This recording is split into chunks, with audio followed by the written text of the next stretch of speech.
there? What? Dad? What's going on here? Dad? The door was wide open, chaos all over the place, and my father has vanished without a trace. I hope nothing has happened to him. I'd better start looking for him.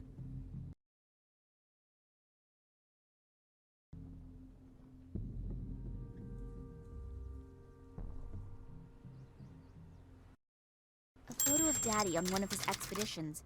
Written on the back is 1958, Vladimir Kalenkov, and I've seen the photo before. But who was the other guy in the photo? And why was the photo torn up? I'll glue it into my diary. It might be important somehow.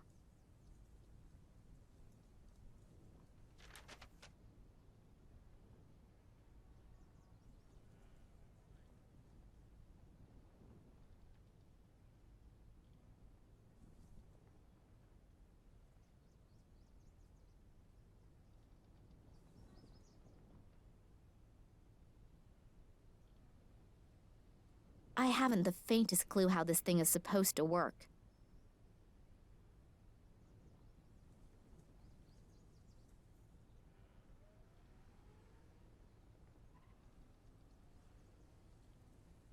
I don't know what's happened here, but I'd better call the police.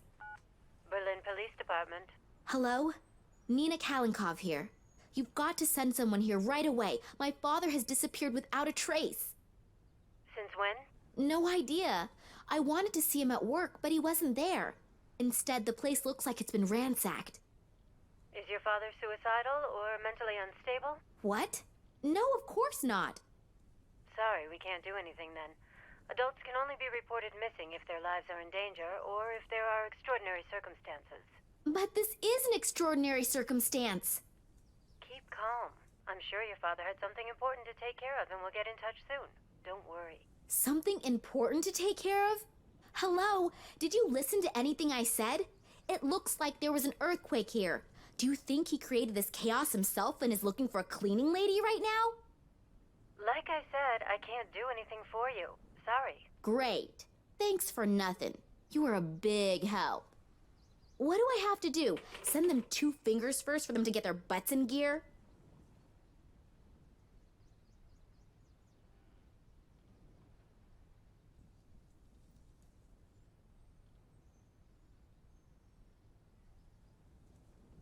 Loud music? Coming out of the office? It's not the stuff Daddy listens to, so he can't be in there.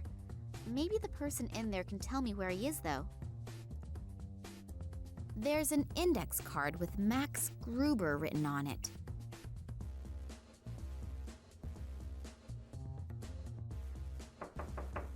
The door seems to be blocked from the inside.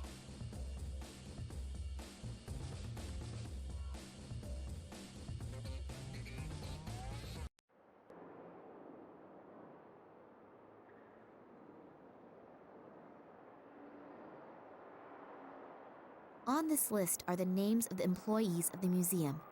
Scientific Director, Vladimir Kalenko. Office 5. In Office 4, there is this Max Gruber.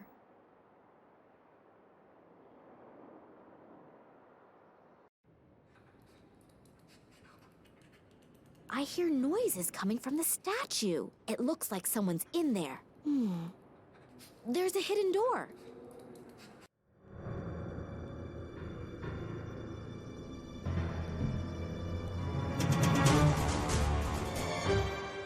Eddie, what are you doing in here? Oh, Miss Nina. Are they still here? Still here? Who? They came. I couldn't see, but suddenly I knew that they were there, and I went into a panic. I had to hide. And then I saw them. They looked like they were floating, but they were just blurs. And the air was vibrating. They didn't speak, but these voices in my head, hundreds of voices. Eddie, have you been drinking again? No, I haven't been drinking, I swear. Well, at least not a lot. But they were really there. I could see them, I could feel them. I wasn't imagining things, believe me. Those black capes, with those bony fingers. I'll never forget it. It's okay, Eddie. Just come out of there and calm down. The poor guy's nerves are shot. I should talk to him after he's calmed down a bit.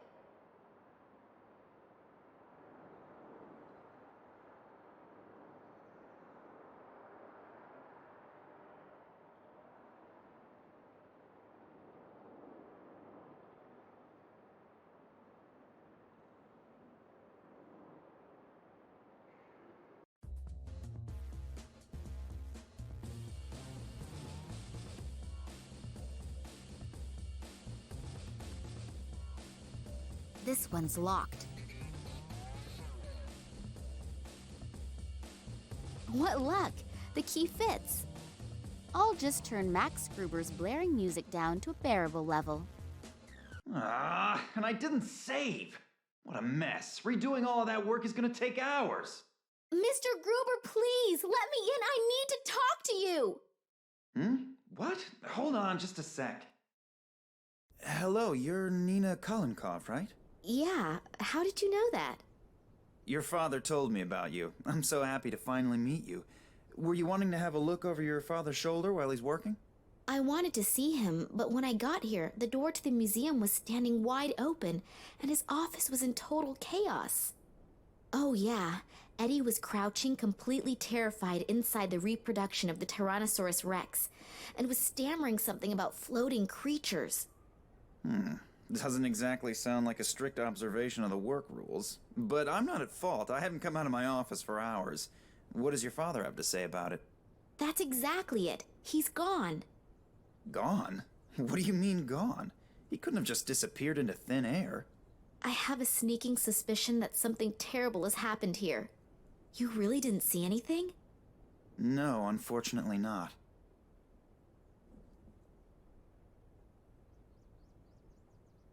My father's room looks like it's been rummaged through. Do you know what my father was working on last? Not exactly. Actually, he was supposed to have been taking inventory.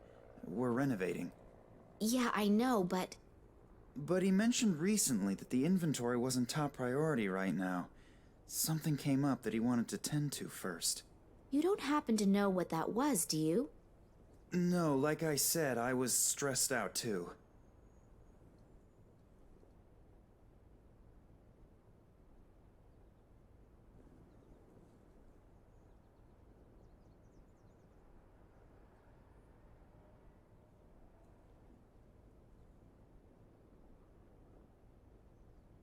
Did you notice anything out of the ordinary recently? Any strange occurrences? Was my father behaving differently than usual? No, not really. We haven't seen much of each other in the last couple of days. I was under a lot of stress, and he seemed like he had a lot to do too. Darn. Maybe you should get the police involved. The whole thing sounds a bit unsettling. Yeah, I already tried, but they don't seem to be interested in my father's disappearance.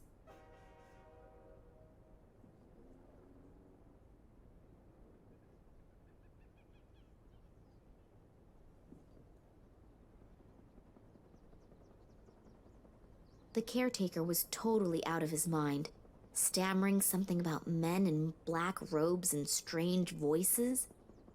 Eddie? Well, you know, he's a really great guy, but... But he likes to hit the bottle, I know. But I've never seen him like that before. He seemed like something had really scared him. Well, if someone really was here, then Eddie might have seen something, and combine his lively imagination with a bottle of whiskey. Yeah, but I think I'll go ahead and talk to him as soon as he's gotten a hold of himself again anyway. He's the only one who might be able to help me.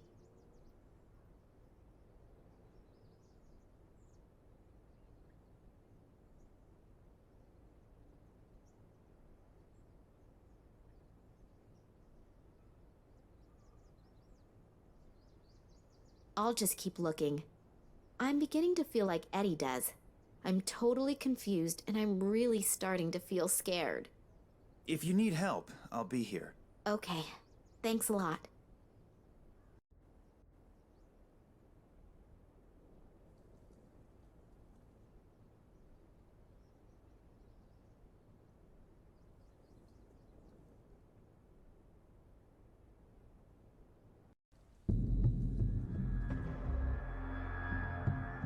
Who are you and what are you doing here? I could ask you the same thing. Detective Kansky. I'm leading the investigation here, and who are you? Me? Nina Kalinkov. I called you. Well, well. So I hear your father disappeared. Yeah, I arrived here and wanted to see my father. He said he'd still be at the museum, and when I got here, the door to the museum was ajar and it looked like a bomb had hit his office. I'm really worried. Thanks for coming. Do you have any idea what could have happened here? I can't believe that my father could have created such a mess. I don't even know your father, but we can't rule out anything. Do you really mean to say that... I'm not saying anything at all, dearie. I just take all possibilities into account as long as the facts aren't on the table. Do you think something happened to my father? Hard to say.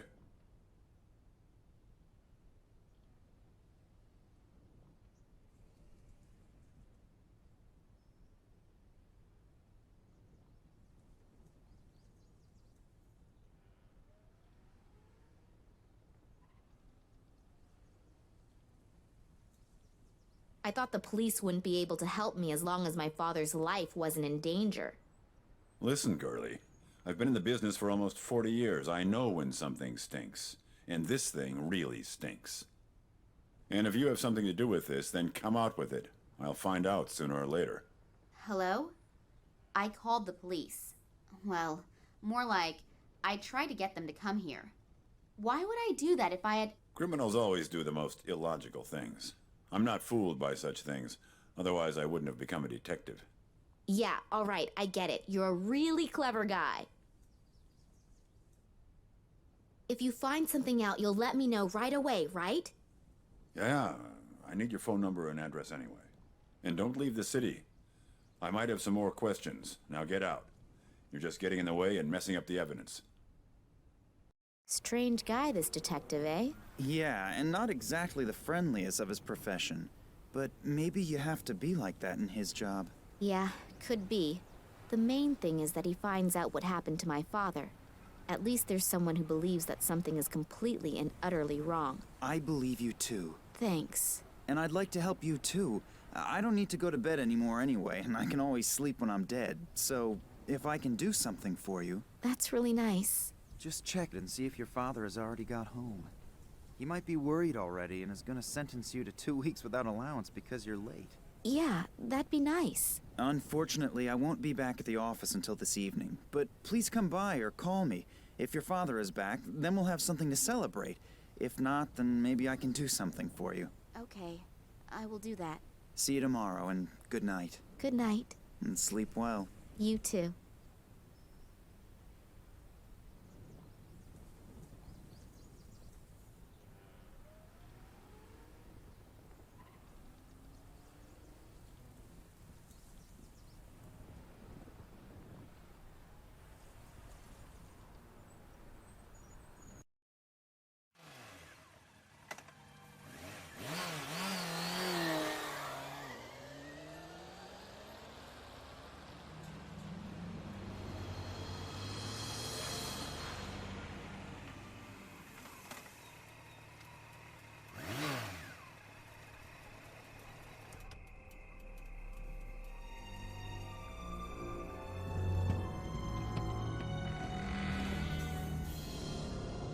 Hello?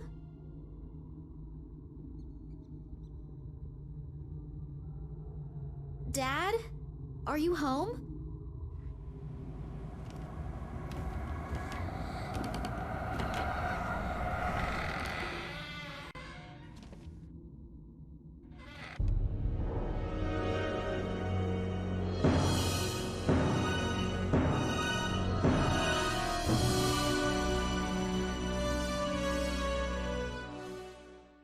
Oh God, my head's gonna explode. Oh, hell.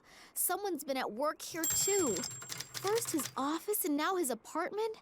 What has my father gotten himself into? I should be more careful in the future.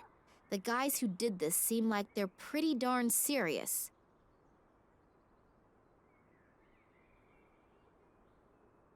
I hope no one's expecting me to read that. Oh, the book has a lock. And apparently it's not a book at all, but some sort of chest well disguised in the cover of a book that no one would willingly pick up. The chest is secured with a lock. The key should be fairly flat, so the old hairpin trick probably won't work.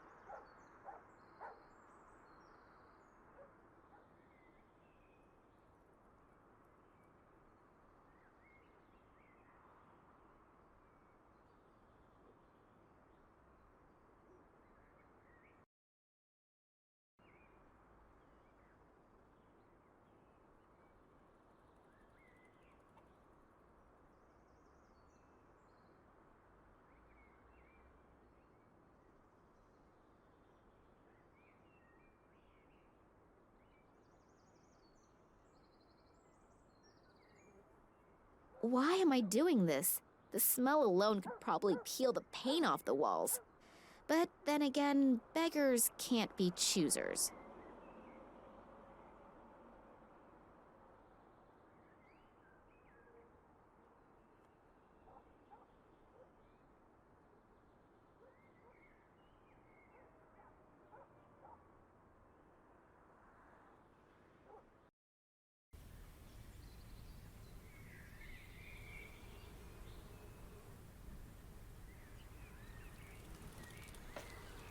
All right, I'll do it. A single rubber glove and a bicycle spoke. Not exactly a spectacular profit.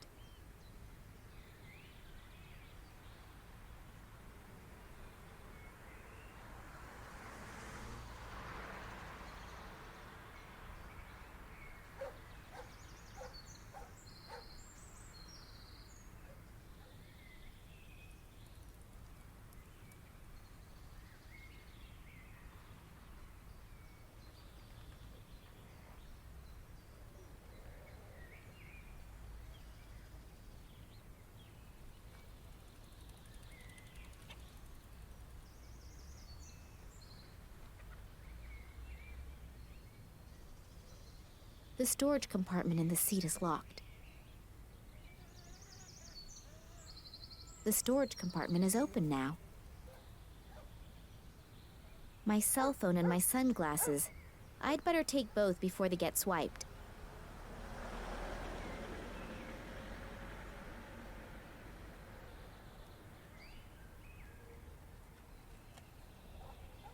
The thing will fall apart if I so much as look at it. Aside from that, I do have my motorcycle. I can move more quickly with it. The only thing that could still be of use is the air pump.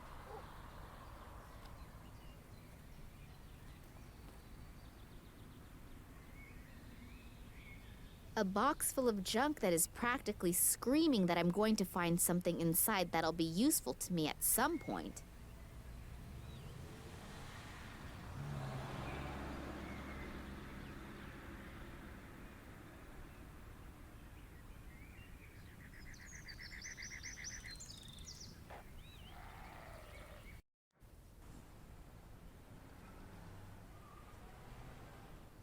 The little girl looks sad.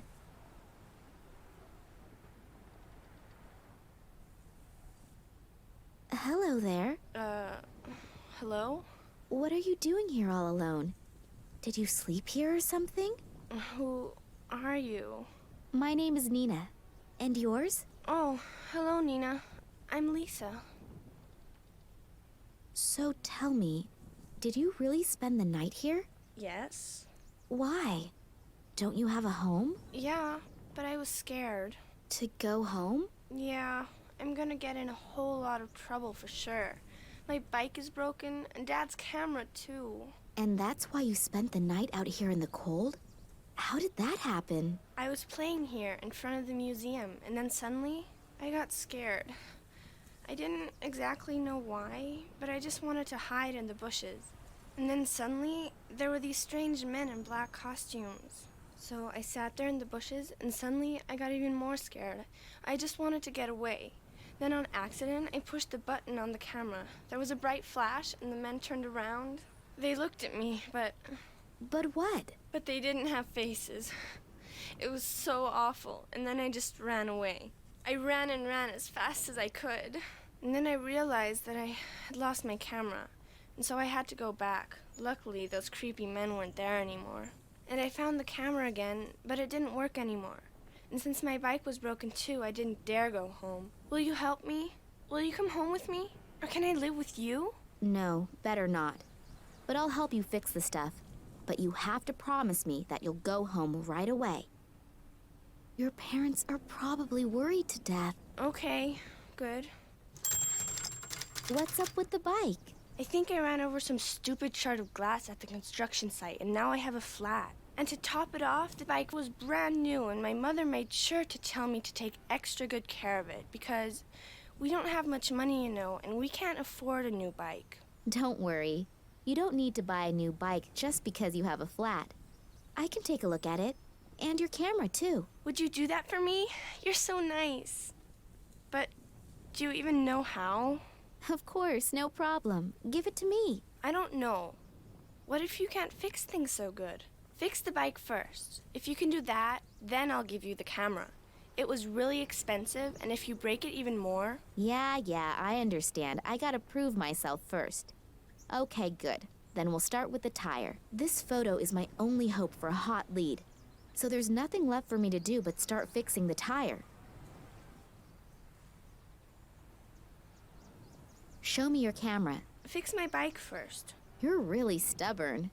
Yeah, my mom says that all the time. She's right. See you later. But you'll be back, promise? Of course. Don't you worry. The tube is flat. I'll have to remove the tube.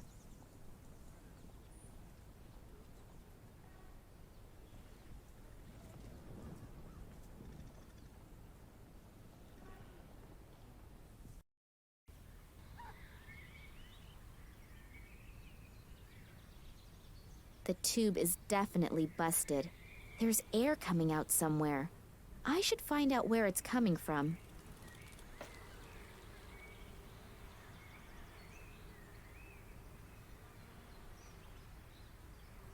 Oh, the handle just came off.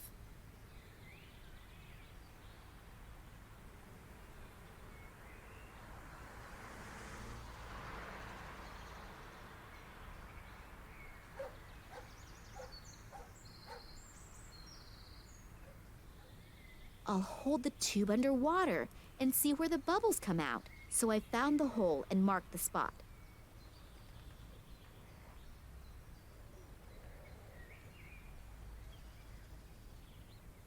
So now I've smeared glue on the glove. Hopefully this stuff won't dry too quickly.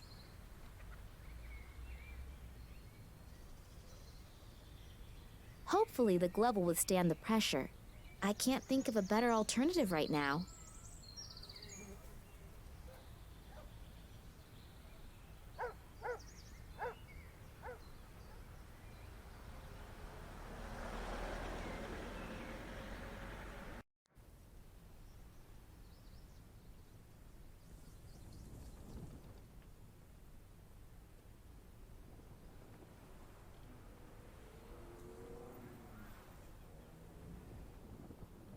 Little Lisa should be able to ride it again now. Hello, I'm back again. Oh, hello, Nina. I patched the hole in the tube. I never would have thought it. Excuse me? What's that supposed to mean? Well, you don't exactly look like you could do something like that. Yeah, thanks a lot. I'm a motorcycle mechanic. Yeah, so? You still don't look like you could fix a bike. I'll just take that as a compliment. And now that I've proved myself worthy, I can fix your camera too. Yeah, that'd be great. Here, take it. See you later. But you'll be back, promise? Of course, don't you worry.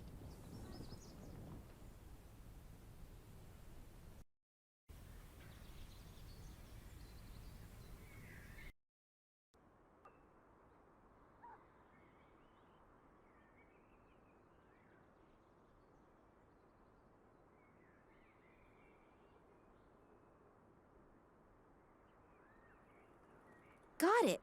A cassette! That's weird. Was it left there deliberately, or did it just happen to fall in there by accident?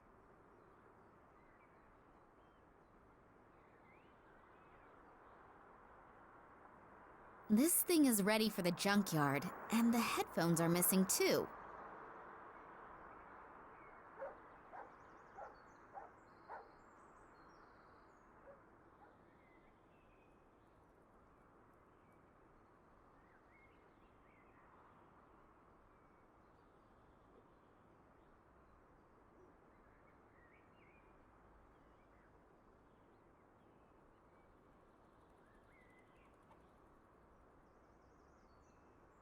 The first and last on the car, a fourth of the openings in the entrance to the underworld, and finally, the guardians of my work. What?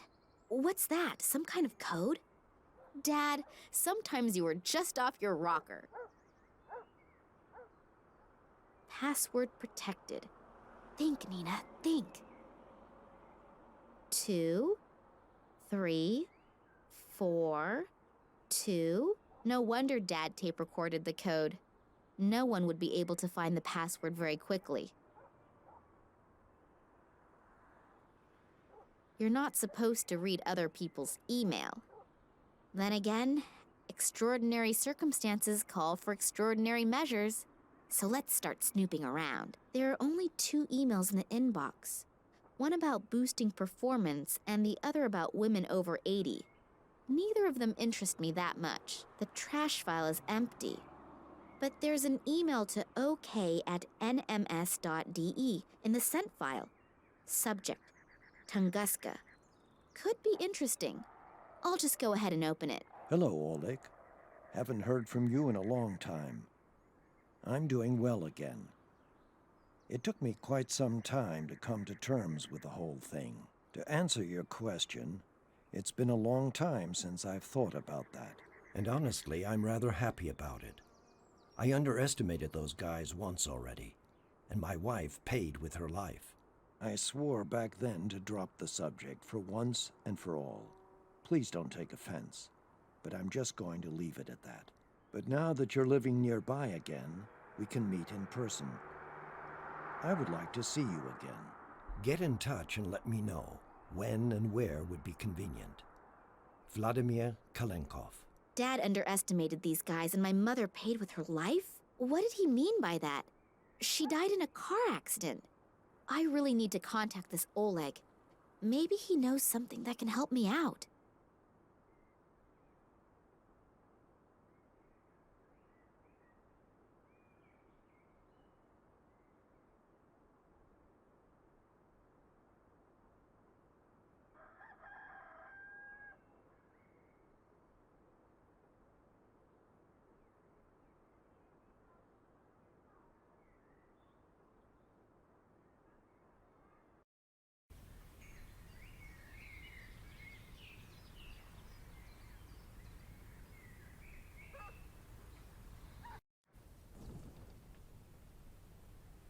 There are batteries in here.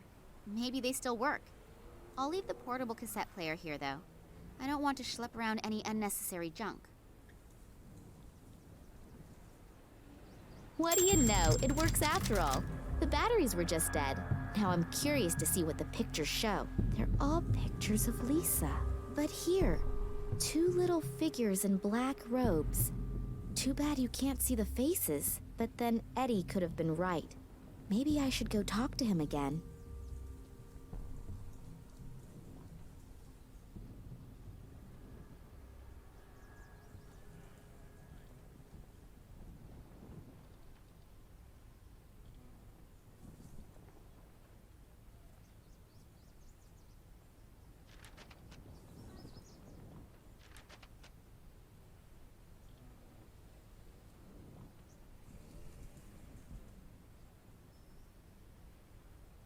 Here, I fixed your camera. Really?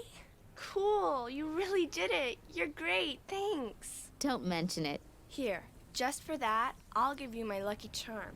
It's a little magnet in the shape of a hamster. We hang it on our microwave at home, but I think you should have it. Oh, thanks a lot. Now get going. Your parents are probably worried sick about you. Unfortunately, I can relate to that all too well right now.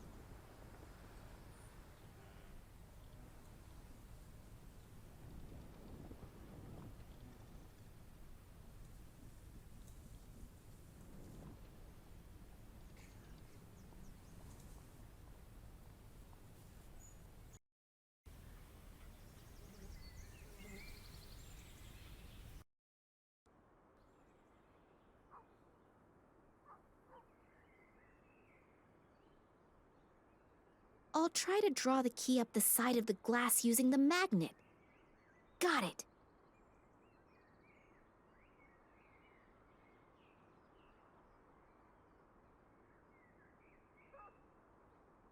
My father's address book.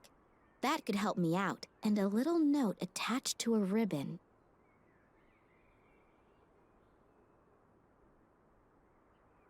There's a number on this note. LA60AK19AL. Under that, there's a description of the diadem that was probably robbed from an Oriental princess about 200 years ago. Originally, the 3 largest gemstones in the world had been incorporated into this diadem.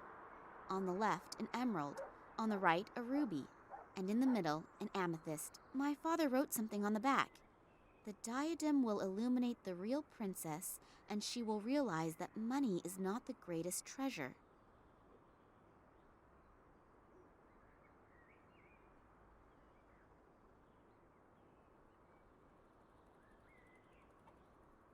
Let's see if this Oleg is in there, the one who wrote the email to Daddy. Oh, here. Oleg Kambursky. He even lives close by. Maybe I should just pay him a little visit.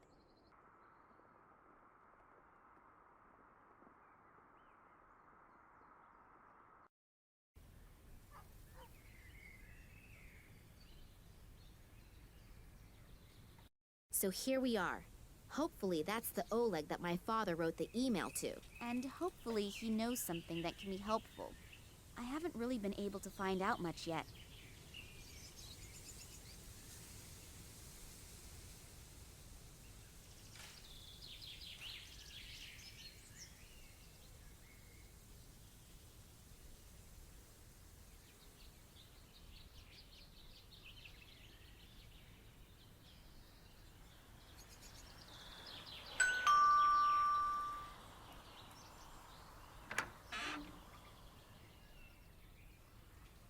Good afternoon.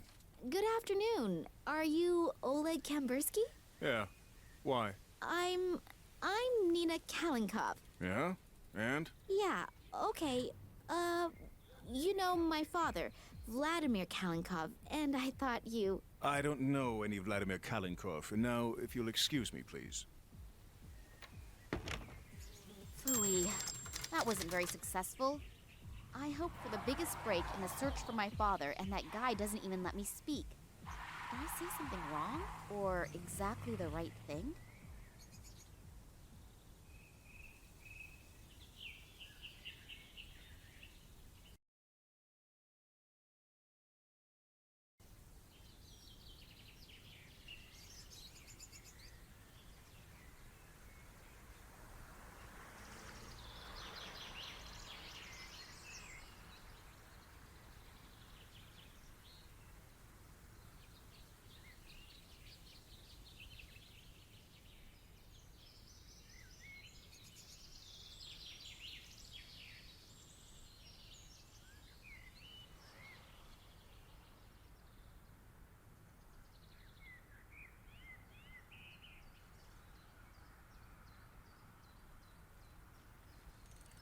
The guy is hectically making phone calls.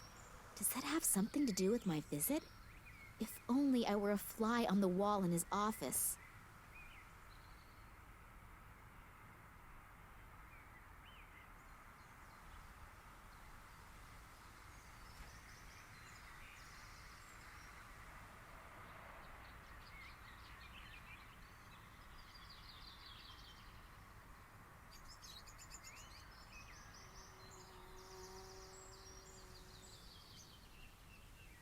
Now I can tape my cell phone almost everywhere.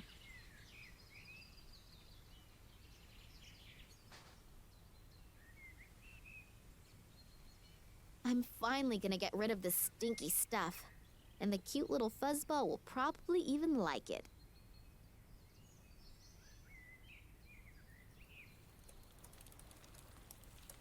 The cell phone's camera function is on, a rare example of the European roaming dictaphone. Now I just need to somehow lure the cat into the kitchen.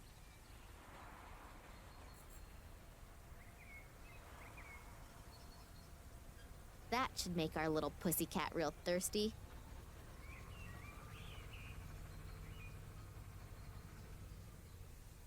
Wonderful, it worked!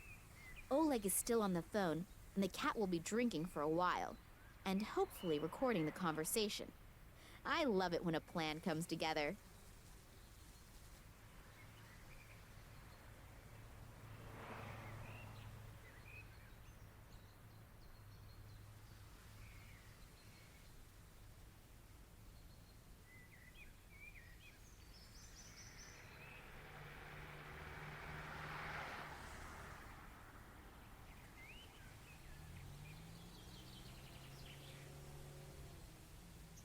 Let's see how the cat reacts to my cell phone's vibrate mode.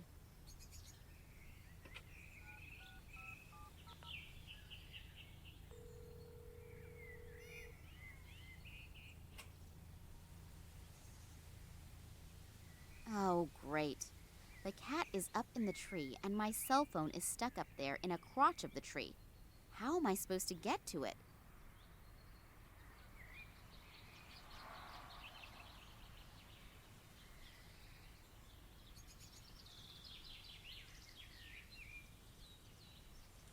I've reinforced the opening of the bag with the bucket's handle.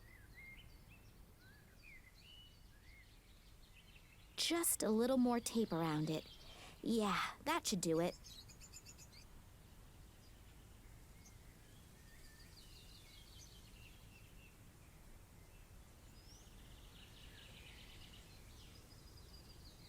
That could work.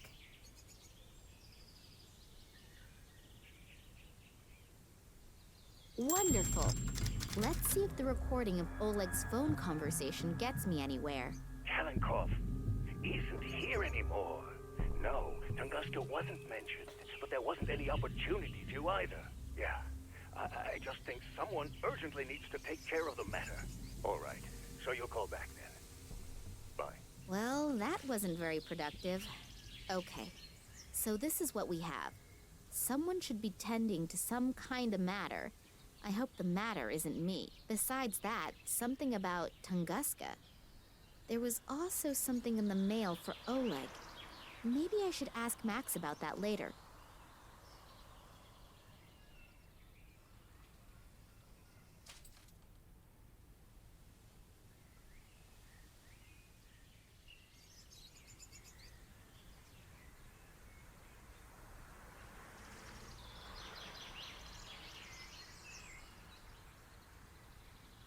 Max Gruber said he'd be back at the museum sometime this evening.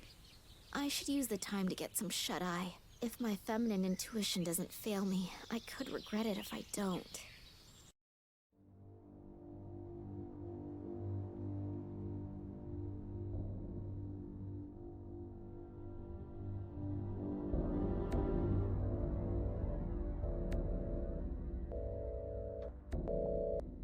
Did you get what I wanted?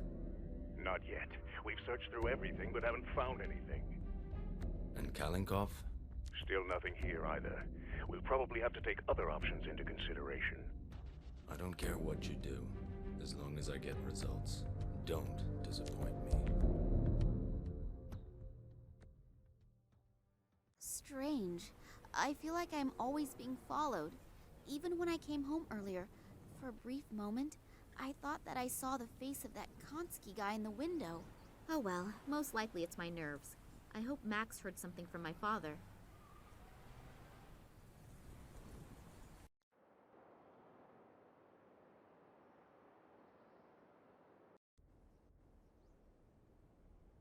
Hello?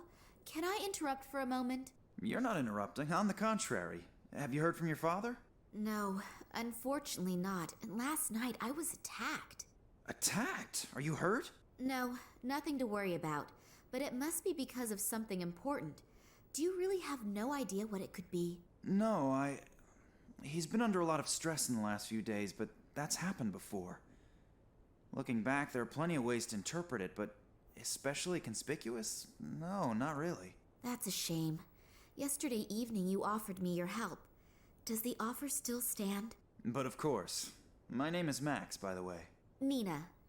But you know that, don't you? So, ask away. In the last few hours, I've heard the name Tunguska several times. Do you know anything about it? Do you mean that Tunguska catastrophe from 1908? Yes, could be. At the beginning of the last century, something exploded there. The destruction must have been enormous, but even today, nobody really knows what happened back then. Your father once took part in an expedition to Tunguska, but you probably know that, don't you? We never really spoke much about what he used to do. After my mother's death, he never wanted to speak about his work in Russia anymore. Oh, I didn't know. I'm sorry. That's okay. It was a long time ago. She was killed in a traffic accident. Shortly after that, we came to Germany. I think my father simply wanted to leave all of that behind him. And your father never spoke about his work in Russia? Didn't you ever ask him? No. He asked me never to ask him again, and I kept my word, despite being very interested at times. Well, I know a little more about it. In 1908, an unidentified object went down over the Siberian taiga. A huge area was completely destroyed by the shockwave and a wall of fire. The shepherds who lived there, the so-called evenk, were either hurled through the air or burnt. There were hardly any survivors to witness anything. Several expeditions were started to find out the cause of this catastrophe, but despite all their efforts, no clues or any evidence was found that was at all helpful. And in time, several fantastic theories arose, from a meteorite colliding with Earth, to the appearance of an unknown type of energy, to the explosion of a spaceship. And off the top of my head, that is about everything that I can tell you on the subject. But somewhere in the archive, I still have a few articles over the Tunguska phenomenon lying around. Shall I go and get them? Yes, that would be sweet of you. Oleg spoke about it, and I read one of my father's mails to him. There was also something about it in there. Maybe it will bring me a little further. Okay, I just have to get a few small things done here, and then I'll have a look around the archive. Thank you very much. I found this piece of paper amongst my father's records. Does it tell you anything? LA60-8K19AL? That sounds like one of our exhibits. What about it? No idea. I was hoping that you could tell me that. Not spontaneously, but I can go and get the item.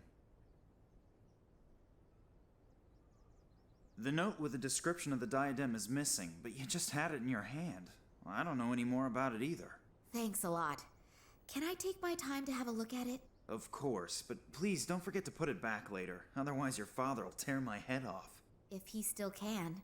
Hey, stop thinking like that. We'll find him, I promise. Yes, hopefully. There must be an important reason why Daddy kept a piece of paper with the description of the diadem at home. But what? And what is that about the true princess? He used to call me that sometimes. Is it a message to me that I should be able to understand somehow? Think, Nina. Think quickly. Yesterday evening, Eddie was mumbling something about people in black robes. I didn't take him very seriously at first, because his description was, let's say, a little strange. But I spoke to a little girl today who saw something similar last night. She even took a photo of the men in black robes. Unfortunately, there is not very much to see, but I'll certainly speak to Eddie about it again. Do you know where I can find him? No, I have no idea. I haven't seen him all day. He's probably crept away somewhere quiet to think about it all. You mean he's drinking again? Yes, I'm afraid so. Unless... Unless what? Oh, nothing. Nothing? Come on out with it, tell me. Well, if those strange men in black noticed that he was watching them... You mean they came back? I don't know. At the moment, I have no idea what is actually happening here. Well, this is something we have in common. Does the name Oleg Kambursky say anything to you? Kambursky? Oleg Kambursky? No, nothing. Should it? Unfortunately, I don't exactly know that either. The things out of the archive about Tunguska. Yes, I'll get going now. But it could take a while until I've sorted through the records. No problem. I'll wait here.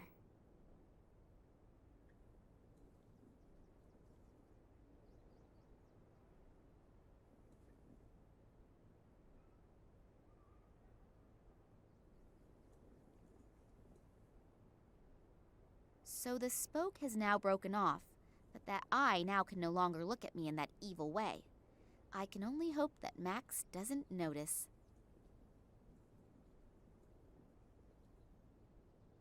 Let's see what we find here.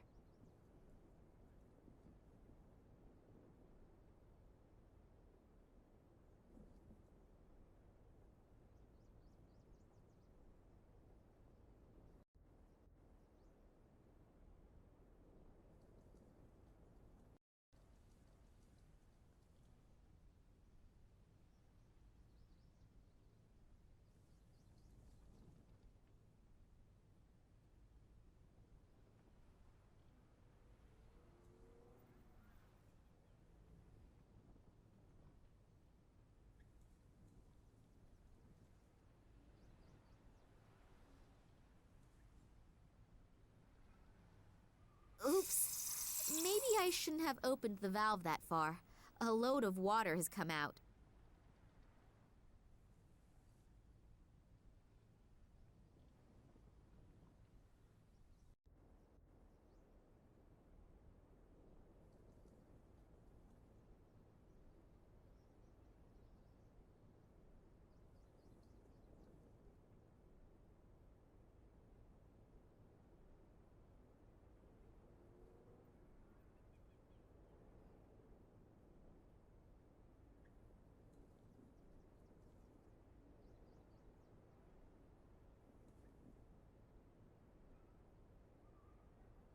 I'll squeeze a bit of this oily, slimy liquid into the bowl.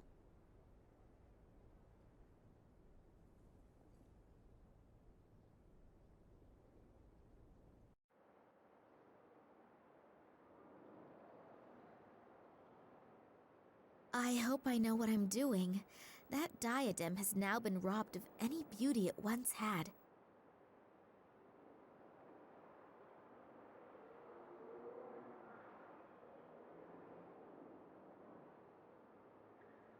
I've laid both lenses over each other.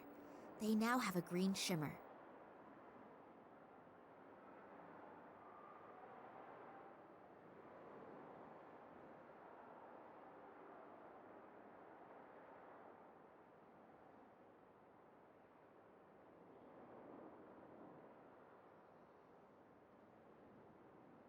I'll put the stone into the acid and see how it reacts. The acid is doing its work admirably.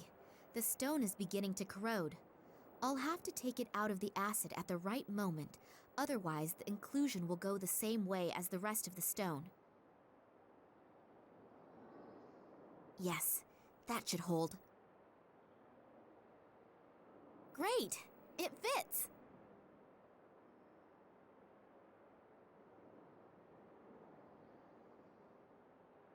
I hope that thing is in the right position.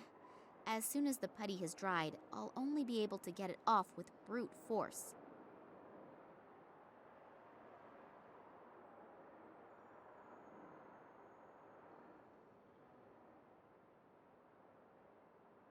Whether I'll get any brighter?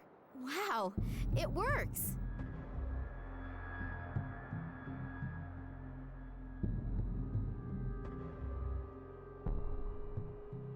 Somebody seems to have marked one of the rooms with invisible ink, and it has just been revealed by the colored light beam.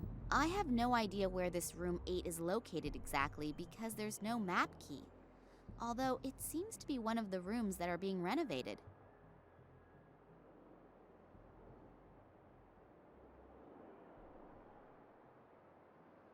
Wow, not bad.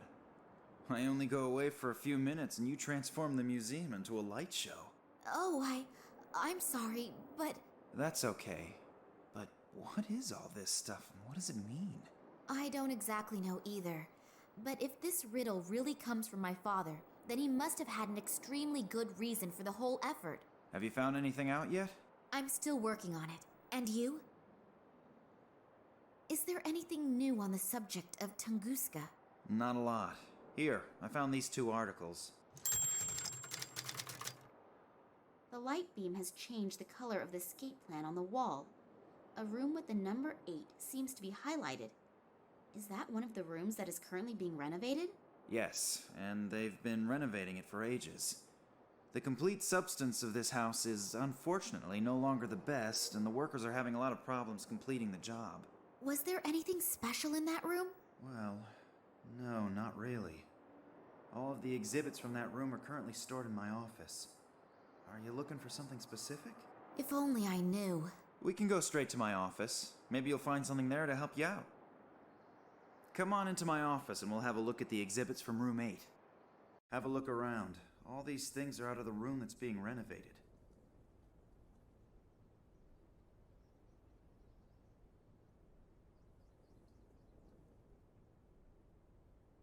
That thing has obviously just been set in there. It doesn't belong to the relief disc.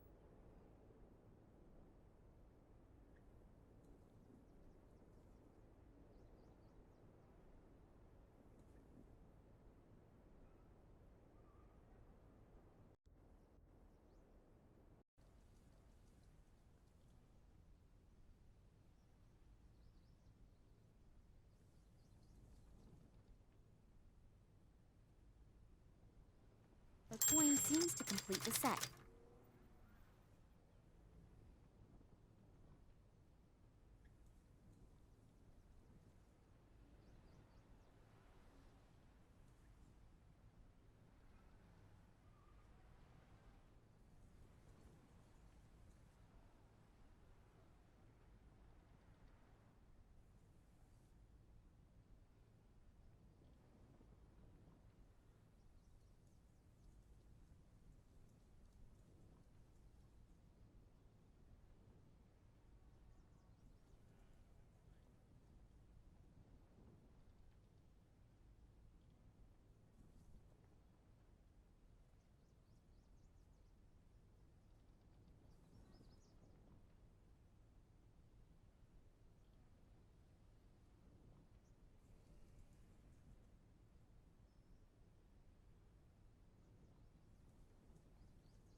Oops!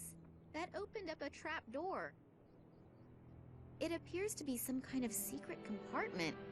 What could my father need one for? It contains documents.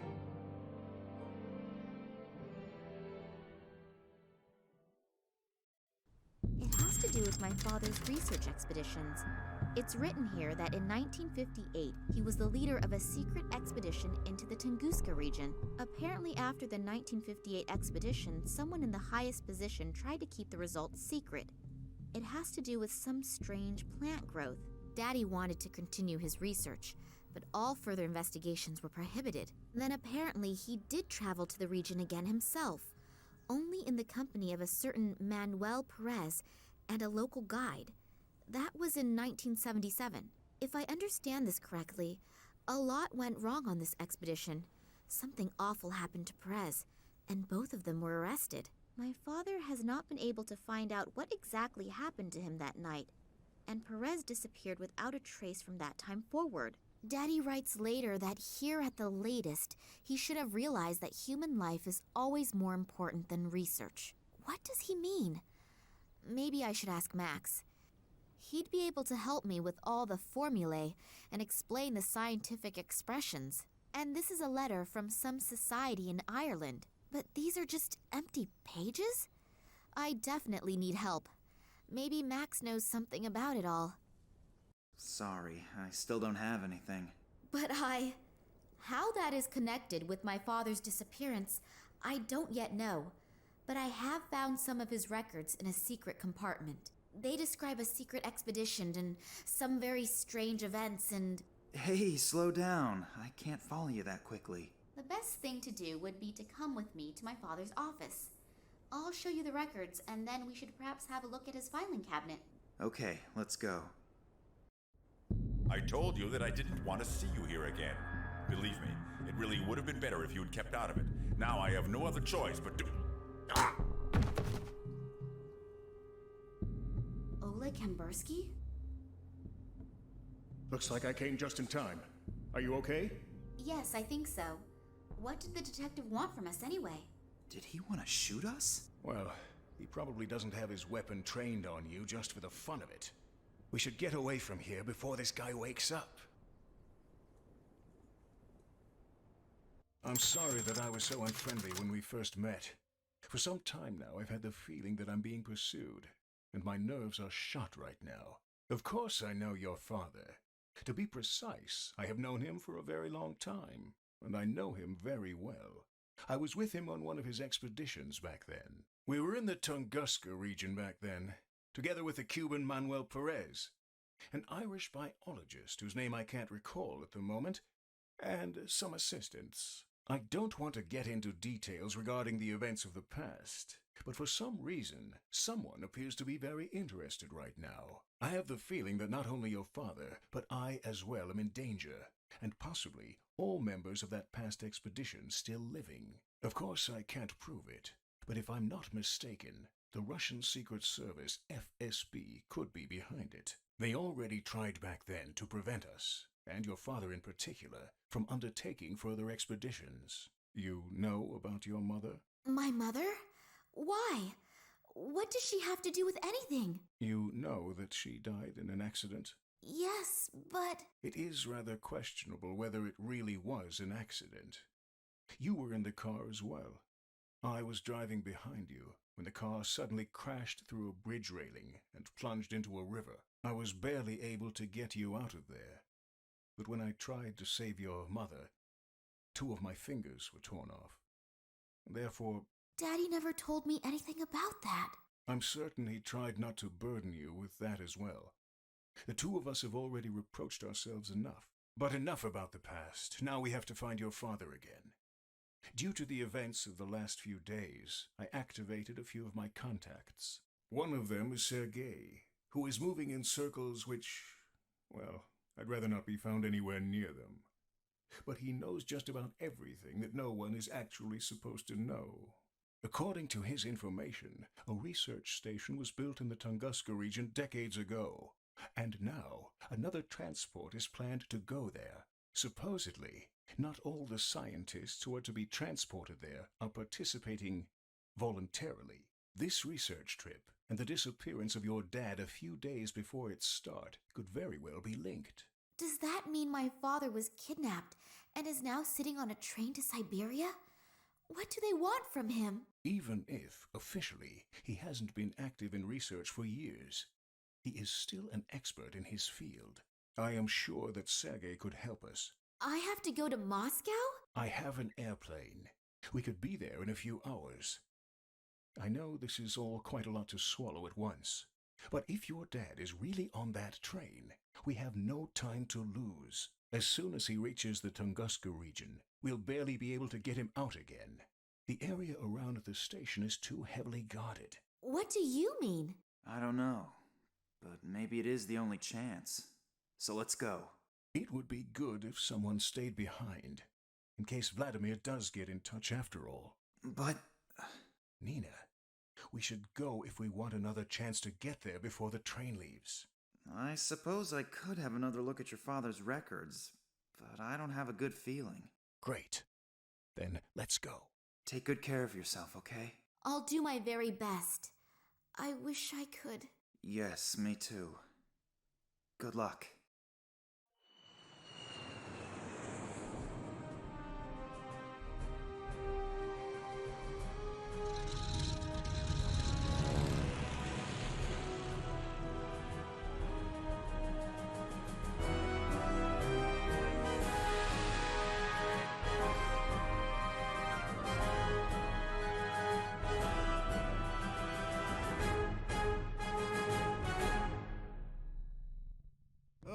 Oleg didn't tell me you were such a beauty. If I had known that, my price would have gone down. Yes, I'm happy to see you too. You can help me in the search for my father? Sergei can do a lot of things. Some say Sergei can do everything. But Sergei is martyr, so let's just stick with Sergei can do almost everything. Yes, yes. Modesty honors you. What can I do for you? I thought you knew that. Sure. But Sergei needs all the information again firsthand. And looking at your mouth and your moving lips. Are you going to help me or just gawk? How does the saying go? One hand washes the other. Okay. So, my father has disappeared. I only wanted to meet him in the museum where he worked. And as I arrived... Yeah. Sergei knows that. Then what do you want to know? What did your father do in the last few weeks? What was he working on? Who was he working for?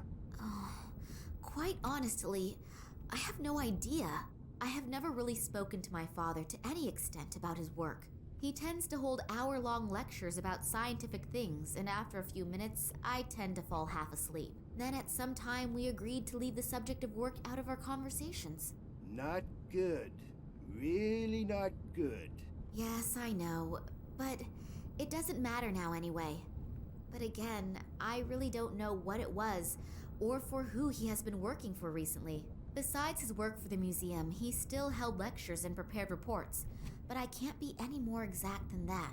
All I know is that in the last few days, he seemed a bit unconcentrated, as if he was especially concerned with something. But what that was? That gets us nowhere. A couple of birdies told me in the last few days that another train is leaving for the Tunguska region today. It has to do with some kind of scientific experiments. What kind exactly, I don't know. But it's not important now. In any case, a few old friends have been reactivated. Old friends? Reactivated? Scientists and people who know the area who were in the Tunguska region in the past, they were, well, asked to cooperate. Some came voluntarily. Others had to be persuaded. Oh, I understand. Good. Be that as it may, your father may be with them. Is he in danger? If he doesn't do anything stupid, he won't have any problems normally. But how are we going to get him out? We aren't going to get him out at all. But as I've already said, Sergei can do almost everything. An old acquaintance is standing at the side entrance of the train station. He'll take you in and give you a pass and a uniform. As soon as you're on board the train, you should be able to find enough time to look around.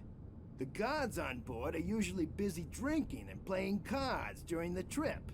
Oh, and by the way, you're traveling under the name Nina Perkova.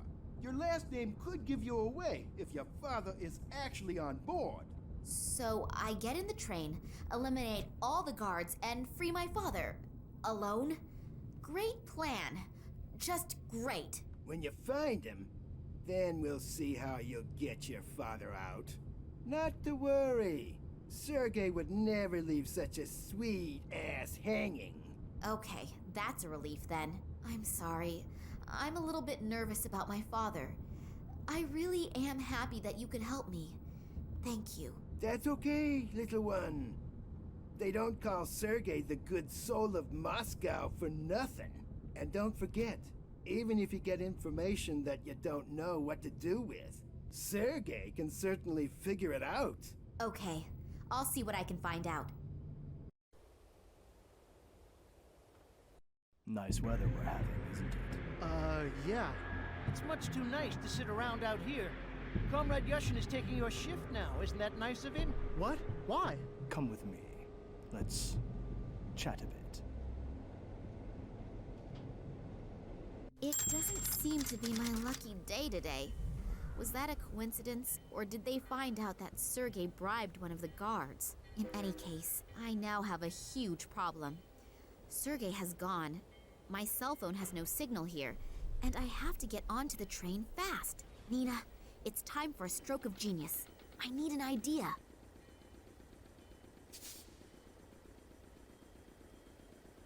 Well, let's rummage around in the garbage, shall we? Great! A rusted nut and an unidentifiable iron something. It's the small things in life that bring happiness.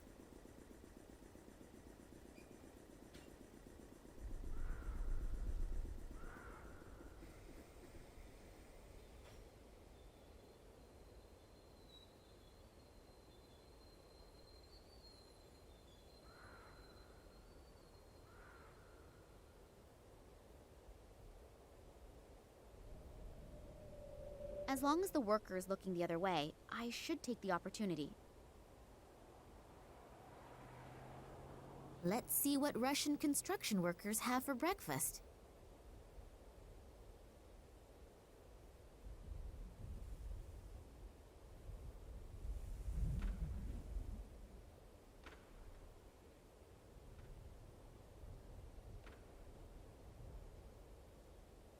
I'll try to support this wreck with these bricks.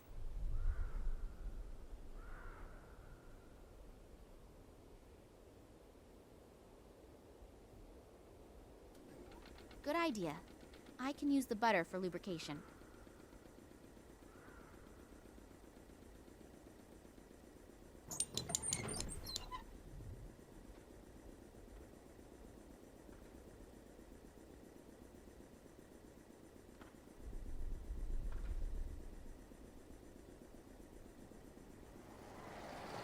Hello. So late and you're still working? Yeah, real funny, huh? You probably think it's hilarious that a poor guy like me has to work so late, and then has to muck around in other people's shit.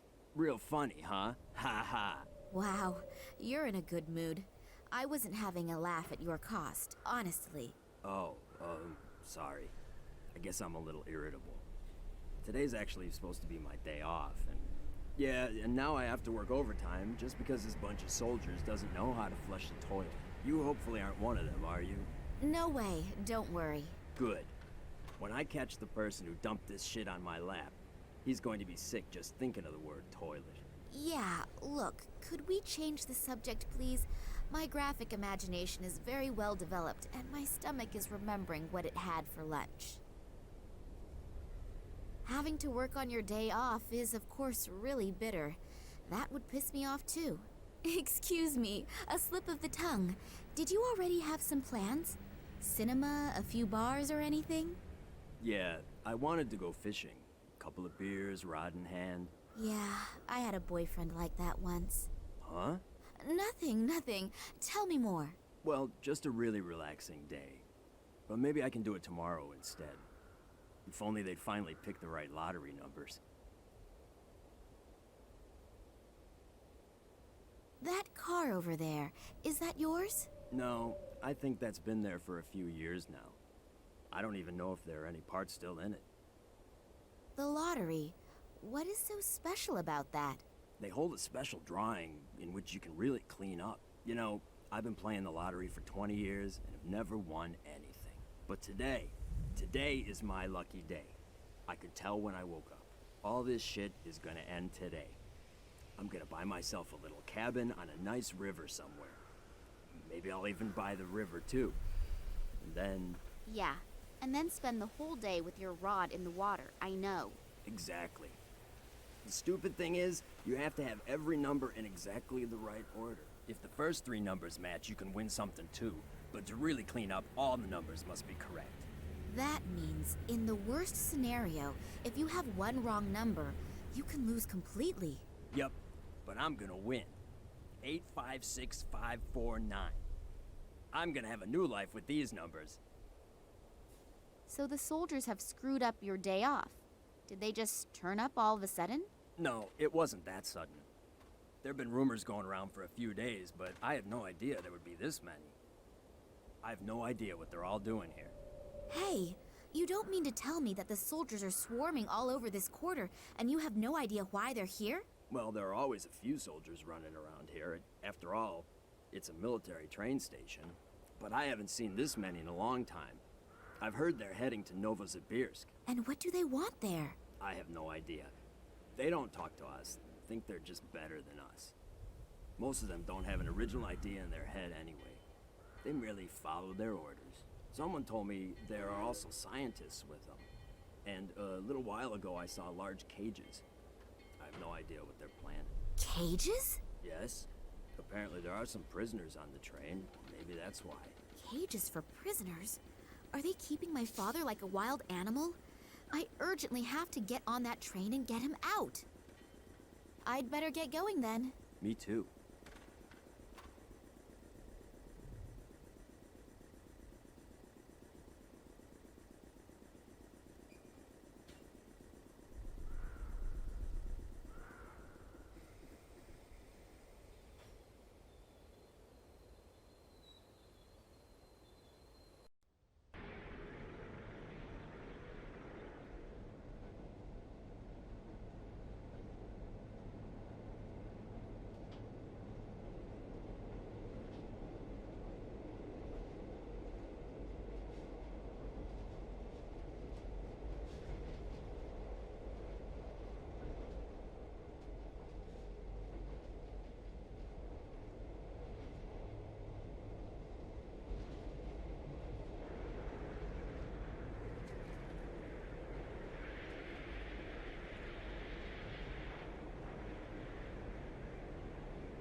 of these cigarette butts are from today and all from the same watchman, then he should apply to one of those record-breaking shows on TV. Here are the numbers of the special draw. 356549. One single wrong number. The sewage worker will be kicking himself in the ass all day long.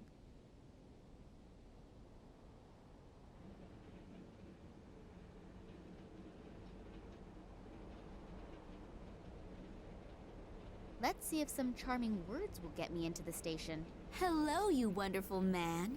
Oh, hello. All alone are you out here? Can I enjoy your company for a while? I don't care. Uh-oh, that'll be a hard one to crack. You smoke quite a lot, don't you? Yeah, I know it's unhealthy. But I simply can't give it up. I've tried everything. That's why I'm glad I get to sit outside. At least here I can smoke. Want one? Yes, please. It'll be good for my nerves. Isn't smoking forbidden inside the station? Absolutely no smoking. They probably have stuff stored in there that could raise half of Moscow to the ground. Oh, what things? No idea. And to be honest, I don't really want to know. Sometimes, ignorance is bliss. Very wise words. Can I borrow your newspaper for a few minutes? What? No way. The nurse is finally just about to turn the doctor around. Pardon? Don't tell me you've never heard of the Siberian Saga. No. I have to pass on that. What is it? The soap opera in the Moscow News. A fascinating love story. For the last 3 weeks, they have been publishing a new chapter every other day. And I guess that the nurse... Yeah, great. That's enough. It sounds really gripping. Are you almost finished with it? No. Not for a while yet. I'm reading it slowly on purpose to prolong the excitement. Of course I have the newspaper at home as well, but there's not much going on here, so I can read without being disturbed. I'm really anxious to see if the head nurse is plotting. No! Stop it! My doctor has forbidden too much drama and excitement.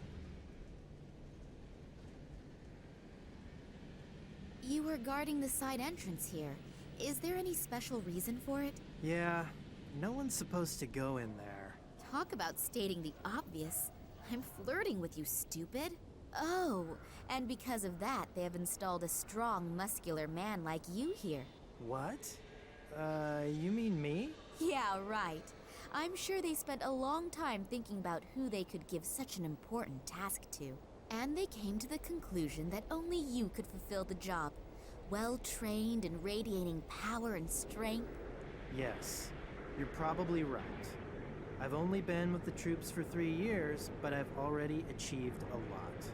Of course, I, as a mere woman, feel much better when I know that real men like you are defending our land. What is so important about the station that you have been chosen to guard the side entrance? Actually, I'm not allowed to say. It's top secret. But I guess it has to do with some Secret Service thing. There are masses of conspicuously inconspicuous people running around. You're not from the FSB, are you? Me? No, of course not. Phew. I was lucky. I nearly let the cat out of the bag. I don't want to end up like my colleague. They just took him away. Sure, I understand. Damn, I almost had him in my hands. Your colleague, where did they take him? Is he coming back soon? I'm afraid not. The 2 guys that took the poor guy are from the FSB, I think. Oh, why did they take him? No idea. But it's better not to ask questions. The wrong one at the wrong time, and it could be your last question.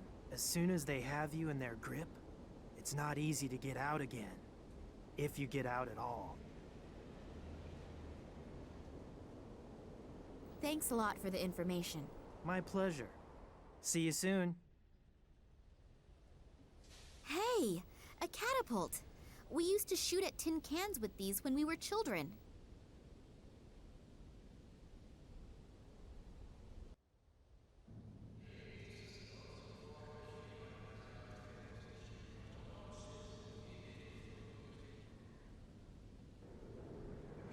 Damn!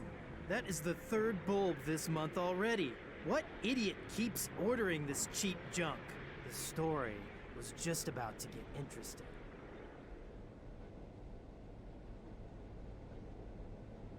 This newspaper here? Yeah? Can I have it? I guess so. The light bulb just exploded on me. It was really old anyway, and it'll be weeks for sure before anyone replaces it. You have to fill out a form that is signed by the officer on duty and then faxed to the ministry. From there, it goes through 3 committees, and with some luck, I'll see another one before I retire. Yes, the wonders of bureaucracy are international. What about the newspaper? Fine, just take it.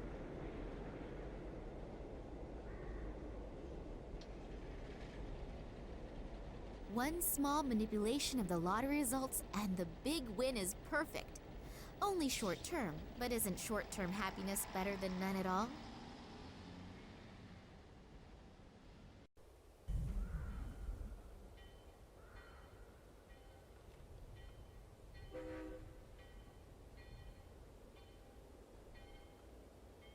Here, the late issue. You can find out in here whether you can go fishing tomorrow or not. Yes, I won! I won! I have to go home at once and tell my wife. Oh, what's the point? I'm going straight to my favorite fishing spot and we'll fish all night. And I'll quit first thing in the morning. If you want to marry a rich man, you'll find me down by the river. I can only hope that he takes his sweet time about resigning.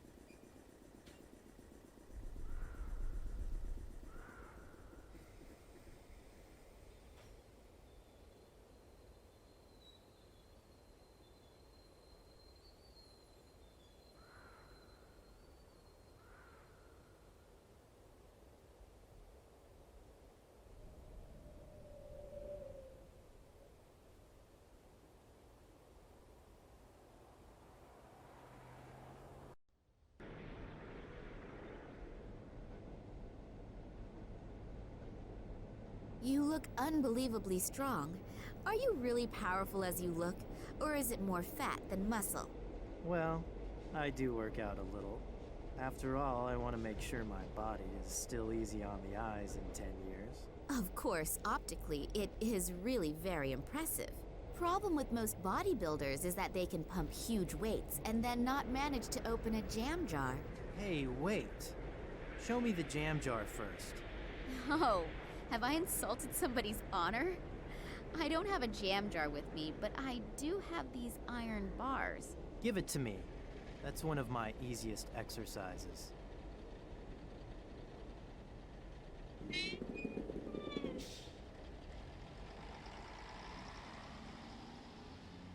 Wow, I'm really impressed.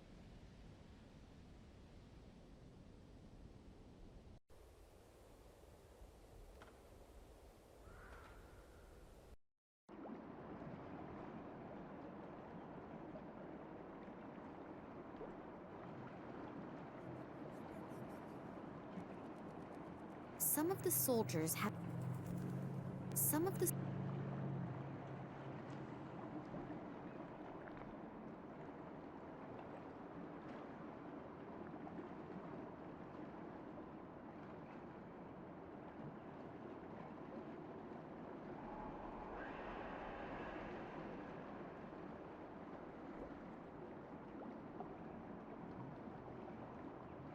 Some of the soldiers have been using that hole in the floor as a rubbish bin.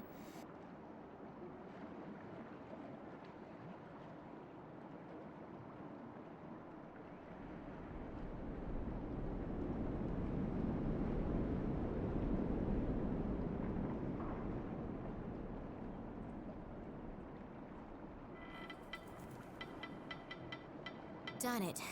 It's open.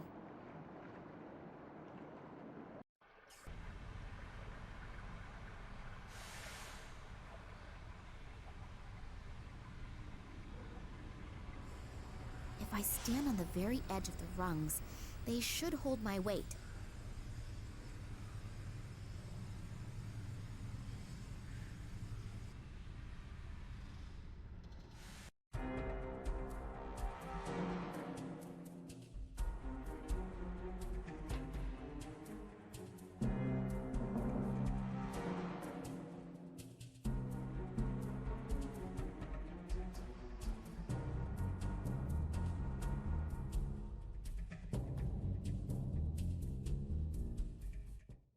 So now I'm inside. Now the only question is where my father could be, and how I can look around without being caught by a soldier.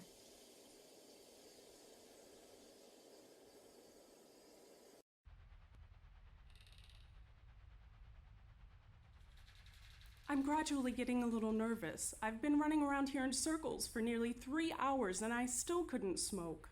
Pull yourself together, Romanova. You know that we are completely understaffed. Most of the soldiers are already on the train. I think you'll manage to survive the next few minutes. Yeah, I know. But I've already chewed off all my nails. It's starting to get critical. Romanova, you... Oh, come on. Just 5 minutes. Okay, fine. I have to settle a few things, and then I'll take over for you. Thanks. You're a treasure. Speaking of treasure, you'll smoke with Yushin at the side entrance. Is that clear? Otherwise, you'll flirt with one of your comrades, and then you'll be gone for ages. Hey, it's okay. I get along great with Yushin. After all, we both agree that men are better lovers. Good. I'll be right back, and then you can go on your break.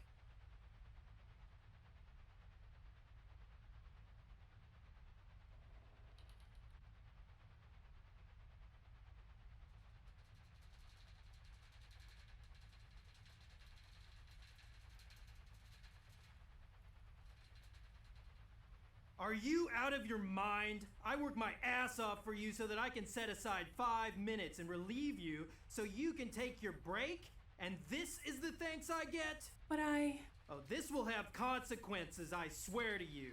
You know why there's absolutely no smoking here, but this has consequences. There will definitely be consequences.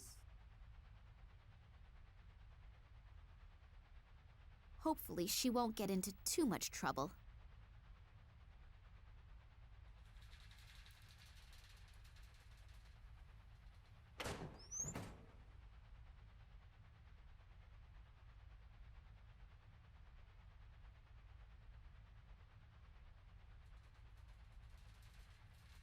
I should try it on. If it fits, I may not be recognized as a civilian straight away.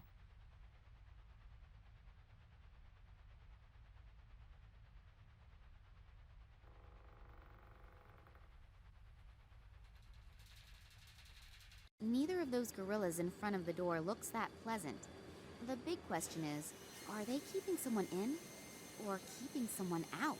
In both cases, it makes getting in there a very tempting and interesting thought.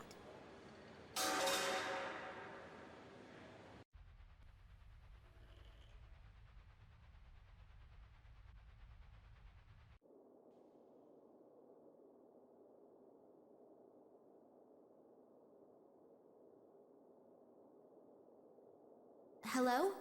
Are you all right in there? What? Yeah. You always do that? What? You know, peep on strangers in the bathroom. I'm not peeping. What then? You were making some really strange noises. I just wanted to see if everything was all right. It sounded somehow sick. Are you from the FSB? Is that how I look? No idea. I can't see you. Well, no, I'm not. Why does everyone here ask me if I'm from the FSB? Well, they're running around all over here, and I don't want any trouble. Who does? Why? Do you have anything to fear? I will if the train's supposed to leave but doesn't. You see, I dropped the key in the toilet. Unpleasant. I wish you successful fishing. Very funny. My problem is also your problem. How come? Because I'm the train driver, and it's the key to the train. Oh, don't you have a spare key? No, that's why I'm afraid to come out of here. I can't tell anyone that the train can't go anywhere because the train driver lost his own key in the toilet. No, better not. Please don't give me up.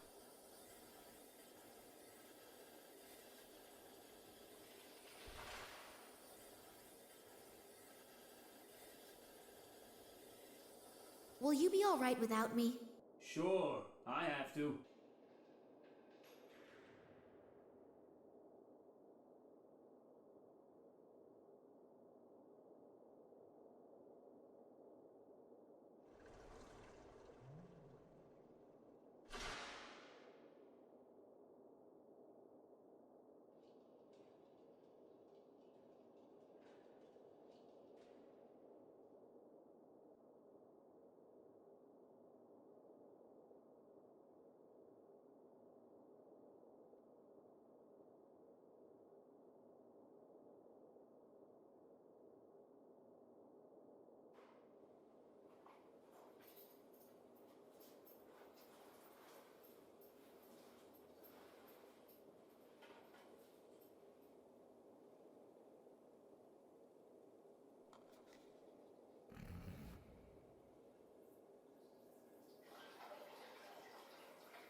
Water, flow.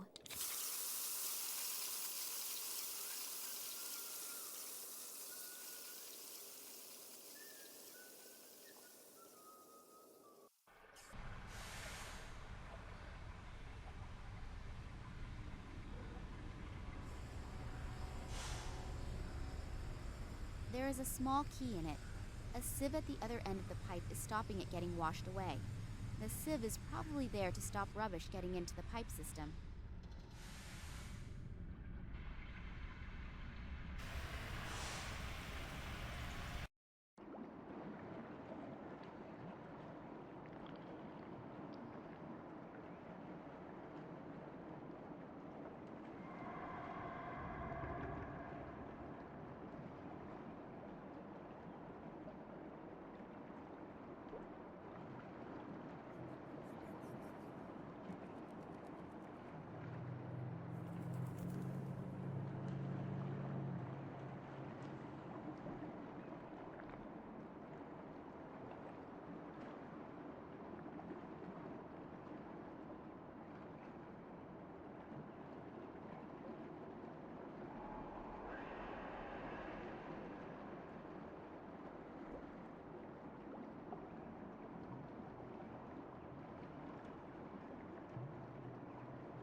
Hopefully the stocking is of a known brand.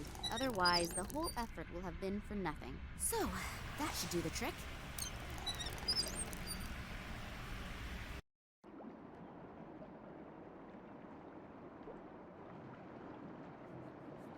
The key is wriggling in the net. The rest inside, I'll just try to ignore.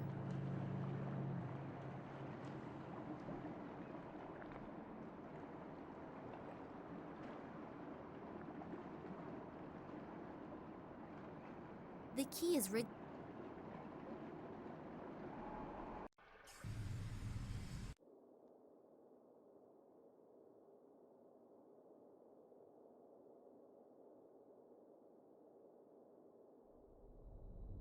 Here, I have your key.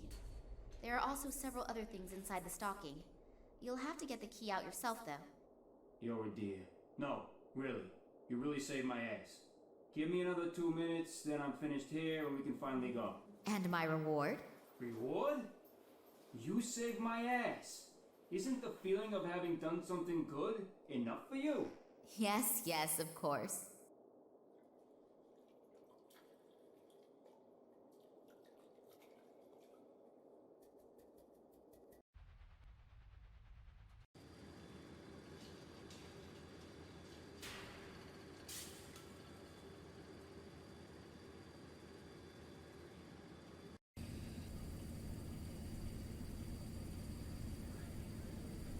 Hello. So, comrade, are you coming with us to Tunguska? Yeah. Well, it's amazing what a person will do for a couple extra rubles at the end of the month. I also need the permit. Damn. I must have left it in the changing rooms, but I don't have to go all the way back there again, do I? Yes, you do. Sorry, comrade, but I unfortunately can't do anything about it. If it were up to me, I would let you in, even without it. But it's unfortunately not up to me. The FSB guys would bite my head off if they found out. Oh, come on. Nobody has to find out about it. No, I'd rather not risk it. I heard Solotov screaming. Poor guy. Solotov? What about him? Where is he? In the game room. I think they really put him through the ringer. So hurry up and go get the permit. You still have a few minutes. And while you're at it, try to see if you can find the train driver. We've somehow lost him. I had him paged a few times already, but he simply isn't responding. I would look for him myself, but I can't leave my station. And hurry, we're already running late. Do you know what the agents are doing here? Working, I suppose? No. Really? We're all just doing our job here, and most of them are also really nice. They're people just like you and me. I suppose you're right. I think I can save myself the question about the FSB people. No one dares to say a word that is in any way interesting. Isn't the train driver here yet? No. Maybe you should have him paged again. Okay. But I don't think it'll do much good. 17 calling 48. Come in, please. 48 here. What do you need? Could you page our friend, the train driver, again? He still isn't here yet. Again? Yeah, I know. I can't do anything about it either. Okay. Would the train driver please get his fat ass to his workstation and pronto? Let's hope that it works. Then I'll begin the search. Good luck.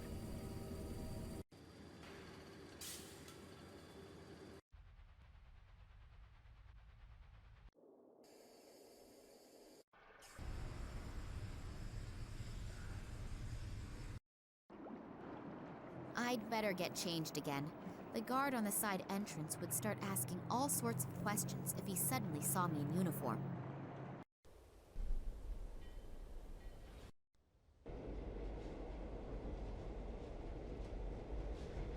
Hey, hello! It's me again!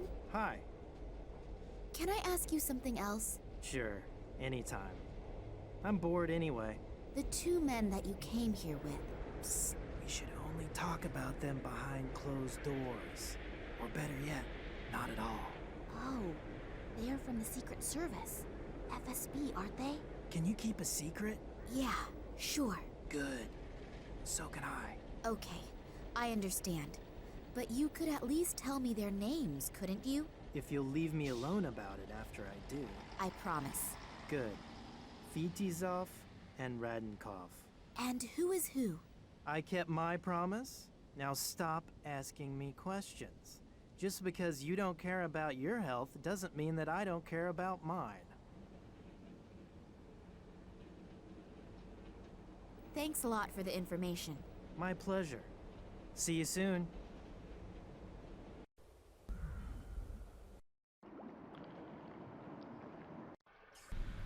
I better put the uniform on again.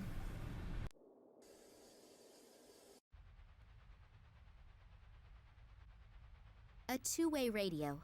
There is a sticker on the back with the number 15 on it.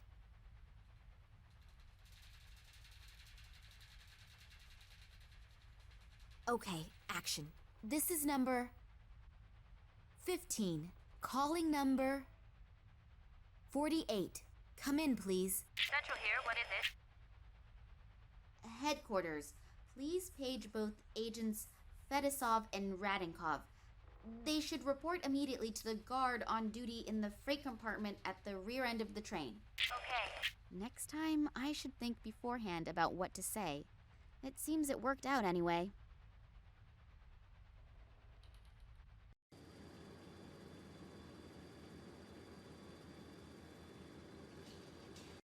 Solitow. The poor guy looks really badly beaten up.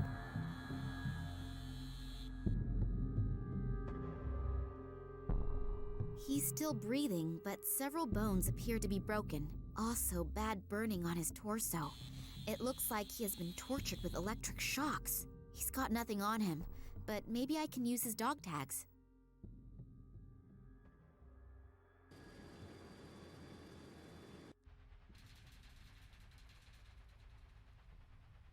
A 5-digit combination lock. I can forget cracking it just by trying random numbers. 3,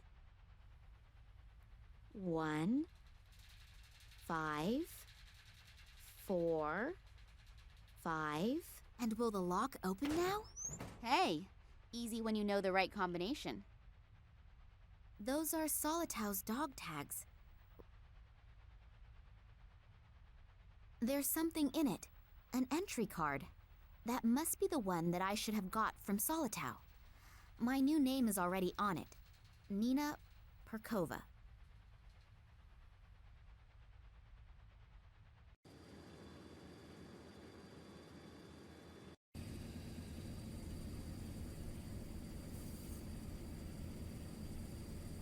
Well then, up you go, and welcome aboard the MS Boredom, on its way to the end of the world. Damn! The train is leaving! What am I going to do now? I still haven't found any clues telling whether my father is on board or not. On the other hand, if I don't continue the search, I'll never find out. And I don't have any real alternative either, do I? Let's hope that will turn out right.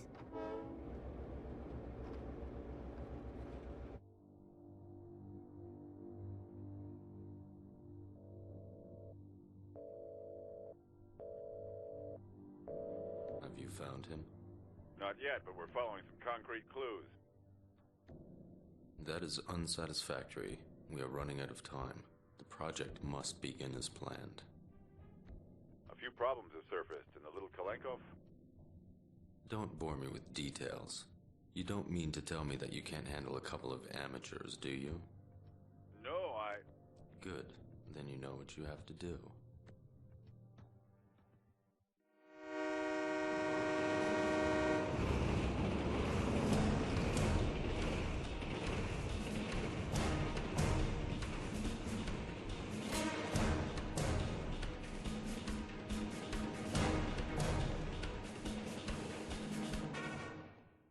He talked himself to sleep, a talent that too few people have.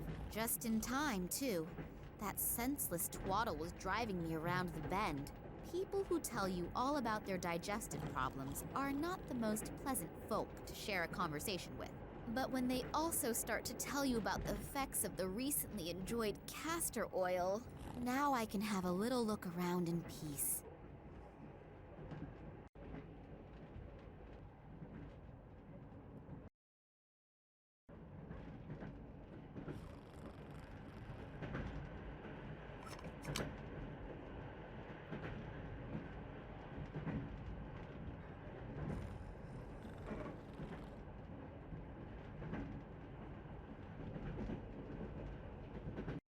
Oh, there are the first scientists already.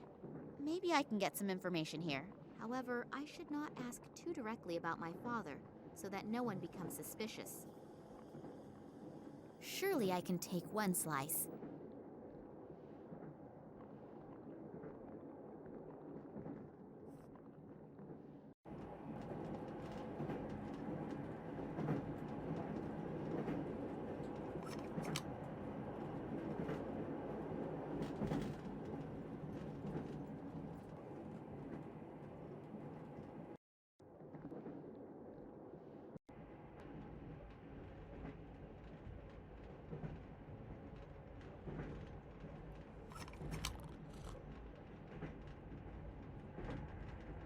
If I switch on the light, the nice gentleman there may wake up. I'd better be very careful of him.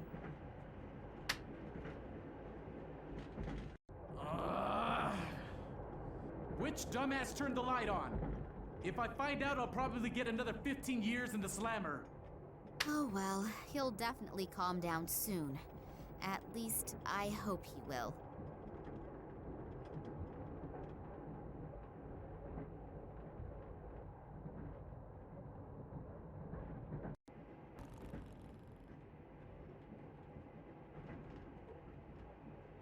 So, I've got the bottle of castor oil, his dirty books, and his smelly underwear I will very generously leave where it is.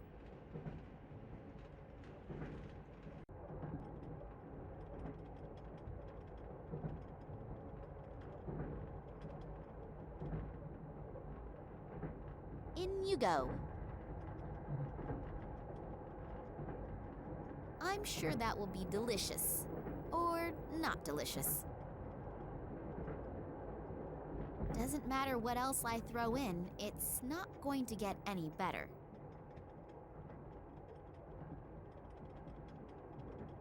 I think I can say in all confidence that this will be a devastating success.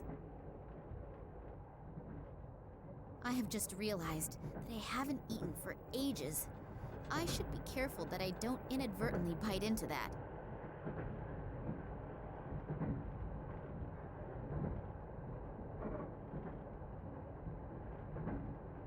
Not much water goes into the bottle, but it's better than nothing.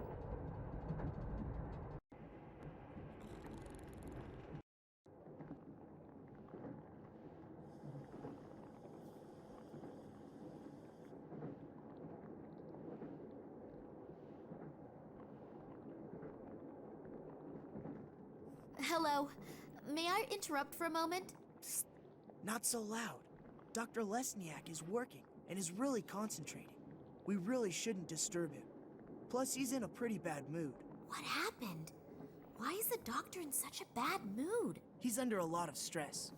We are working on a test series, and Professor Sidorkin wants results as quickly as possible. I understand.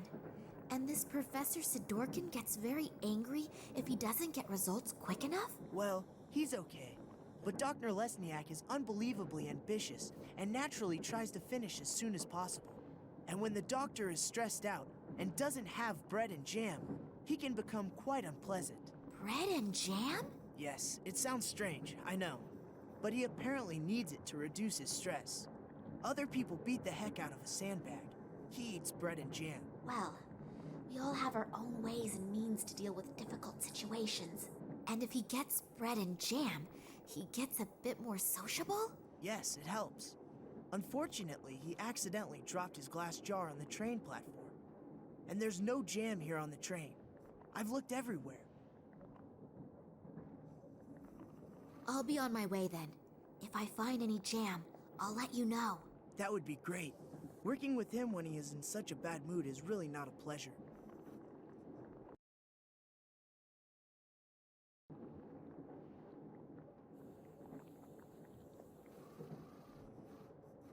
I've got something here for you. Perhaps it will help improve your mood. This is for me? Yes, you do like bread and jam, don't you? I made it myself, just for you. Thank you very, very much. Delicious. But I must have devoured the bread too greedily. My stomach definitely feels a little strange. Thank you anyway. It's delicious. I'm very happy that you enjoyed it. Has it helped your mood a little? Yes. I owe you one. If I can ever return the favor. Then I'll get back to you. Maybe sooner than you think. Anytime.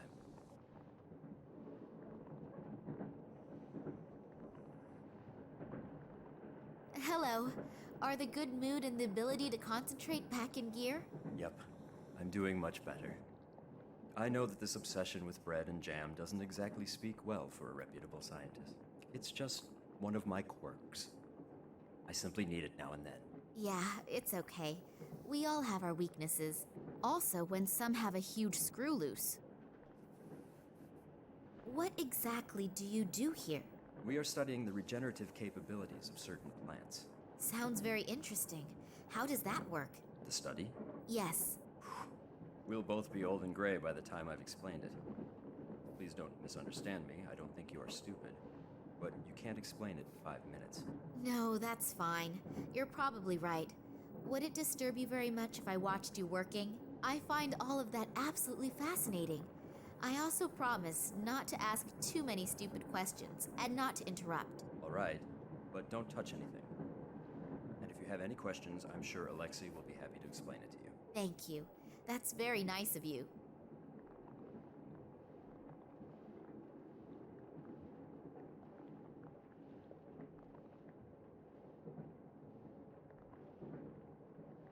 Are you the only scientists on board this train? No, not as far as I know. Apparently there are a few on board, but the compartments are separated from one another, and the doors are being guarded by soldiers. That's too bad. It would have been interesting to discuss research results among yourselves. Well, hopefully we'll have enough time for that later. You have no idea which of your other colleagues are on the train? No. The only person who has a complete list of the scientists and scientific researchers is Professor Sidorkin. I'll have to get my hands on this list. Then I'll know for sure if Dad is on the train or not, and exactly where I can find him. Who is this Sidorkin? Professor Sidorkin? He is my direct superior and the scientific director of the biologists. You don't know him? He's an absolute genius in his field. There's hardly anyone who knows more than he does in the field of molecular biology. Oh, that must have passed me by. Do you think I could talk with him for a moment? He's right next door. But if I were you, I wouldn't bother him right now.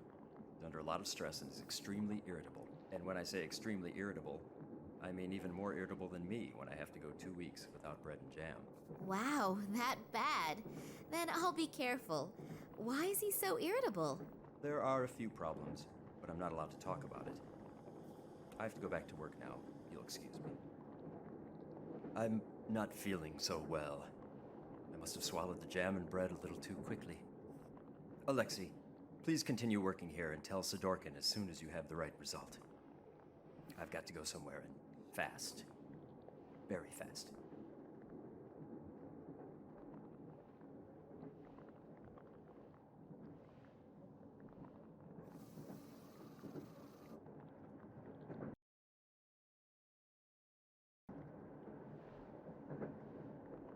Phew, that was close. I have only just saved humanity from the terrible Dr. Jekyll. Oh, thank you very much. Working with him is now so much more relaxed. I owe you one. So if you have any questions, I unfortunately can't tell you everything. I hope you understand that. Of course. I'm happy that I can see your work at all. A soldier who interests herself for science, that's not a daily occurrence, is it? No, and certainly not someone as pretty as you. Oh, thank you. What you're doing here looks incredibly complicated. Really? It's actually quite simple. These plant samples were exposed to radiation that is very similar to the radiation in the Tunguska region. At first the doses were kept rather low, and were then continually increased. I exposed the samples in that device over there to a flame with a constant temperature, and see what remains from the plant. You burn plants? Yes, you could say that. We are trying to determine which dosage of radiation no longer leads to the complete deterioration of the cell structure. Wow, I even understood that. Well, I deliberately left out 2/3 of the explanations. Wonderful. Once in my life, I'm proud of my scientific abilities, and you blow the whole illusion apart. I'm sorry. What exactly will you be doing at our destination? You mean in the research station? Yes, exactly. There. Scientific assistants also seem to be easy to question on an international level. So, it has to do with the research station. Maybe I can squeeze an odd secret or two out of him. What exactly is your task at the station? Unfortunately, I can't tell you that. Otherwise, the station wouldn't be a secret. So, it's secret, is it? Very good. Come on, boy, tell me more. Yes, I understand. But perhaps you can tell me something which isn't quite so secret. I have unfortunately little idea about biology and chemistry, but it certainly is fascinating, isn't it? I can only talk about what Dr. Lesniak and I are supposed to be doing there. Sure. A long time ago, they discovered that the plants in the region exhibit abnormal plant growth. It isn't a secret. It was all over the newspapers. Yes, of course. And now we are trying to influence this growth in a controlled manner. Fascinating. And what is the goal? Unfortunately, I can't say. But imagine if we could arbitrarily manipulate the growth of plants. That would solve the problem of world hunger in one fell swoop.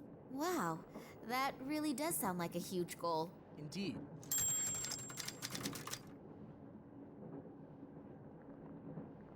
What I wanted to ask you was... Just a minute.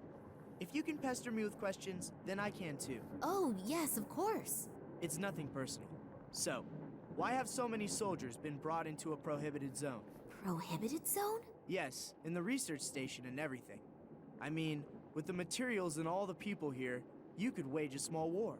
Yes, well, I'm not allowed to talk about that.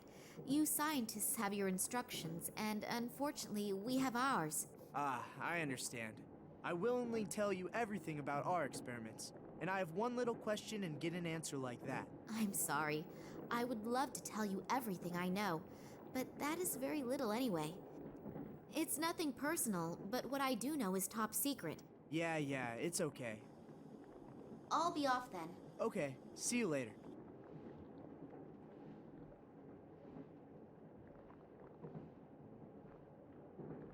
A little liquid should be enough. It would look a little suspect if everything here were underwater.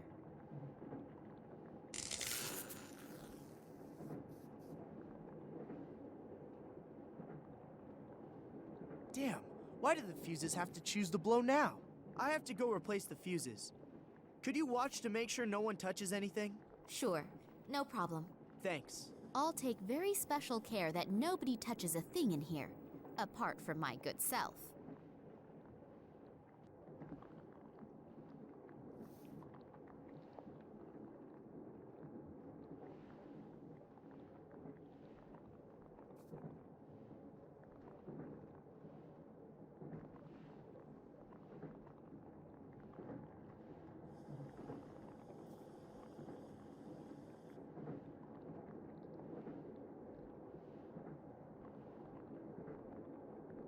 I'll take the sample out of the glass.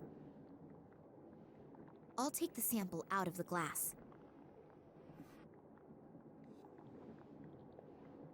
What am I going to do with it? I'll just put one inside the other. I can't think of anything else spontaneously.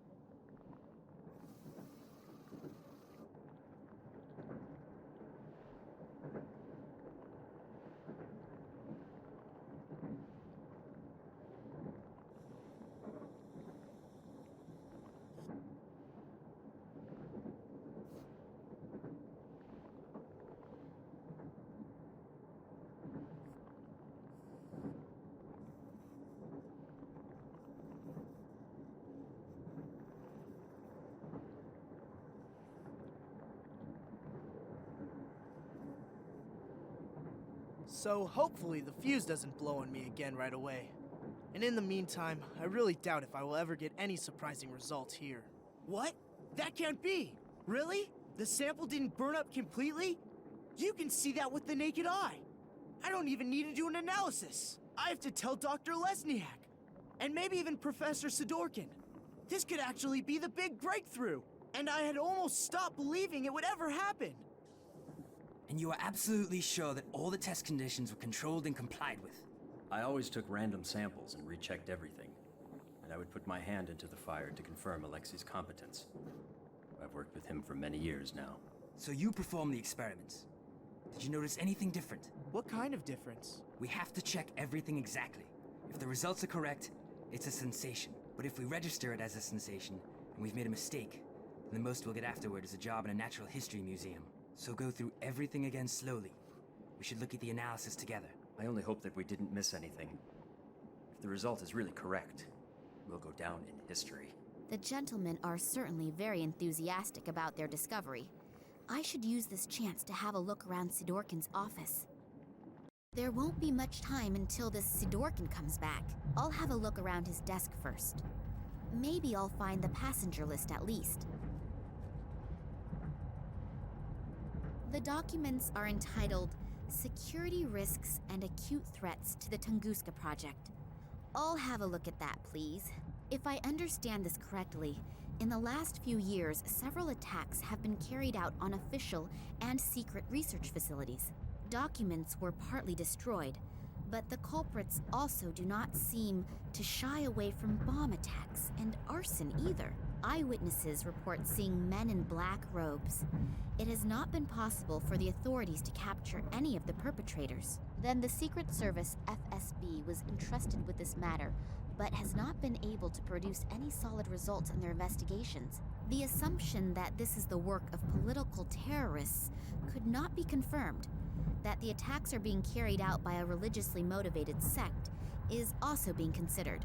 I wonder if they are the same men in black robes that Eddie apparently saw and was babbling about. If all that's true, then Daddy has got bigger problems than I feared.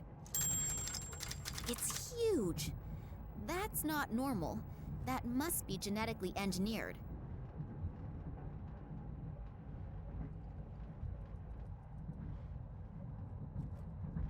Some kind of scientific report about molecular biology.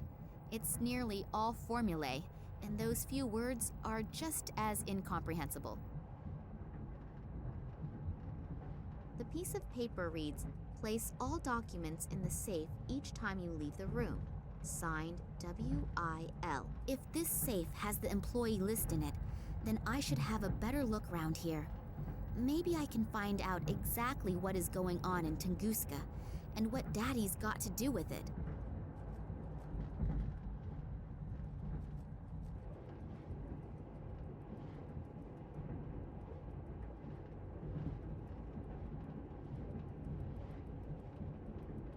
Tunguska Project.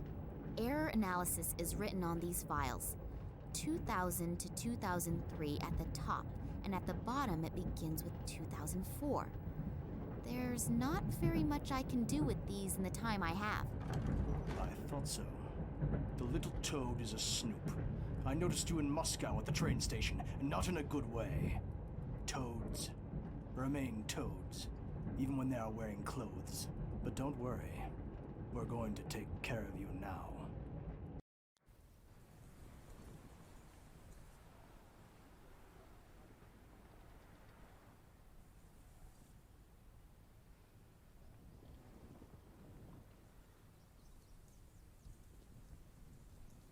is Kansky doing here in the middle of the night? Maybe I'm wrong, but I have a really bad feeling about him. I should definitely make sure he doesn't catch me. He probably hasn't forgotten the big bump on the back of his head yet. Finally, an answer to my question. I'm curious to see what my Irish colleague has found out. Hi, Max. It took a little while, but the information you wanted wasn't so easy to get. It was a good thing you sent me the original letter. But I'll tell you more later. For starters, let's talk about the Irish company and the letterhead. This company used to belong to a man named Ken Morangi, and had something to do with plant fertilizer. The company was suddenly closed down, even though business was going pretty good. I unfortunately couldn't find out anything more about it either. Since then, Morangi lives like a hermit on a small island on the coast of Ireland. I've attached a map along with the mail. But now to an even more interesting story. I took a closer look at the letter you sent me. It isn't as empty as it looks at first glance. It apparently uses some kind of invisible ink. Not very imaginative, but it's apparently sufficient enough for people like you. Here are the contents of the letter. I hope you can understand it. Hello, Vladimir. Receive the documents. Copy is underway. We still have to settle the question of the handover. Ken, P.S. The whiskey is still waiting. Wow, that sure does sound mysterious. Maybe this Morangi knows something that could help us. I'd better tell Nina. I wonder what she's doing right now. Hopefully she's doing okay. I'm really worried about her. Damn. It is not my day today. First I sit with a bowel-sick psychopath in a train compartment, and now with a rabid dog. I've got to get out of here again quickly. As soon as we reach the next bigger village, they want to hand me over to the authorities. That would be the end of my search, and probably the end of me.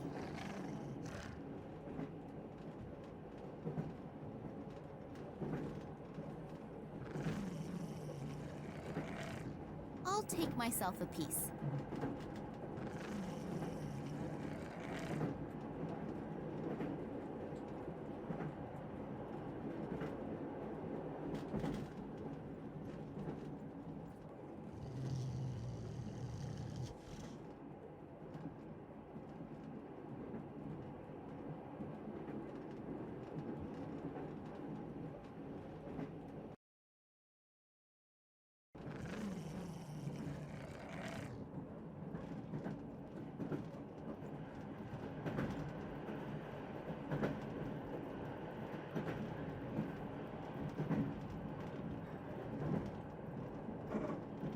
So, he should be busy for a while.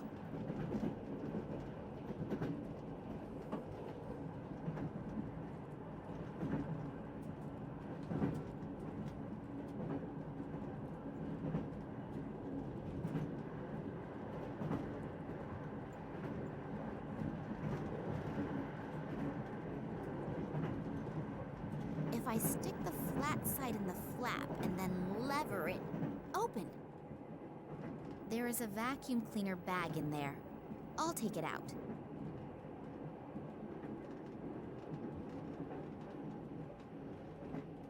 Do I have to rummage around in that? Yes, I suppose I probably do.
Hopefully no one heard that. Otherwise, my problems are about to increase. I could get onto the roof that way, as long as I don't slash an artery on those broken bits of glass.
close.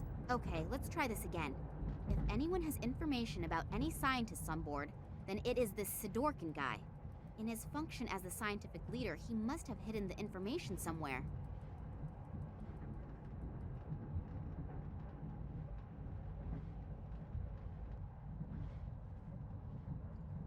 Open.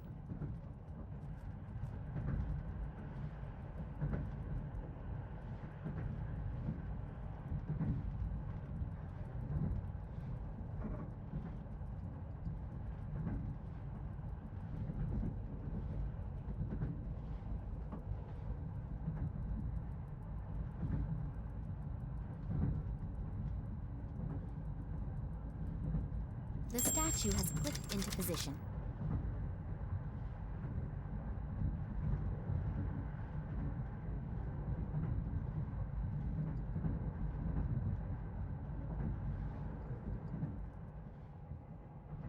Oh, I can turn the statue, but I can't pick it up. It seems to be anchored to the plinth.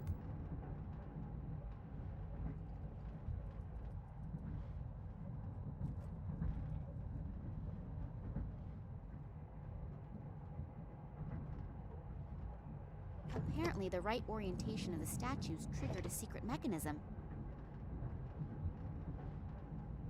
Soundproofed walls, and then this chair. Are they torturing people in here?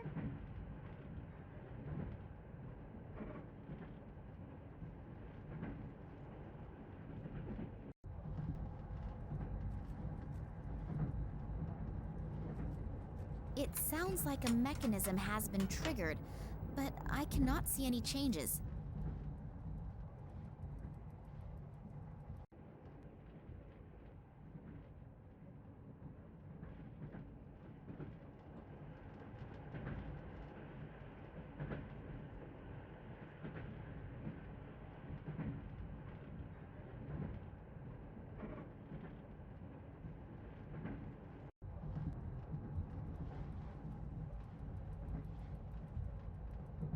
I'll take the skull with me, but I won't walk carrying a complete human skeleton.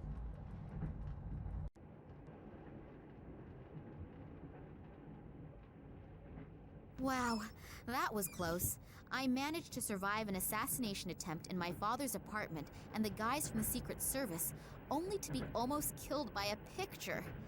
Life can be strange, can't it? What sort of strange lock is that? If I understand this correctly, I should try turning all the lights off.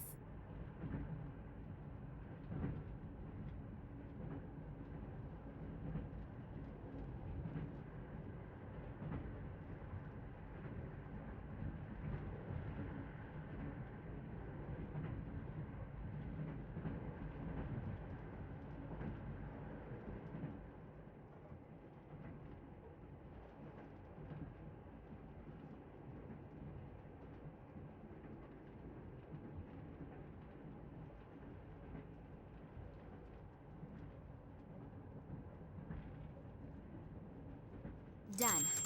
Hopefully the contents are worth the effort, and I eventually get to find out where Daddy is. Loads and loads of documents. This damn list of personnel has to be somewhere around. Ah, here. It is definitely divided up into scientists, military, and Secret Service. It lists more than 100 names in the train alone, and well over 1,000 in the research station. What exactly are they all doing? Whatever it is, I've got to find out if Daddy is on board the train. Well then, let's see. After some of the names, there is a cross. Are they all dead? I can only hope that the marks have another meaning. Daddy's not on the list, though. Not on the train, and not at the research station either. Does that calm me down or worry me? At least they haven't dragged him off to Russia, but therefore my only good lead has cooled right down. I'll have to look at the other documents. Who knows? It might help a little further. Here is a file with the title Tunguska Project. I ought to have a look at that. A whole load of formulae and loads of scientific stuff. I'll be old before I understand that. What? What's that? There is something written here about a Kalenkov report. It really does seem to be from Daddy. He proved in 1976 that the object found in the Tunguska region is of alien origin. On the strength of this report, the government gave the green light to the extension of the research station to carry out experiments on the fragment without any public interference. These experiments led to the discovery that it was possible to influence the behavior of animals when certain radiation fields are modified by the fragment. After that, the Tunguska project was called into life to improve the technology. Then there are pages and pages of test results. They must have done thousands of experiments on animals. Only, what is the goal? What are they promising themselves? Does it have any military use?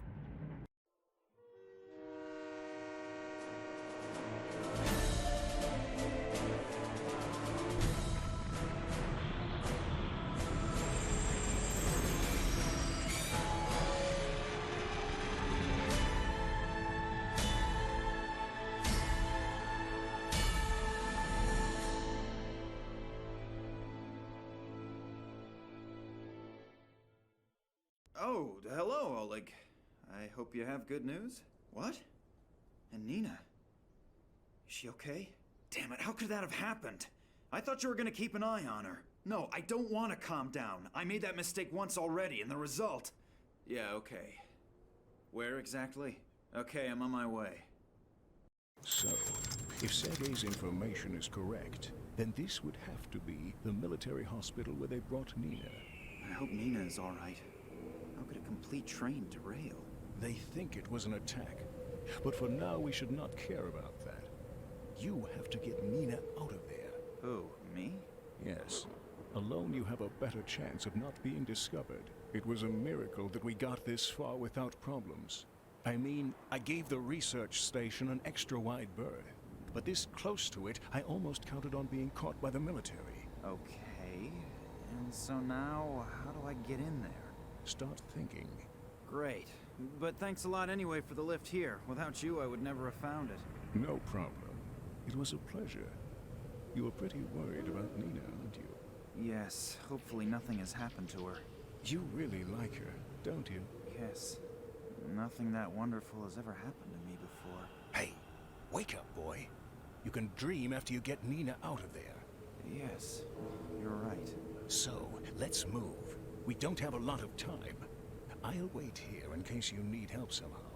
Oh, don't forget, Nina has been traveling under the name of Pakova, and probably has been admitted under that name. And now, good luck. Thanks. I will probably need it too.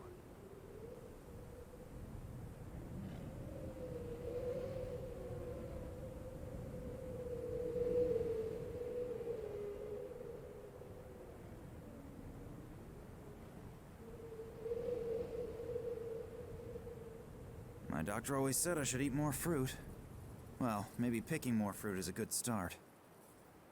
Now I've got a carrier bag full of holes and horrible red stains.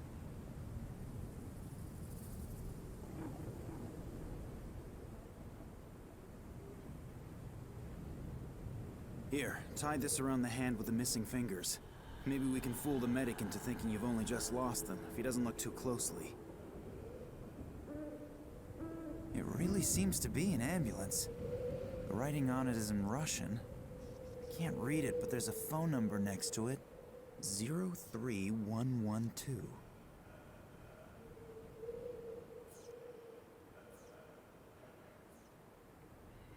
I hope my plan works. Hello. My friend is badly hurt. I think he's lost a couple of fingers. Yes, I'm standing here at the bus stop in front of the hospital. Please, send someone out quickly. I think he's bleeding to death. Yes, but please, hurry. I now only hope that Oleg's acting qualities are sufficient enough to convince the ambulance driver of his story.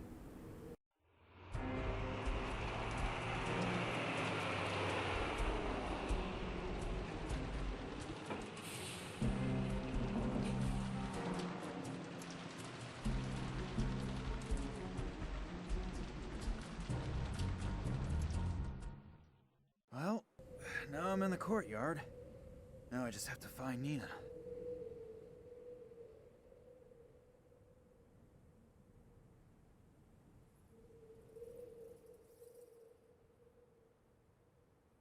Something is casting these shadows. Something very, very close.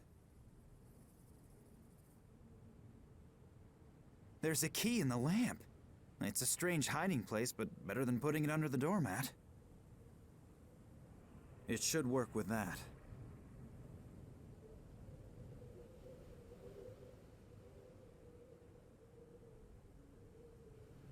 It fits. And into the lion's den. Hopefully no one's in the cellar.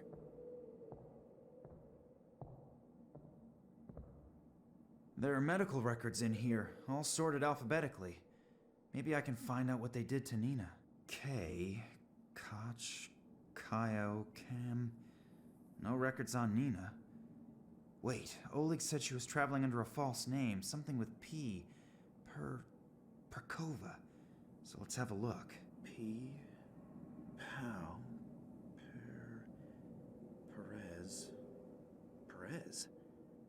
Perez Manuel. Wasn't he the one who went on the Tunguska expedition with Nina's father? And he was here too? That's very interesting. I should have a look at that. If my rudimentary medical knowledge isn't fooling me, there's something here about extreme behavioral and consciousness disturbances. Perez's behavior obviously showed such strange symptoms, unrecorded in any known illness. That was ages ago. In the meantime, research should have... It looks like they tried to find out about the illness by carrying out experiments on him. Through the cranium without an anesthetic. That's ghastly. Electroshocks, straitjackets, shock therapy. That reads like a torture report out of the Middle Ages. But the poor guy seems to have survived it. Then, a few weeks ago, he was sent back to his home country after an application from a certain Dr. Nicole Charlois to a small suburb of San Cristobal west of Havana. It looks like he obviously resisted so violently that they had to give him the double doses of phenylcyclidine piperidine. I believe that sedative has been forbidden for a while now. That's strange. Perez has been here for almost 30 years, and suddenly they're shipping him off to Cuba? And Nina's father disappears without a trace shortly thereafter. I would be astonished if there wasn't a connection. But what could it be?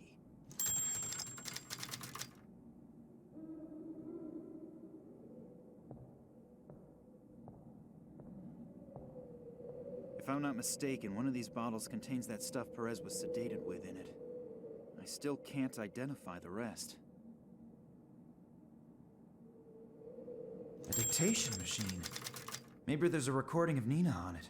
Patient 1835, severe psychological and neural problems, currently in a coma. During the observation period, the patient exhibited symptoms such as optical and acoustic hallucinations, reflexive muscle contractions, and incontinence. Patient also exhibited psychogenic reactions, temporary amnesia, partial facial paralysis, and spots in front of the eyes. Damage to the temporal lobe caused by external influences, fracture of the right wrist, various contusions, and hematomas in the area of the head and arms. Apart from some of the external injuries, the patient exhibits similar symptoms as the other patients. The report must be completed as soon as possible and faxed to Moscow. Damn, the batteries are running right down. That sounds terrible. What does "as with the other patients" mean?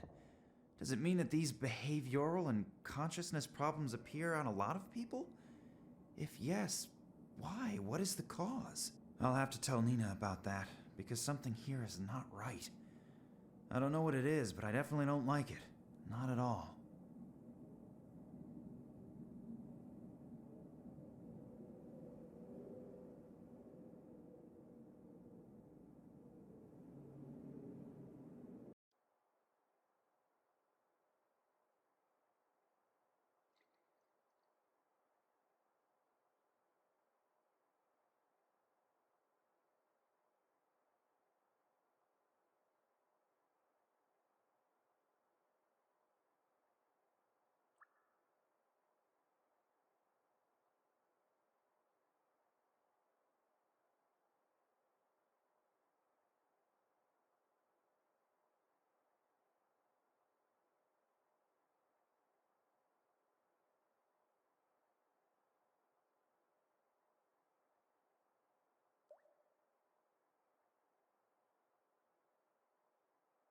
I'll have to be careful not to touch the needle.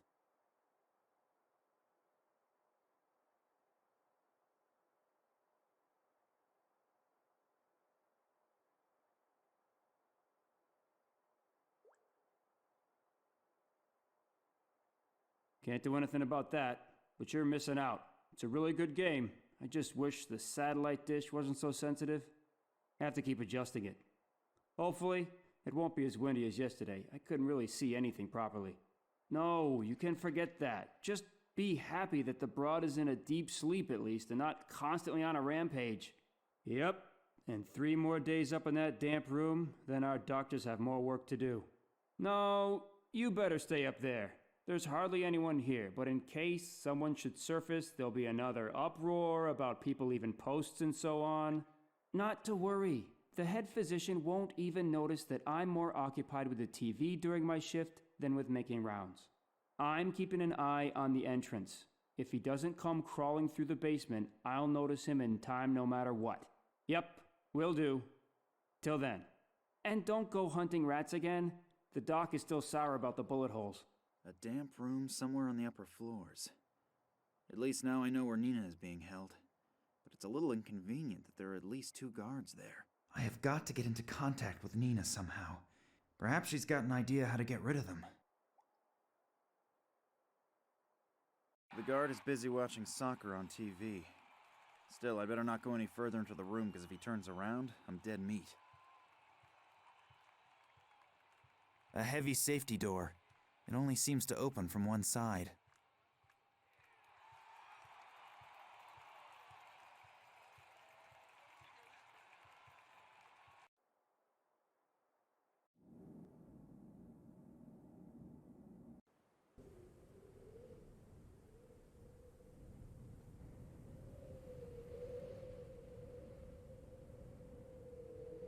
I can hear really loud snoring.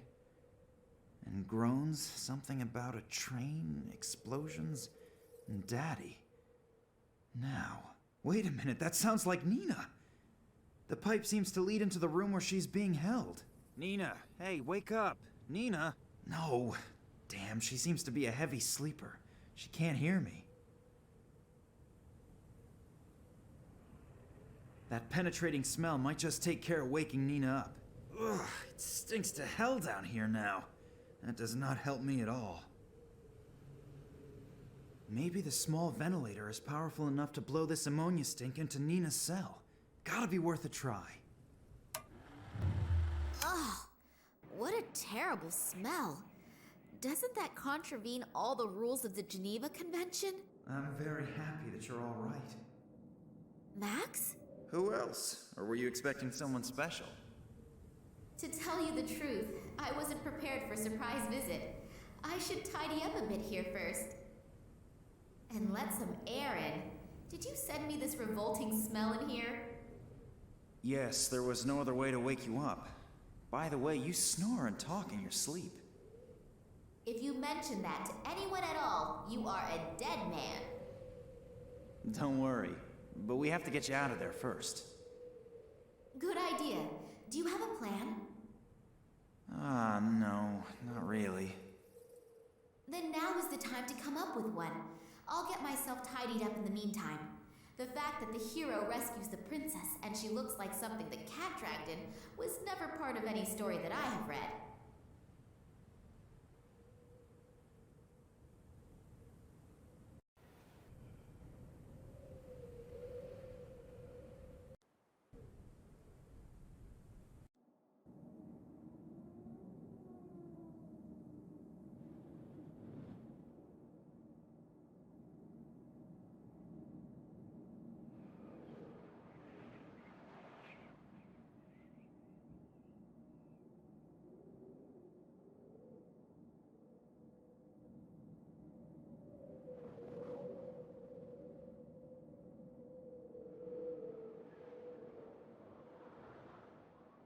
Pull it once over this sharp edge, and the work of many evenings goes to the dogs. Ooh, if my grandmother would see that. The thread is not all that strong if a part breaks off when I tie a knot.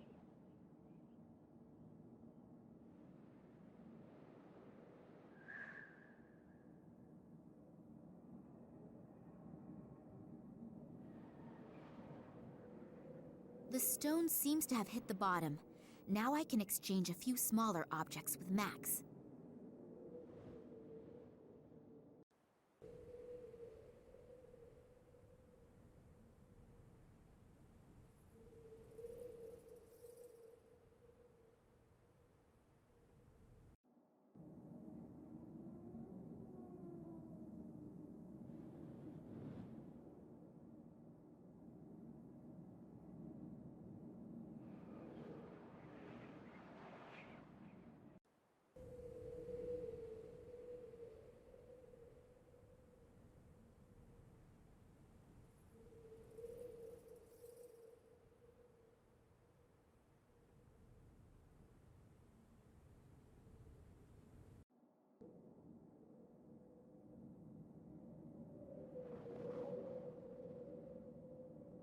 I can talk to Max.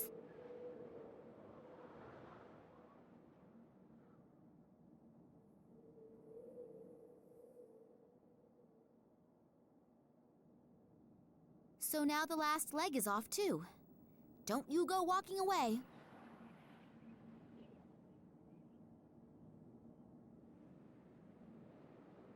Take that, scourge of every health authority.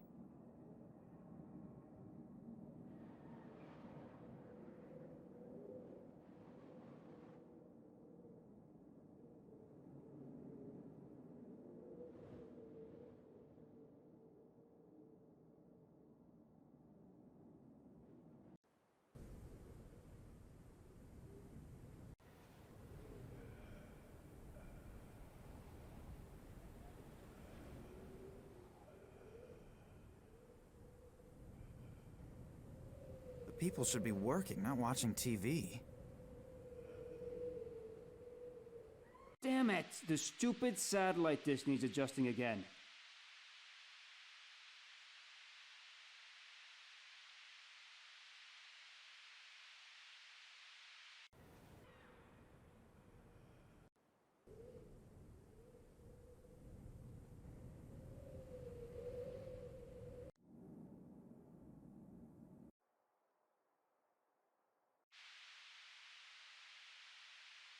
I'll take the back of the syringe off. The needle and its attachment should then be light enough for me to use it as a dart in my blowpipe. And if I touch this needle now, our little adventure will come to a pretty fast end.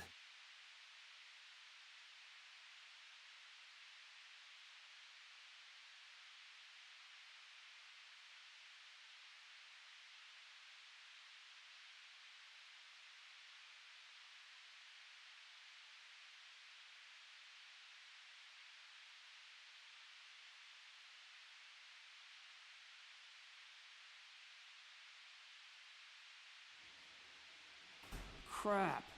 How did that happen?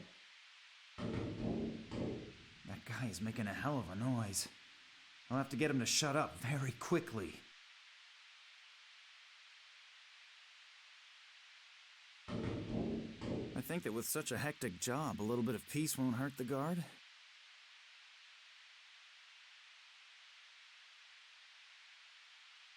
Ouch!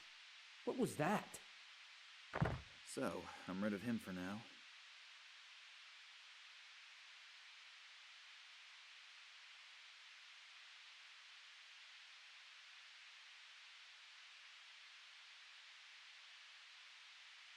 I'll take the thumbtacks with me, but the bulletin board can stay where it is.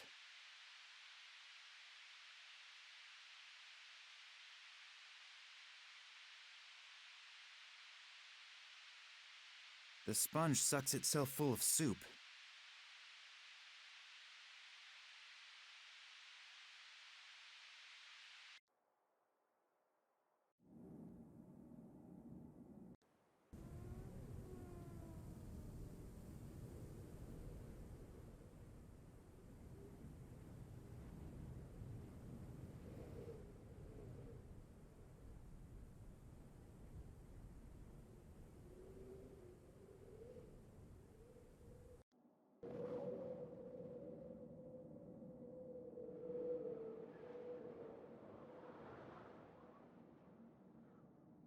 Looks like it could work as a trap.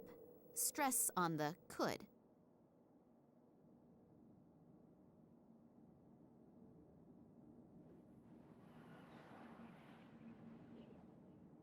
If it is really true that mice and rats like cheese, then this aromatic piece of foam rubber must be the perfect bait.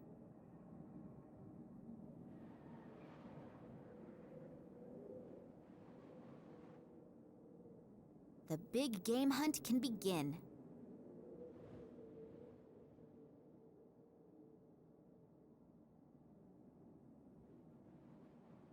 Then let's have a look and see what we've caught.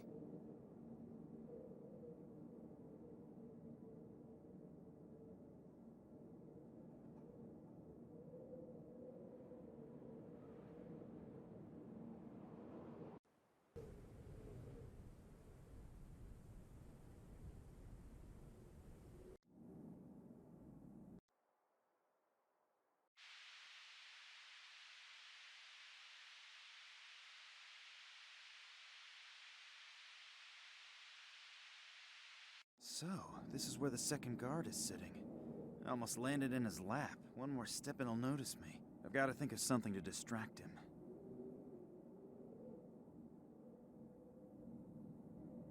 Run! Run as fast as you can and keep the guard busy for as long as you can. Good luck. Just you wait, you little beast! I'll get you!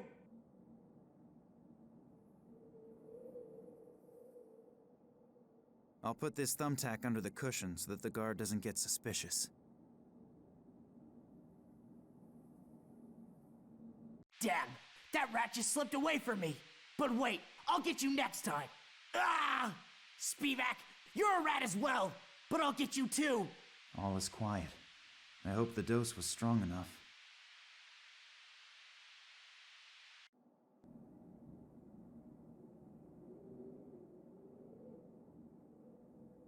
A bunch of keys.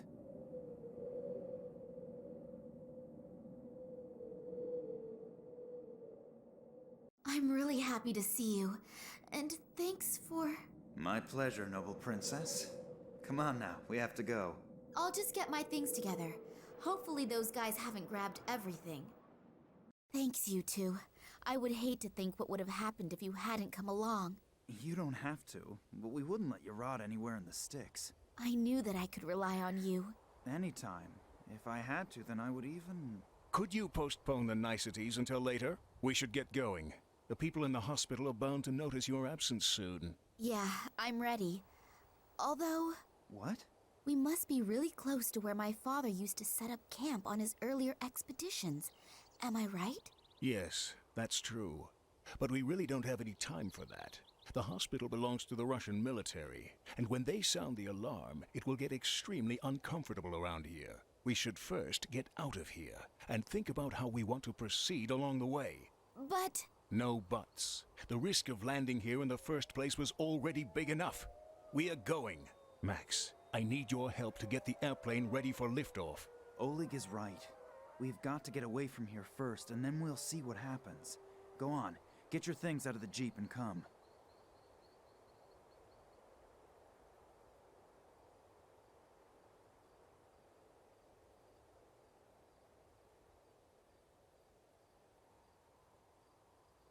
Attention!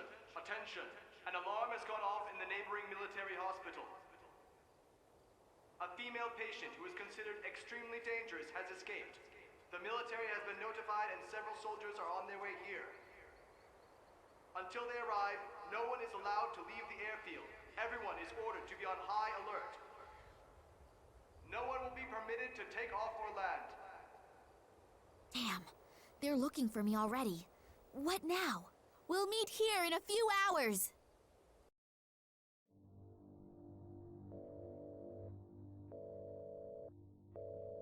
I hope you have good news. Unfortunately, no. Kalenkov is still missing. I'm waiting for the good news. Well, at least the others haven't found him yet either. We are running out of time. The preparations for the project are almost finished, and everyone is waiting for you to finally find the missing piece of the puzzle. I'm doing my best. What should I do if... Concentrate on his past. Someone has to know about Kalenkov's research, and if he can't tell us his secret himself, then others will just have to do it for him. Hopefully Max and Oleg are all right. I suppose they weren't born yesterday. They'll get along with the soldiers somehow. And exactly how are we going to get away from here again, I don't yet know. We can brainstorm that later. In the meantime, I can try to find the camp from which my father started his expeditions. The thing is, where do I look? Apart from this tent, I have found no signs of human existence. Hopefully I can get some help here.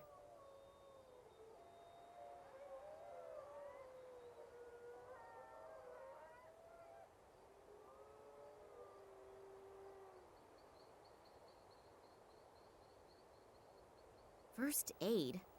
Only first aid for alcoholics. 1 bottle of vodka and nothing else. No bandages, no painkillers. Apart from the vodka, of course.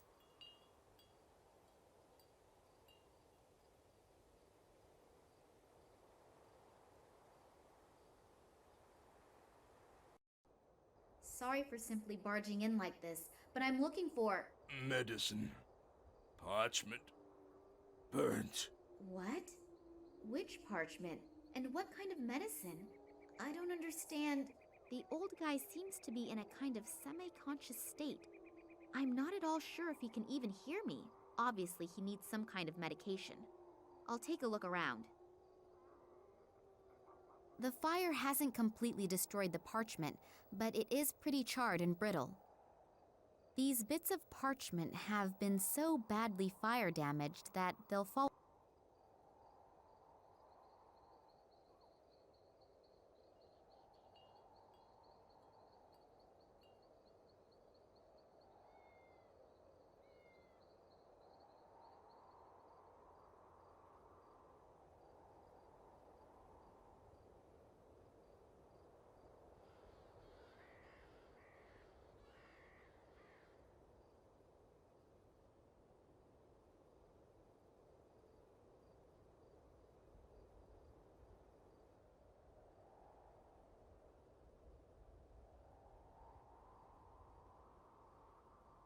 They all look as if they're about to fall apart. I'll be very careful that... One of the threads has come loose. I don't need any more of them, so I'll leave the tassels where they are.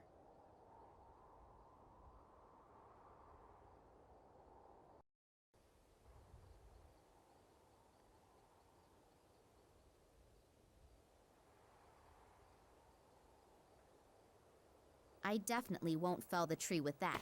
I'll limit myself to the bark.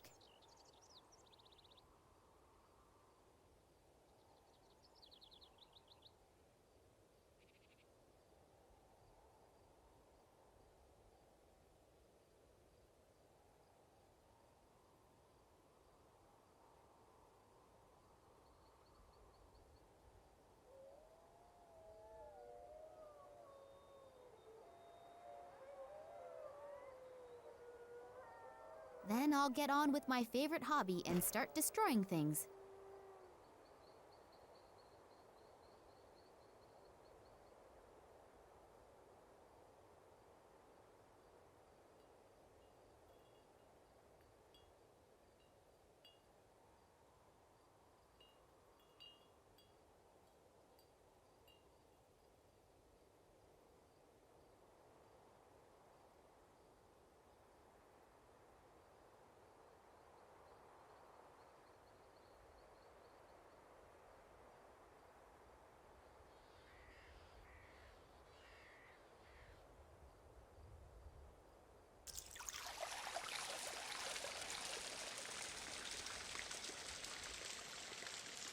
That poor animal is drinking as if there were no tomorrow.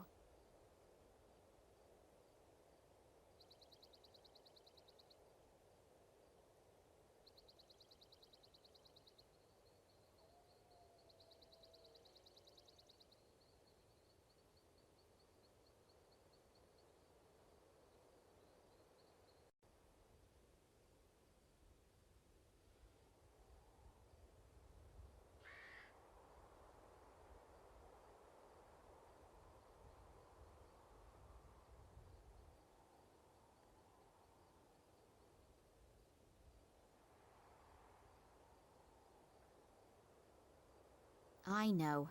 They're under the protection of nature conservation laws. I'll be very careful.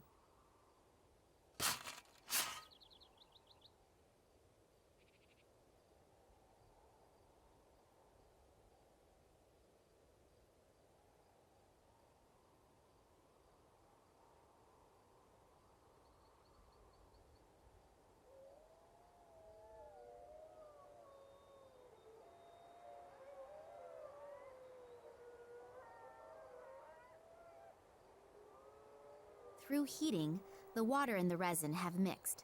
The resin is almost runny now. I'm not putting my hand into that. I'll scald myself.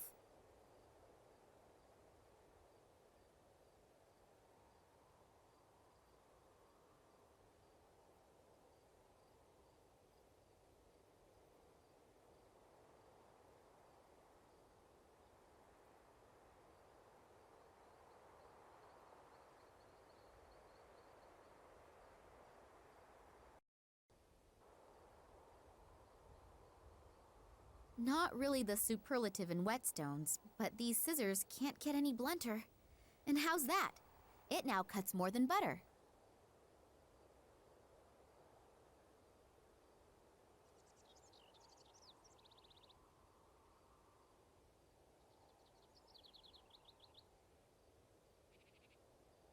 Easy there, boy.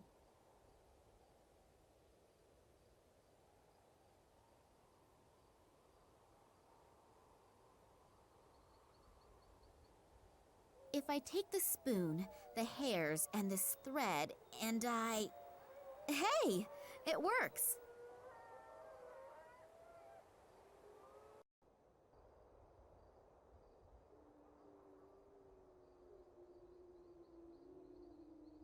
If I paint the resin very carefully over the parchment pieces...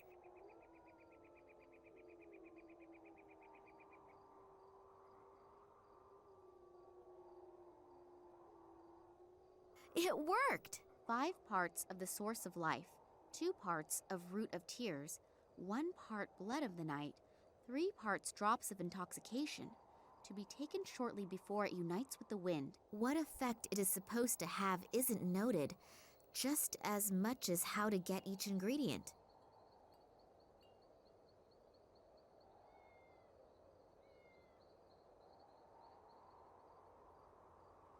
Hey, old man, wake up.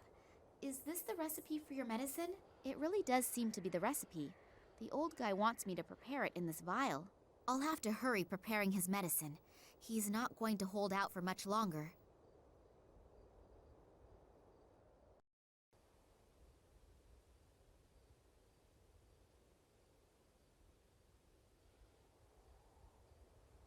Five parts from the source of life. Got it.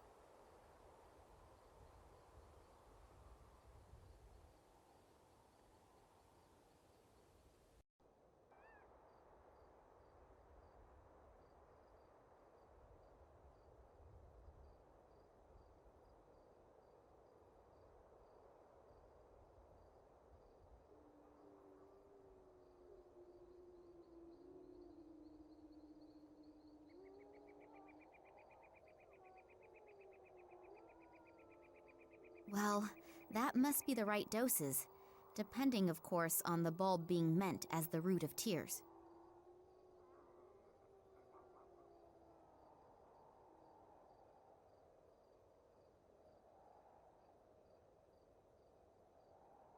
Ketchup is made of tomatoes. Tomatoes belong to the nightshade family. That could be the connection to the blood of the night reference. I'll try it. A few drops of the intoxication.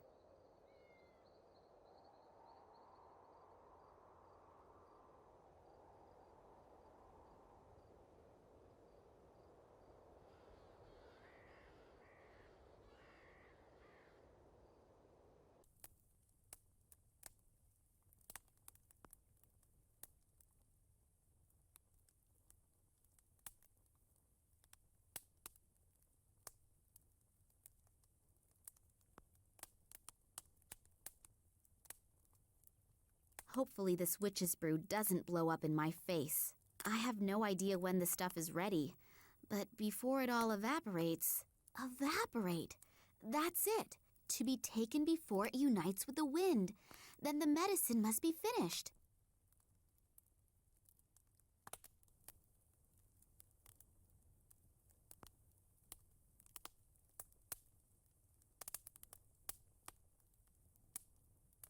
Drink, old man. I hope that helps. Thanks. My pleasure. What happened? A little difference of opinion with the guards. Guards? From the research station? Yes, Oh, it's not important. Not so important. You nearly died. But I'm alive. And you aren't just here to help me, are you? You have some questions. Yes. How did you know? Your eyes betray you. The eyes betray everyone. And your eyes, I know your eyes. They were here once a long time ago. Me? I was most certainly not. Yes, they were. But they weren't in the body of a young woman. You're the daughter of... What was his name again? Wladimir Kalenkow? You know my father? Yes, Wladimir was his name. He came to me back then like you are today, with the same eyes. I need your help. If you knew my father, then you can also tell me what happened here all those years ago. I'm only a shepherd. I've always been a shepherd, and I will remain a shepherd for the rest of my life. But... I know my place in life, and you should know yours too. Listen to the words of a simple man. My son didn't listen to me. What do you mean? You want to know what happened here almost 50 years ago, and what is happening here today. My son was also curious. He didn't want to listen to me. He found a strange piece of metal in the woods, and he asked questions. The wrong questions to the wrong people. I never saw him again. There are things that we are just not meant for. If we don't realize this... Old man, your words may be very wise, but my father is in danger and I need your help. I know. I can see it in your eyes. You really are just like your father. I also warned him, but he didn't want to listen to me either. He entered the cursed realm of the Ugdi, the evil thunderbirds that have been sent to cause endless sickness since the year of the great catastrophe. Your father ignored my warning, and his companion must have paid dearly for it. I know that I cannot stop you, so I will tell you where your father had his camp back then. Follow the northern path until you reach the swamps, and you will find what you are looking for. But always remember my words. Be careful in everything you do.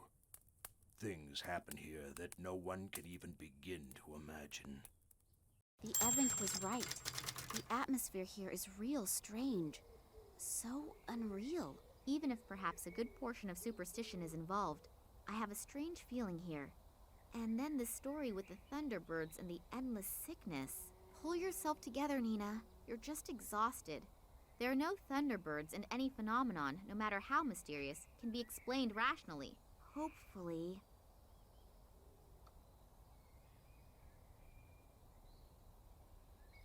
That must be the site that the old man spoke of. My father started his expeditions from here. Maybe I'll find an explanation here of how the events of the past link with the kidnapping of my father.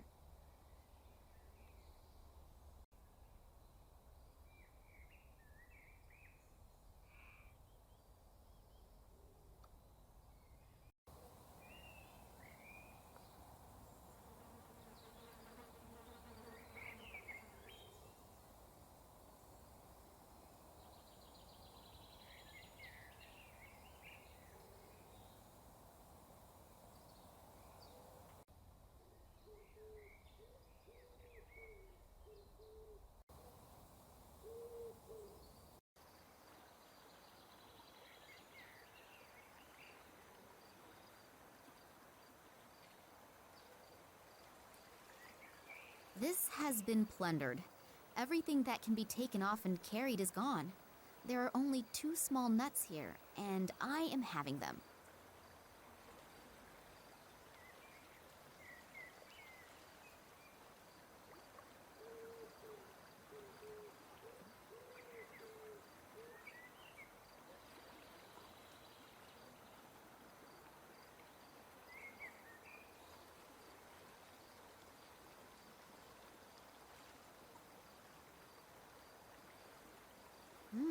There's still plenty of vodka in there. If I want the one spirit, I think I will have to get rid of the other. Nastarovia! Oops, I think I'm a bit out of practice.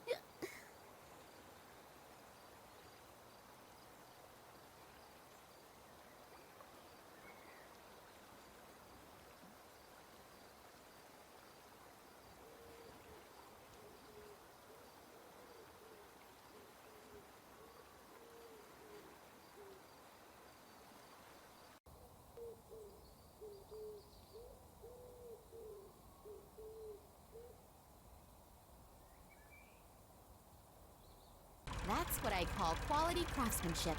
over 50 years old, and it still works like it did when it came out of the factory. I'll hold both nuts close to the coils, but not too close, otherwise I'll be toast. As a result, they seem to have become magnetized.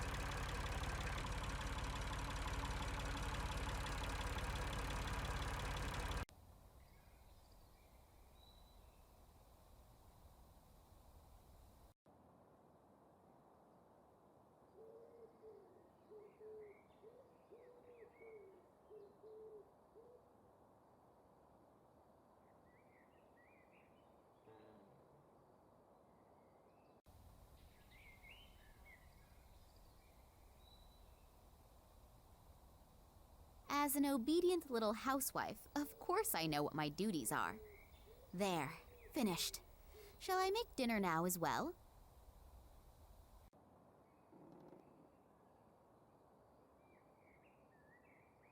The rag is soaked through.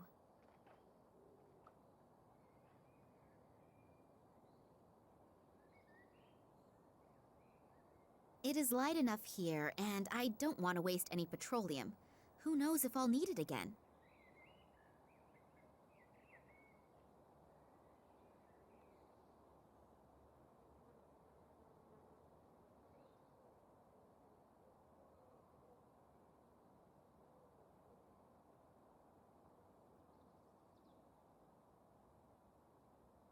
I'll light the lamp.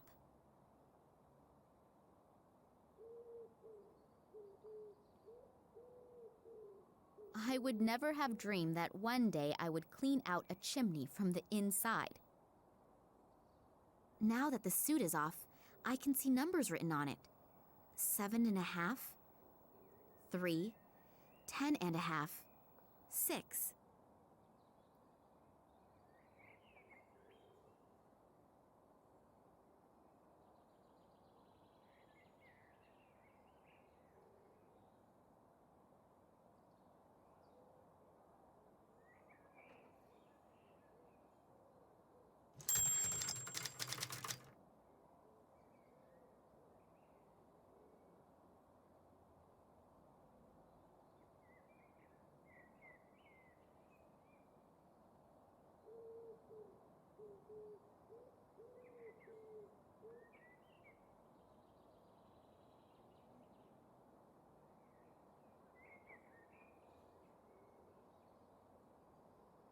That's strange.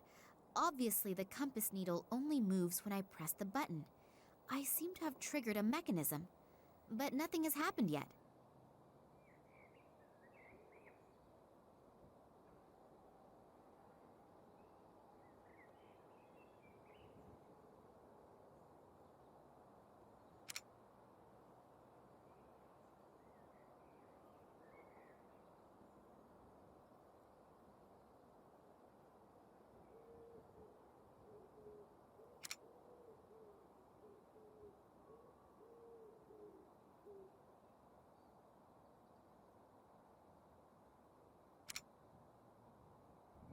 A secret compartment.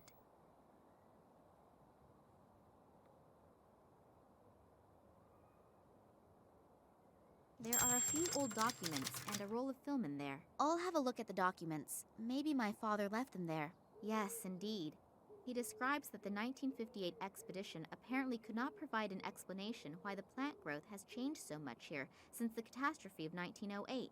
The discovery of a meteorite, hoped for by the government as a cause of the devastating explosion, also did not materialize. For this reason, neither my father in his function as the leader of the expedition, nor the biologist, Ken Morangi, could provide an unambiguous conclusion, which obviously was not regarded favorably by the authorities. Oh, and they are also briefly mentioning Oleg here, but apparently he was not that important. I guess I'd better not tell him that. Years later, in his function as a geologist, at the Academy of Sciences in Moscow, my father examined a strange piece of metal that had been found in the Tunguska region. He then was able to prove its non-terrestrial origins, which breathed new life into the meteorite theory. However, upon further analysis, he and his colleague Manuel Perez discovered traces that indicated that the metal had been worked. When they wanted to publish their discovery in the Kalenkov Expert, it was completely, surprisingly rejected. and they were forbidden any further examination of the rock. When my father continued to inquire about the happenings in the Tunguska region, he was dismissed from the Academy of Sciences. The last entries are from 1977. Obviously, he and Manuel Perez went to the Tunguska region on their own. They hoped to find additional fragments of that strange material so they could continue their studies. What the goal was and what happened isn't written down in here. In addition, I have this burning desire to know what is going on with this fragment. On the one hand, it's probably not of terrestrial origin, but on the other hand, it was processed. That would mean... The old Evank also said something about his son finding some metal fragment in the woods, and then suddenly disappearing. That would fit in with the fact that my father was even thrown out of the Academy of Sciences due to his analysis. I hope that I will find some more answers on that roll of film.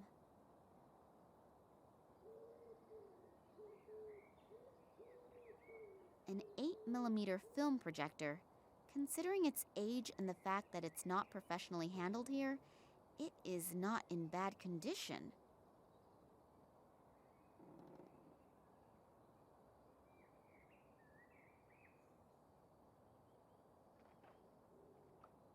Damn, the bulb has burned out. It's not possible to just pop around to the shops and get another around this place. So now is the time to think of something else. I've wrapped the tinfoil around the broken glass. Yep, that should work. Since it's rather dark in here, the light reflected by my modified glass shard should do it.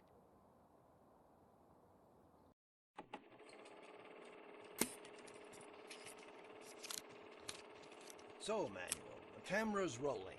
Please excuse me for a moment. I'll be right back.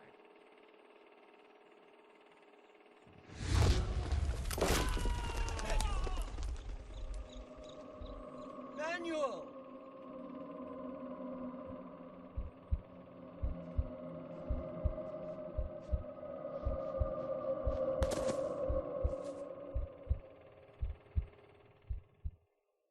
What was that? Lightning? Or sheet lightning? And what happened to this Manuel Perez? That sounded like an explosion. I should see what's going on. Looks as if half the station exploded.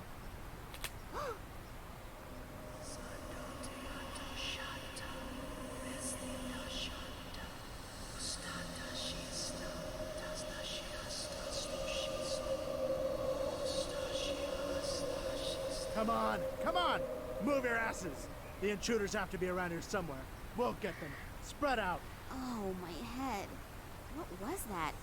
Feels like someone sifted through my thoughts. There's someone up there. Get them! Damn. I have to get away from here.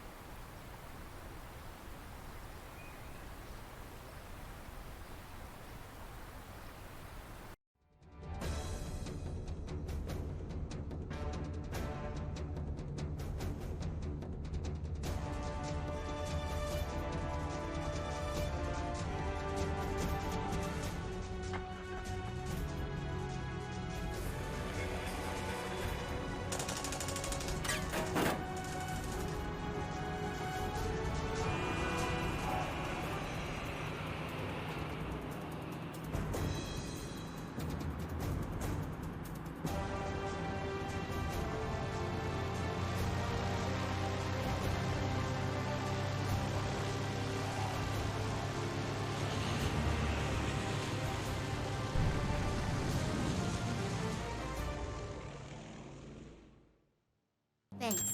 That was close. No problem. I told you that I would catch you if you were ever standing on the edge of a precipice. What happened? We just saw that some areas of the research station were in flames, and suddenly there were soldiers everywhere. I don't know much more either. Suddenly, two strange figures appeared in front of me out of nowhere. From the FSB? No, they weren't agents. I'm not really sure. This may sound kind of stupid, but I'm not even sure if they were human. What? I don't know how I should describe it. It was more like a feeling that I got from them. What did they want? Did they say anything? They didn't really speak. It was more like voices inside my head. It was as if they were looking for an answer. What kind of answer? I don't know how to describe the feeling. It was as if my head was going to explode. I've never experienced pain like that. And then suddenly, I knew that I wanted to tell them everything. It was suddenly so clear. You told them everything? No. Before I could say anything, the soldiers came, and the two figures disappeared as suddenly as they appeared. Where are we flying to anyway? In the meantime, Sergei has found out that your father was never in Moscow. So it almost looks as if the entire trip was pretty much in vain. No, on the contrary. I'm now sure that my father was kidnapped for some reason that has to do with the Tunguska catastrophe. How come? I found some of my father's old documents. If I haven't misunderstood them, he was on the trail of something big, and I have a name. Manuel Perez. He was with my father back then, and we also know approximately where he is now. Yes, in a mental institution on Cuba. Great lead. It's gotta be worth a try. And there's another name on the list. This Irish biologist, Ken Morangi. That's right. I know that I have already asked a lot from you two, and I'm deeply indebted to you. And I would understand... Stop rambling. What's your plan? You're heading to Cuba and I'm heading to Ireland? You'd really do that? You can pay me back some other time. For example, by buying me a cup of hot coffee. Max, you're a sweetheart. And don't you ever forget it.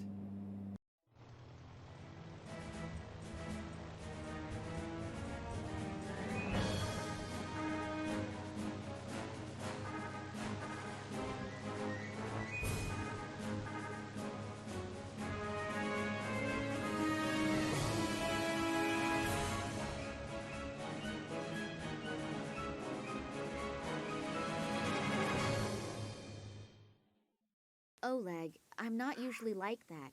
But what should I do? Besides you two, I don't have anyone who could help me. And if my father... It's okay. We enjoy helping you, honestly. So don't worry about us. Concentrate on your dad. Yeah, okay. We already found the psychiatric hospital. I only hope that this Perez is still here. Why shouldn't he? But first I have to take care of some formalities. Will you be okay without me? Sure. I can manage the 20 yards to the reception desk by myself. Go on. I'll be all right. Okay. See you later.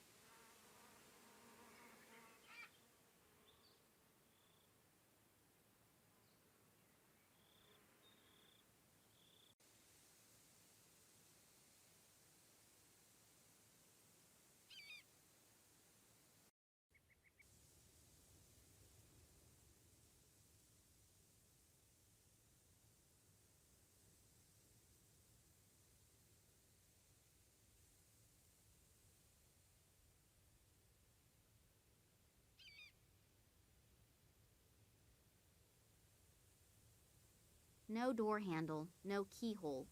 As soon as the door has closed, it cannot be opened from outside.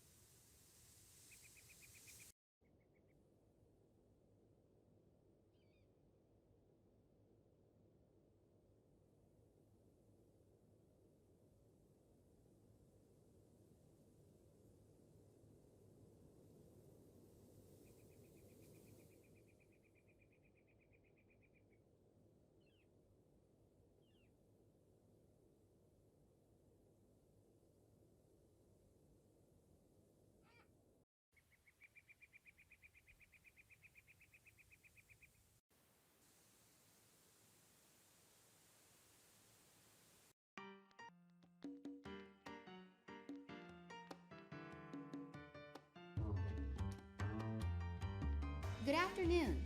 Hello? I'm looking for a man named Perez. Manuel Perez. He's supposed to be a patient here. May I speak with him? Perez?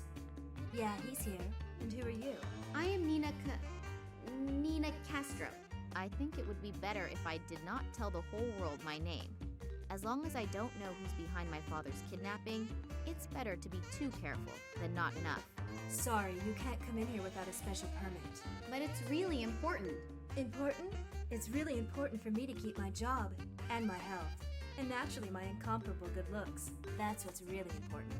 I'm not asking you to release him. I just want to talk to him for a second. Listen up, darling. Now that Mr. Gartuso has the say and Nicole Charleroi was put in charge, we all have to really watch ourselves. Massimo Gartuso? The American billionaire with a gigantic mobile phone company? That's the one. And in Cuba the saying goes, whoever pays decides what's for dinner. Is there anything else I can do for you?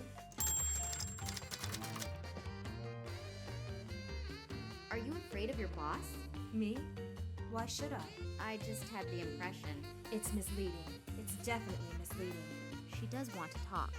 All I have to do is tickle her a little bit. The boss isn't even here, so you have nothing to worry about. Yeah, that's also what Pedro thought, but then... And then? Nothing. Leave me alone. This Nicole Charleroi is pressuring the workers to such a degree that they are almost shitting their pants from fear. I hope I won't have to clash with her on top of everything else. The music sure is loud! Yeah, great, isn't it? I just got the disc and I've been listening to it non-stop for the last 3 days. It really keeps me going. It even makes it fun to clean. Actually, I wanted to be a dancer, but the market in this region is pretty saturated. So I had to invent a new discipline, rhythmic cleaning. I clean to the exact beat of the music. It also helps fight fatigue. I came up with it a few weeks ago and have been perfecting my technique ever since. We'll see. Maybe if politics doesn't pan out, I can maybe offer a few courses for housewives. I think the demand for it is probably pretty high. Yeah, I bet it is. You said something about if politics doesn't pan out. You're a politician? Not yet, and I stress the word yet. There is an election in 2 weeks and I want to run. As a politician? Yeah, sure. Anything against it? No, of course not. So you think you have a good chance? Yes, I think so. I am staggeringly gorgeous, and I have already, let's just say, convinced 20% of the voters. Oh. But I don't want to be just one of many. I want to be the next female mayor. Unfortunately, I still need some more votes for that, but I'll get them. If only I knew how to get them. Oh, you want to jump straight to being the mayor. How modest. What's your election platform? Platform? No one reads it anyway. The only problem is that I just have 2 weeks and I'm still behind 120 men. Yeah, that's cutting it close. Maybe you should try getting a platform after all. Oh, it's much too expensive and no one is interested anyway. I just have to be able to convince more people all at once of my qualifications is all. You mean... Yeah, well, do you have a better idea? I'll think about it. If I think of something, I'll let you know.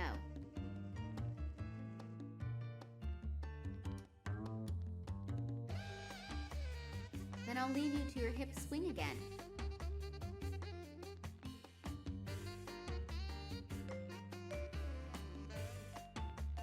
I'll just take one of them with me. The selection is done according to the proven method of random chance.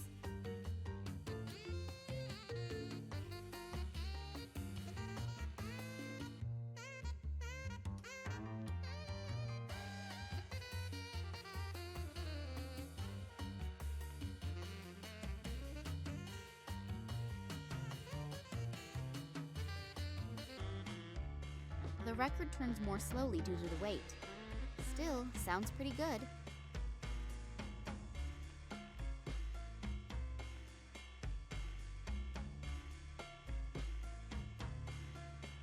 Hello. That's a nice house of cards you're building there. Yeah. And now be quiet or the thing will fall again.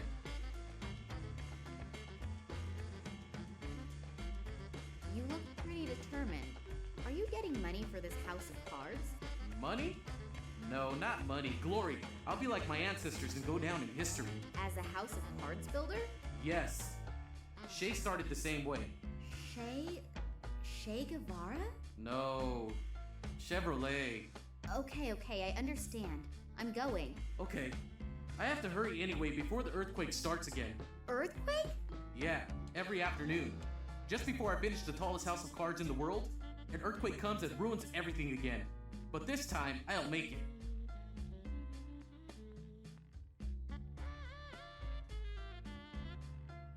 Watch out that your house of cards doesn't fall down. Yeah, make sure you don't bring down my house of cards.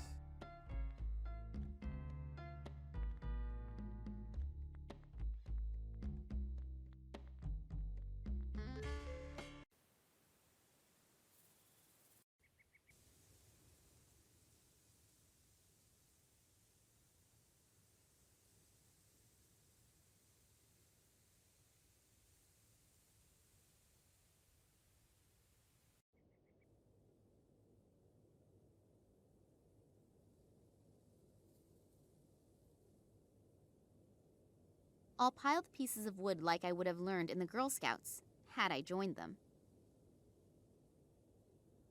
I knew that these kinds of pseudo-magazines could help in many situations.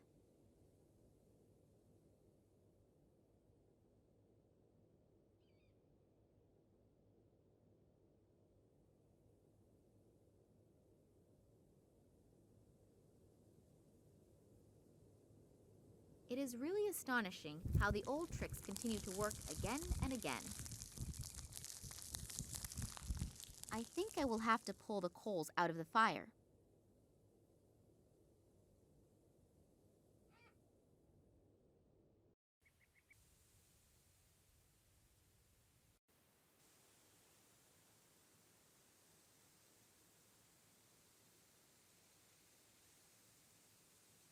Good afternoon. I'm looking for the sanatorium under the palms. Am I in the right place? Good afternoon to you, too. Yes, as far as the name is concerned, you're in the right place. As far as the name is concerned? Well, it's the same with institutions as it is with political parties. The name isn't always the main concern. How come? There are a bunch of palm trees here, aren't there? Sure, there are palm trees here, but let's leave it at that. I've already said too much. How can I help you? Oh, come on. What's going on here? What isn't right? Nothing. I mean everything. Oh, it doesn't matter. What do you want? That's a shame. I'm looking for a man named Manuel Perez. He's supposedly a patient here. Ah, yes, could be. I don't know the patients. Go to reception on the left side. I'm sure someone can help you there. And if I can offer you a word of advice, be careful. What? Why? Just because. You look like you could use the warning, but be that as it may, I have to go back to my painting. Good luck. Could you perhaps paint a portrait of Nurse Sabrina? Yeah, I guess so. Just a second. I've run out of black. I can't paint without black. Okay, I'll take care of it. How long do you need? Probably half a day. You have 30 minutes. There's no way.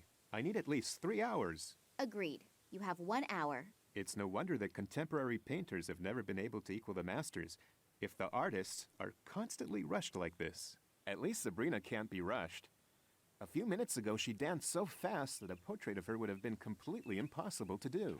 But she has apparently put on a slower record, so it shouldn't be a problem anymore.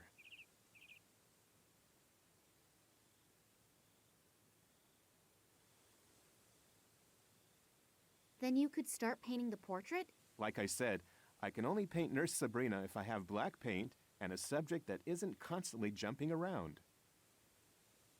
I'll leave you alone with your muse now. Thanks. I'm still waiting for the kiss. From me or from the muse? Both. I didn't find any black paint. Do you think a piece of coal will work too? Yes. Coal should work too. Do you have everything you need for the portrait now? Yes, I think so. She's a little hard to see from here, but I'll try.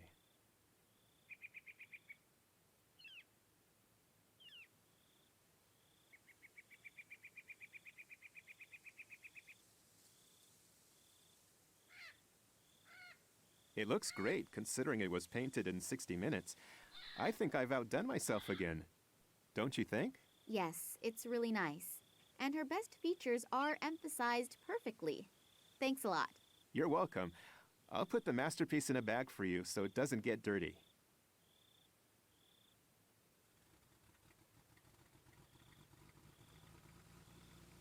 I'll leave you alone with your muse now. Thanks. I'm still waiting for the kiss. From me or from the muse? Both.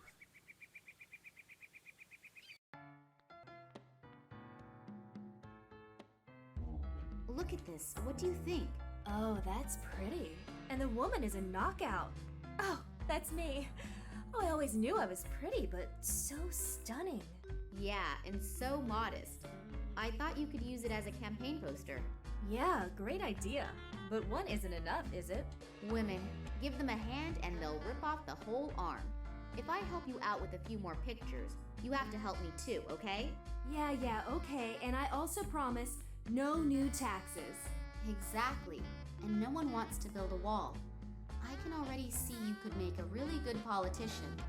I'll see if I can come up with a few more campaign posters.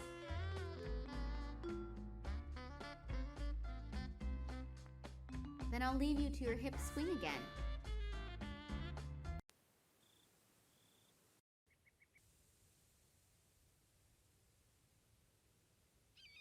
Hello?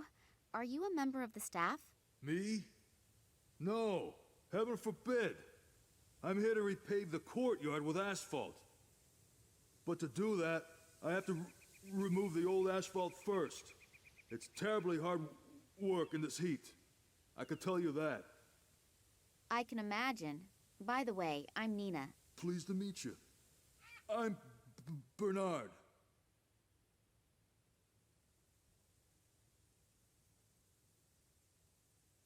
Why is the courtyard being repaved? It still looks good. I've seen streets at home that look much worse. No idea. You're right, though. It really isn't worthwhile for just a couple of patients. Whatever. I don't really care. Who hired you? Some Italian-American, Massimo Gattuso or something like that. Massimo Gattuso? Yes. He wants the courtyard to be finished in 3 days. It's completely unrealistic. But you don't know why this courtyard is supposed to be repaved? No. Strange. How come someone like Massimo Gattuso has the rear yard of a net house in a Cuban hick town surfaced with asphalt? Regarding your break... Are you gonna deny me my break? Oh no, of course not. Good. It's short enough as it is. The old lady will start smoking again soon, and then my work starts again. What do you mean? The cook. As soon as I see black coming out of the chimney back there again, I have to go back to work. Smoke as a signal to get back to work? That somehow seems familiar to me. Don't you have a watch? Nah, I don't need one. The old lady is accurate down to the last second. Well, then enjoy the rest of your break. I will.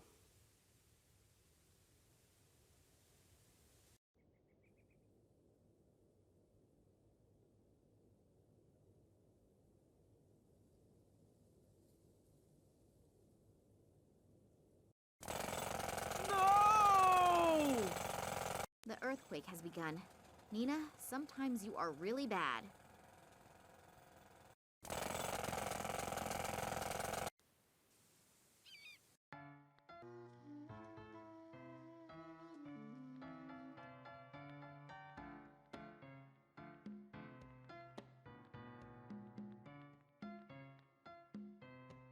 I used up all the copier paper.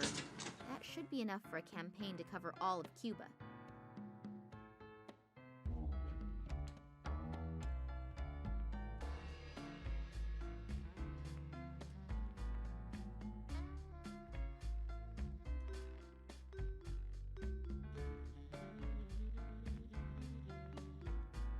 Here are the campaign posters. There's no longer anything standing in the way of your political career. Beautiful, simply beautiful. Who could resist this woman? No one. Help me now. Sure, I've given you my word as a politician, haven't I? Will you help me anyway? Fine, just this once. But watch out for Ramon. He's the caretaker here, and if he finds you, he'll make mincemeat out of you. So hurry. Perez's cell is all the way at the end on the left.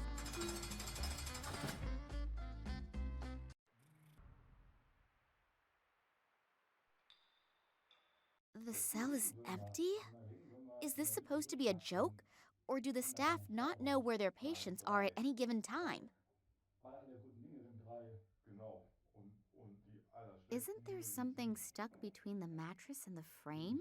There is! A newspaper article. It deals with the new appointment for the post of institution director. Next to the article is a large photograph of that Nicole Charleroi.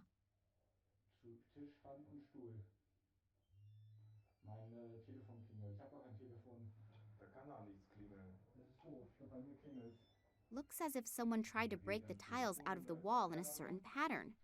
But I just can't think what it is supposed to mean.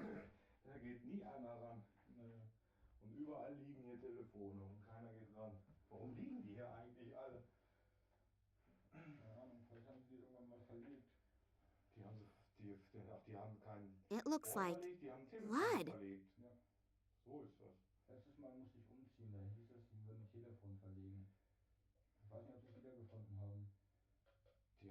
Looks as if someone tried to break the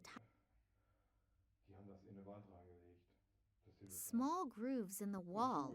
Almost looks like scratches. There is something in one of the grooves. Those are fingernails.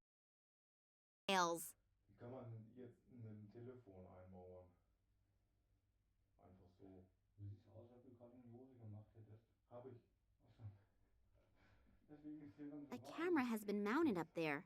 Wonder if it works.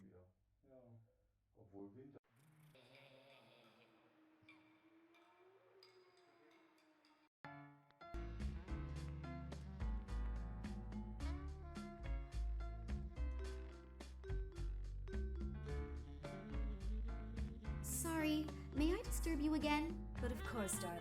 Anytime. I could use a little distraction. Perez's cell is empty. Where is your patient? Empty? What do you mean, empty? I mean empty. No one there, all gone, little going on there. In short, it's empty. That can't be. The doctor, she'll kill me. Does that mean you really don't know where Perez is? No, Ramon? Yeah? Where is Perez? How come? He's not in his cell, so where is Perez? He's gone. I've already informed the doctor. She'll take care of it. Take care of it? Then will she take care of us too? I don't think so. She sounded really calm. Don't worry. Nothing's going to happen. I'm going to take care of the patient's beds here first. They need to be changed pretty badly. We'll talk after work, okay? Yeah, we should do that. Sorry, I didn't know. You heard for yourself. Oh, Lord, watch over us. Damn. I've flown thousands of miles just to find out that this Perez has disappeared, but I am not giving up that easily. I mean, he can't have dissolved into thin air.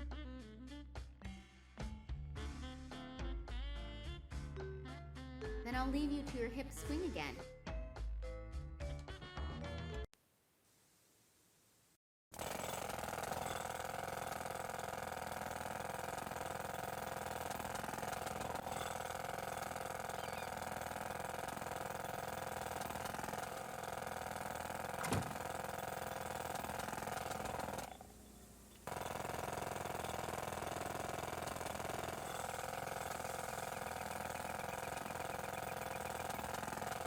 If I manage to attach the canvas correctly, then hopefully the door will not close the next time.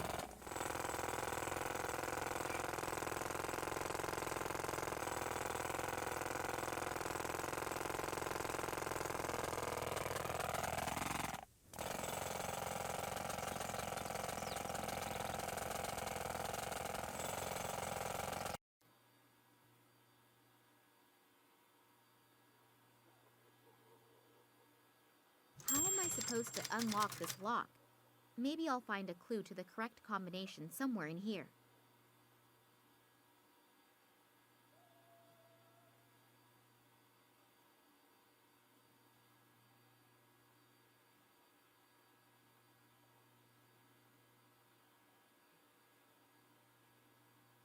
How am I supposed to unlock this lock?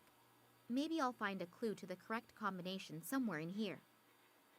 1, 4, 2, 8. I wonder if the safe will open now. All right, I'm a genius. There are tapes in there with writing on them. A. Carlos, J. Sanchez, S. Martinez, M. Perez. Here it is. I hope that it will help me somehow. I'm really eager to see what's on it.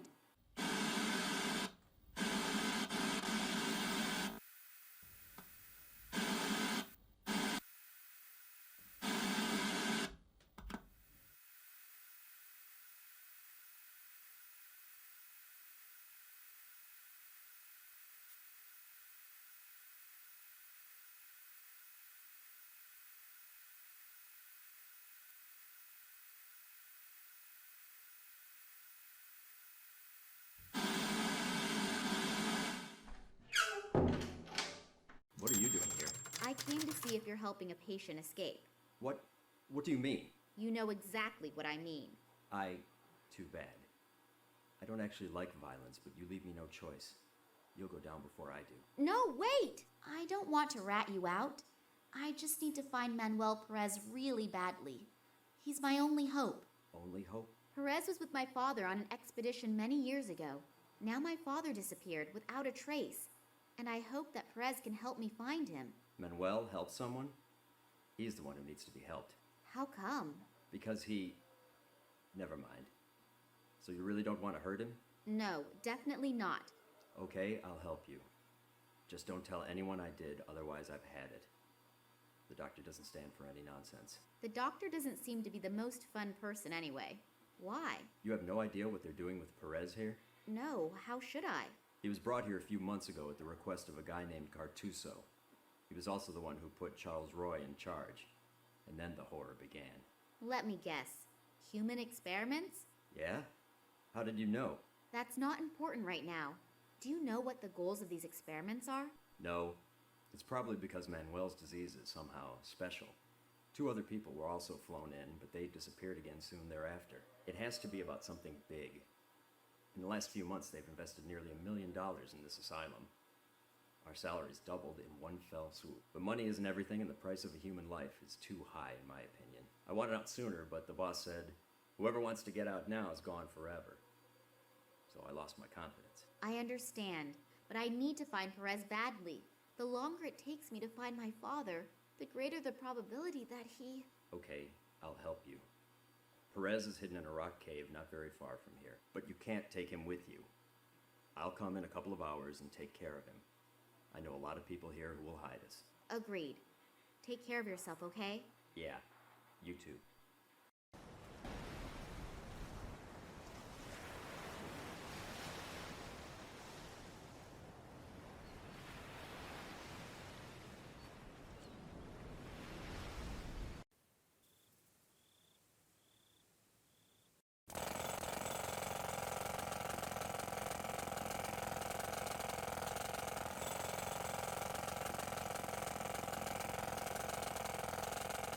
I'll just take the picture with me again.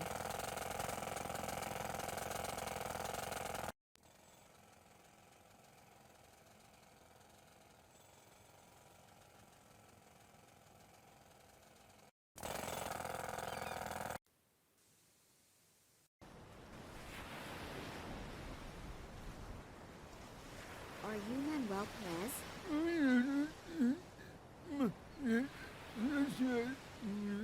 Hello? Can you understand me? I don't know if he understands me, but when I addressed him, he looked me in the eyes and smiled, almost as if he recognized me. This event in the Tunguska region reacted the same way. Maybe he really did recognize somebody, namely, my father.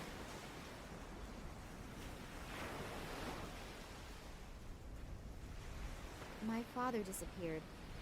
He was probably kidnapped. I take it that the reason he was kidnapped had something to do with his past. You worked with him for so many years. Do you know of anything that could, after so long a time, catch up to him? It's obvious he wants to tell me something, but I have no idea what.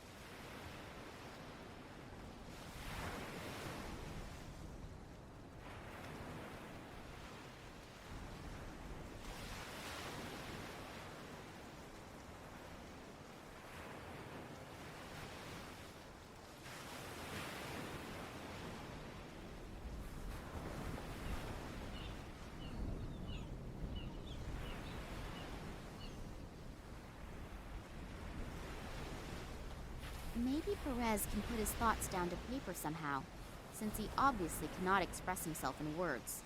It's worth a try. Perez drew some kind of symbol. I have no idea what it's supposed to mean, but it doesn't appear to be chaotic scribbling. The symbol can be recognized clearly and plainly, and the lines are so straight, as if they had been drawn with a ruler. Now the only question that remains is how that is going to help me. I'm going to send Max a text message and a picture of the symbol. Maybe he has an idea.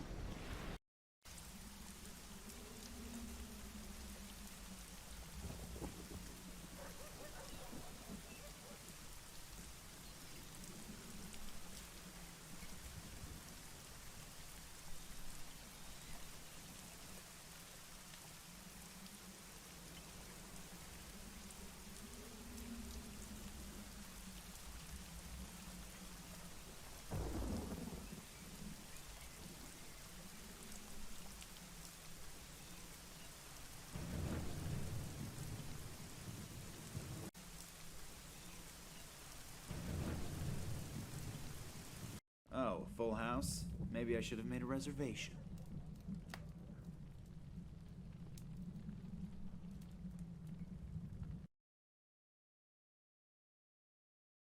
I think I'll take that with me. It has obviously already fulfilled its function with a nice gentleman here.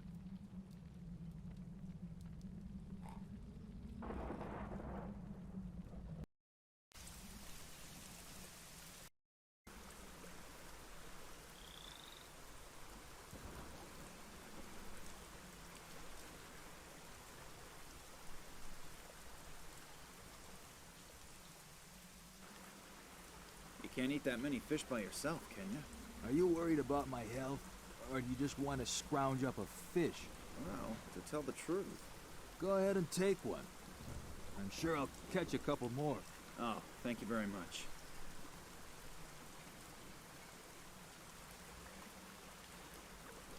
Nobody'll miss it.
I'm gonna use your fireplace to grill the fish. Of course, you could probably do it a lot better than I can, but you probably have more important things to do.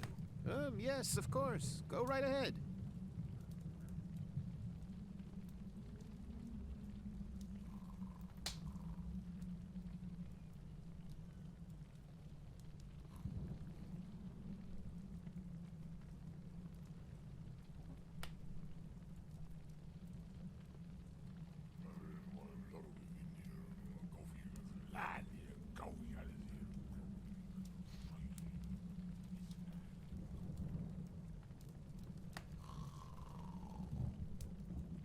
A simple tin cup. I don't have to dry that. Its previous owner has done that very thoroughly already.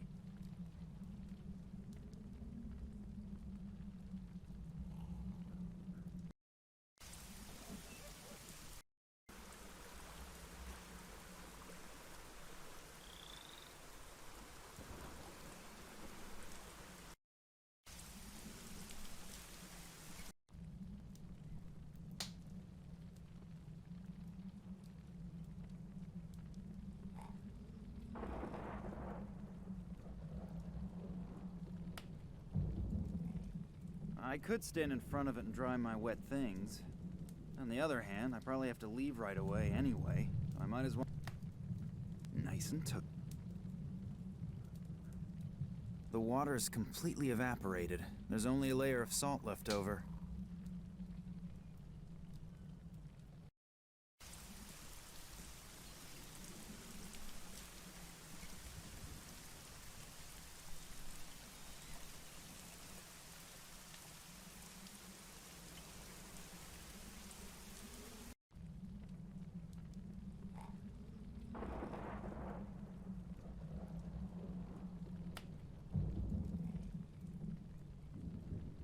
Dinner is served, my lord.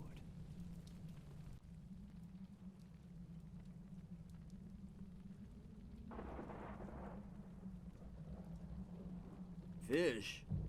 I smell fish. What? Lemon's missing. Barkeep, bring me some lemon. Fish without lemon is like a bottle without whiskey. Barkeep?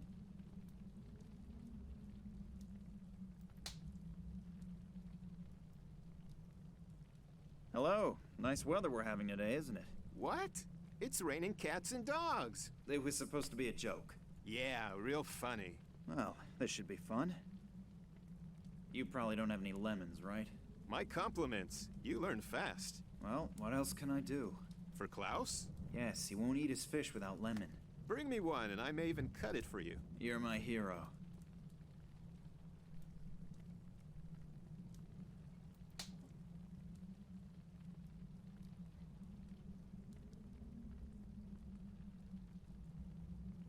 Not a lot going on here. It's okay. Do you always have so few guests? Some of my regulars are dead, and the walk-in customers aren't here yet. Walk-in customers? Truck drivers who are driving their goods to the markets in the neighboring villages. Every once in a while, they stop, have 3 to 12 whiskeys, and then continue their journey. 3 to 12 whiskeys? Yeah, that's what I said. And how often do they come by? Every day they bring fruit and vegetables. I really don't understand who needs that stuff when you can have liquid vegetables. Thanks for the friendly chat. My pleasure. Here comes the truck with the goods for the market. Maybe he'll stop. You can have the company you want.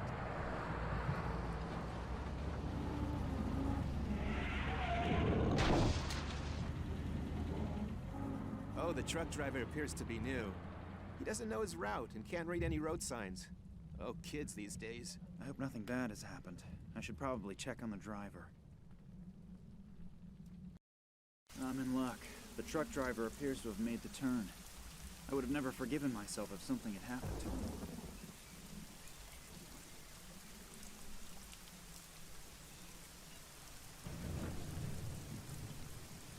Only healthy stuff. And I'm lucky. It even includes a lemon.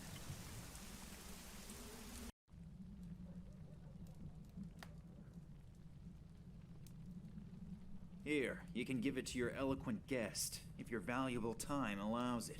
Oh, he will definitely be pleased, and hopefully, then he'll shut his mouth for a while.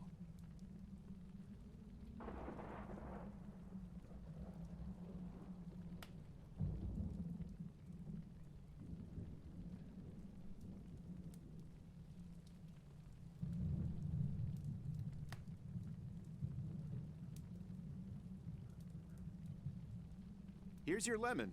It's about time. Come and join me. Never expect thanks for anything.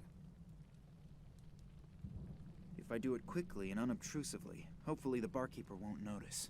Let's see if he tastes the difference. Man, Klaus, watching you eat this whole time is making me hungry. I'm gonna go grab some whiskey.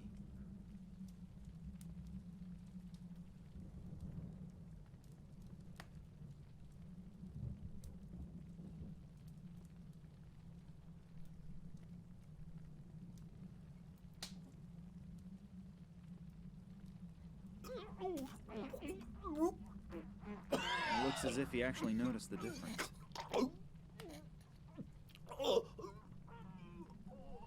One thing's for sure, this action is a key scene in this little adventure.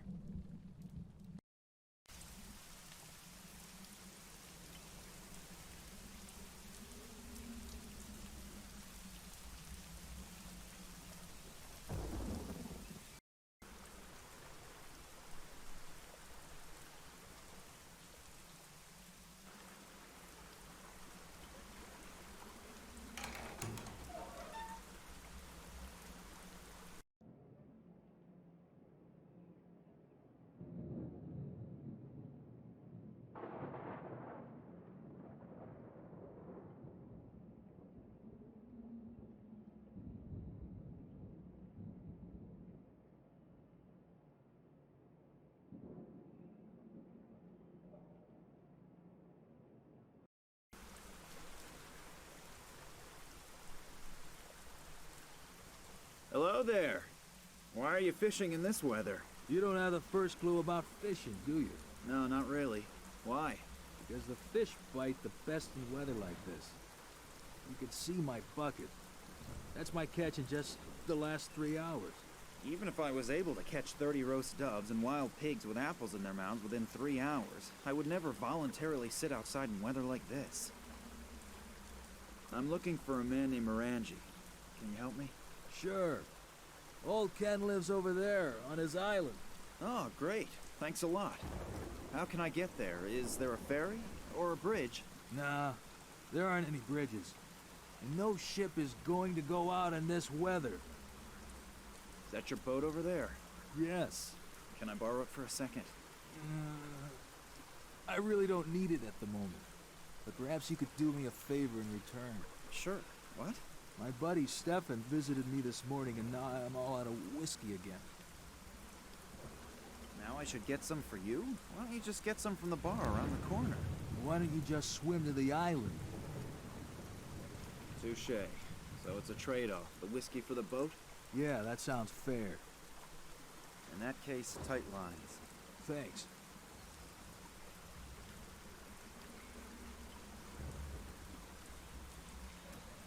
Is the offer with the boat and the whiskey still good? Sure. Then I have something for you. Thanks. It won't last very long. But I wanted to head out in a while anyway. I'll just take off as soon as the bottle is empty. Please just tie the boat back up once you're done with it. Sure, no problem. And thanks a lot. You've helped me more than you can imagine. You too.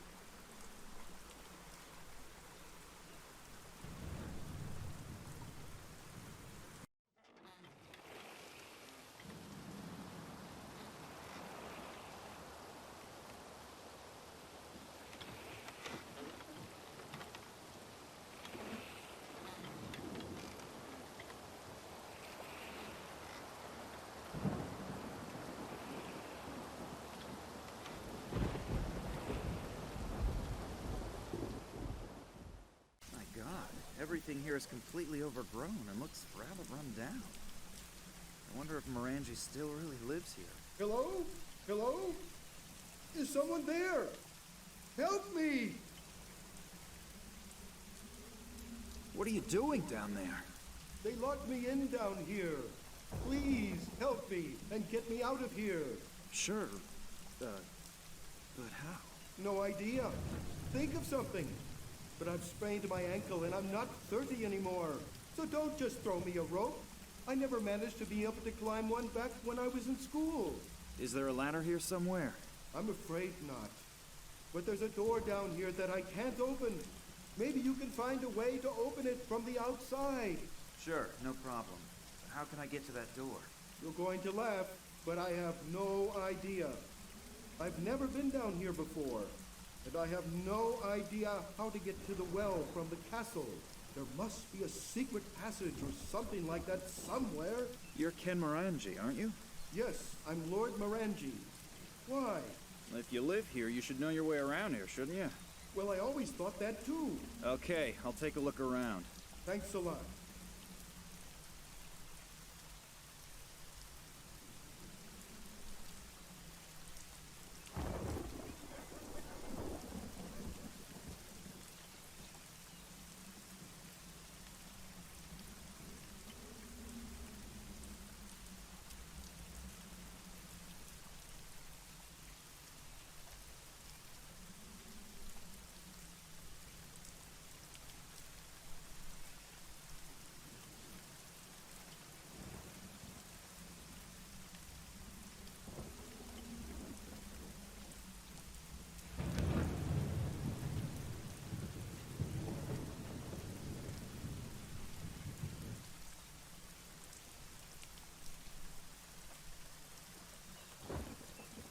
Give it a try. Maybe I was King Arthur in a previous life. Oh, that surprises me a little bit.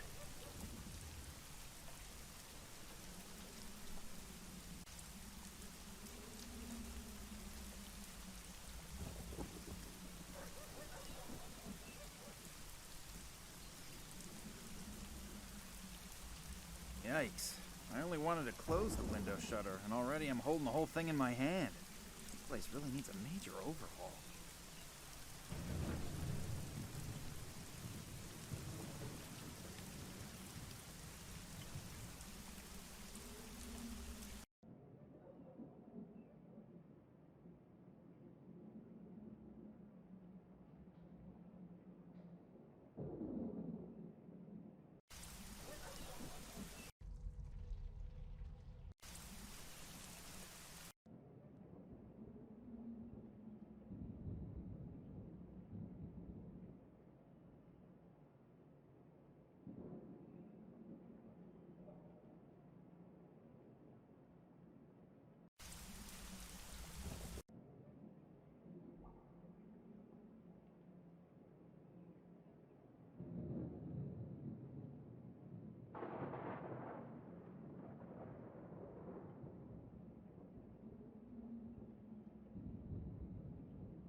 real torture chamber. I think something like this in a museum is really amusing. But when I look around here and imagine that people really were tortured to death here, I don't find it so funny anymore.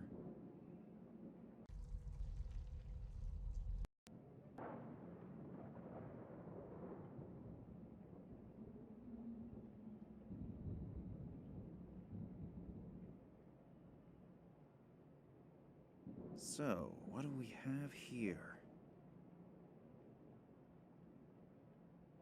Knee socks? Long underwear? Nothing here that I might covet from the owner.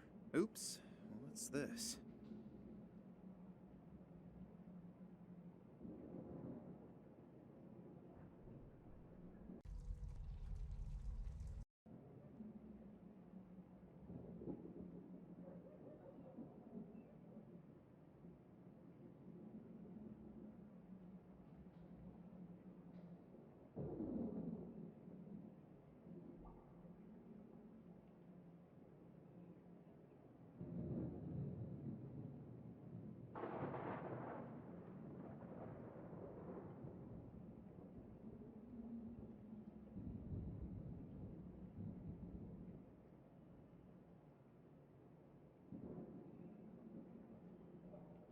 I think I'd better take the coin out of the fire again, otherwise the gold will flow into the forge.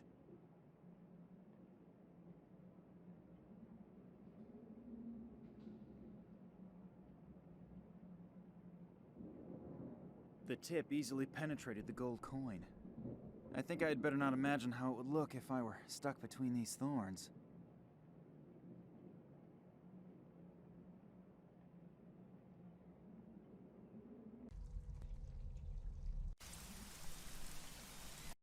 Please, row across the lake twice and already my arms are ready to fall off. I really should exercise more.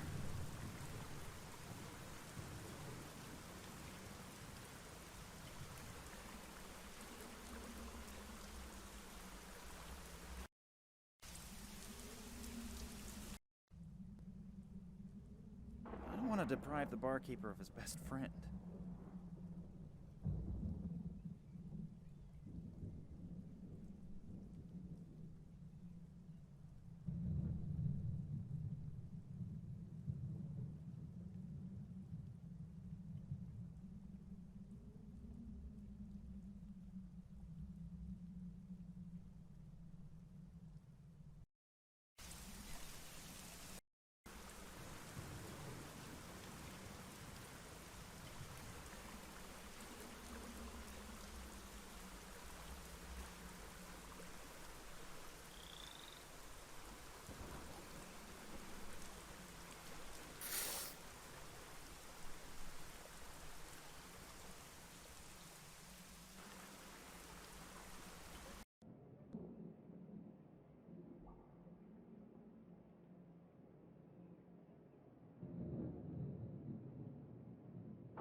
I've now wedged the spear tips into the vise without mutilating my fingers. The ultimate proof that one never ceases to learn in life.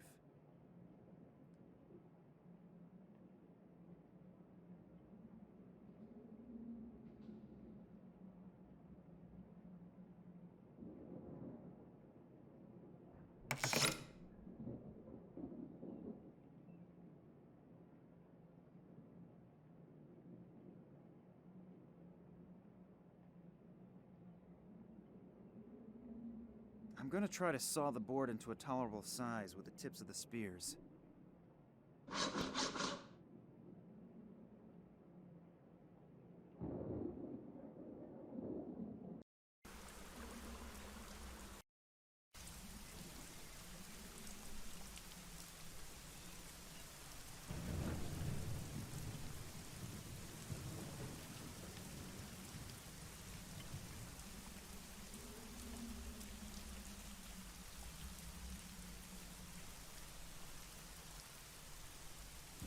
It's just lying around here, in the way.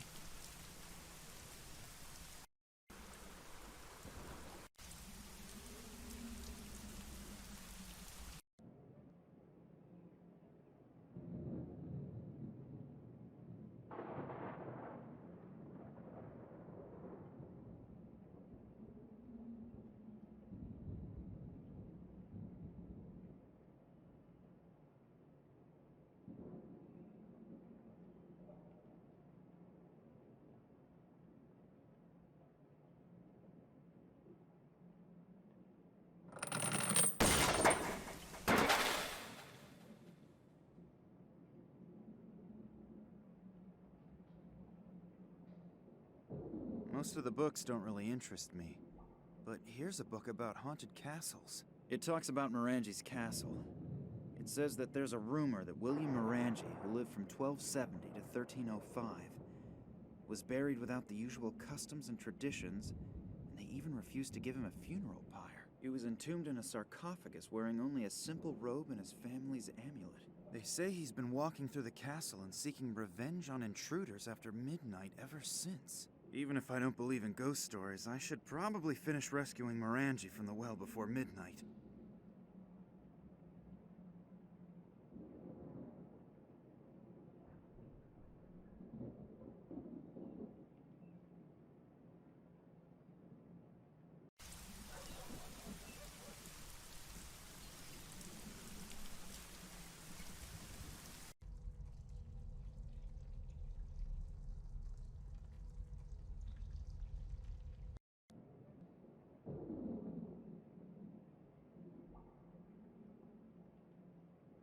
This is how I could separate the two pieces that are wedged tightly.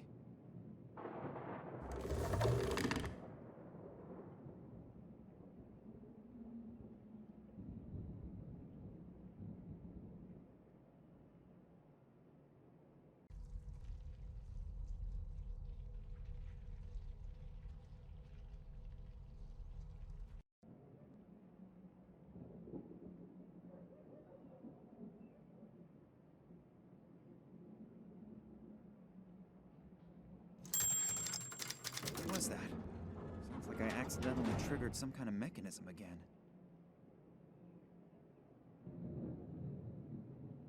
Sounds like I triggered some kind of mechanism again.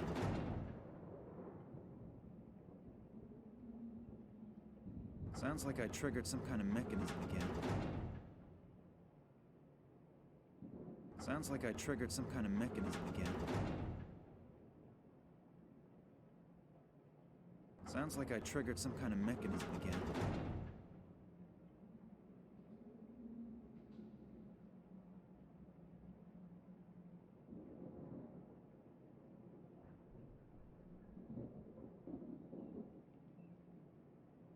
A passageway. There are a few steps down into a dark passage. It smells rather moldy. I wonder what's waiting for me down there.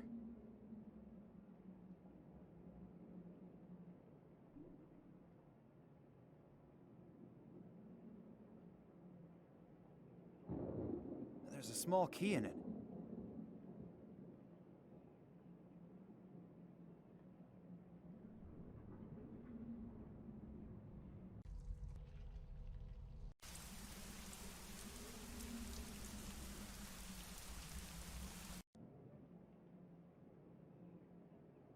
I'll pour lamp oil into the groove that goes once around the sarcophagus.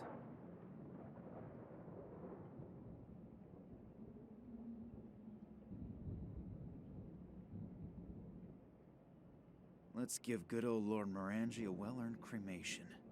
Maybe the story about him being a ghost here is actually true because he wasn't given a suitable burial.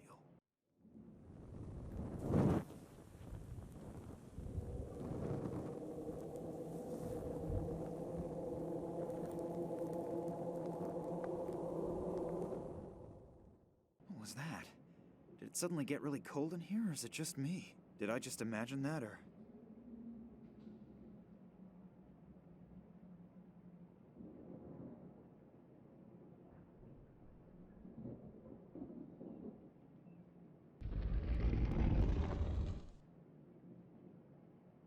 Excuse me, Lord Morangi.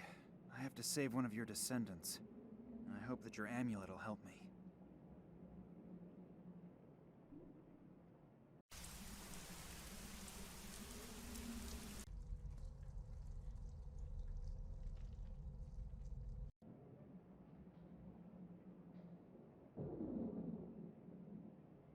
I pulled the wire through the small eyelet of the amulet.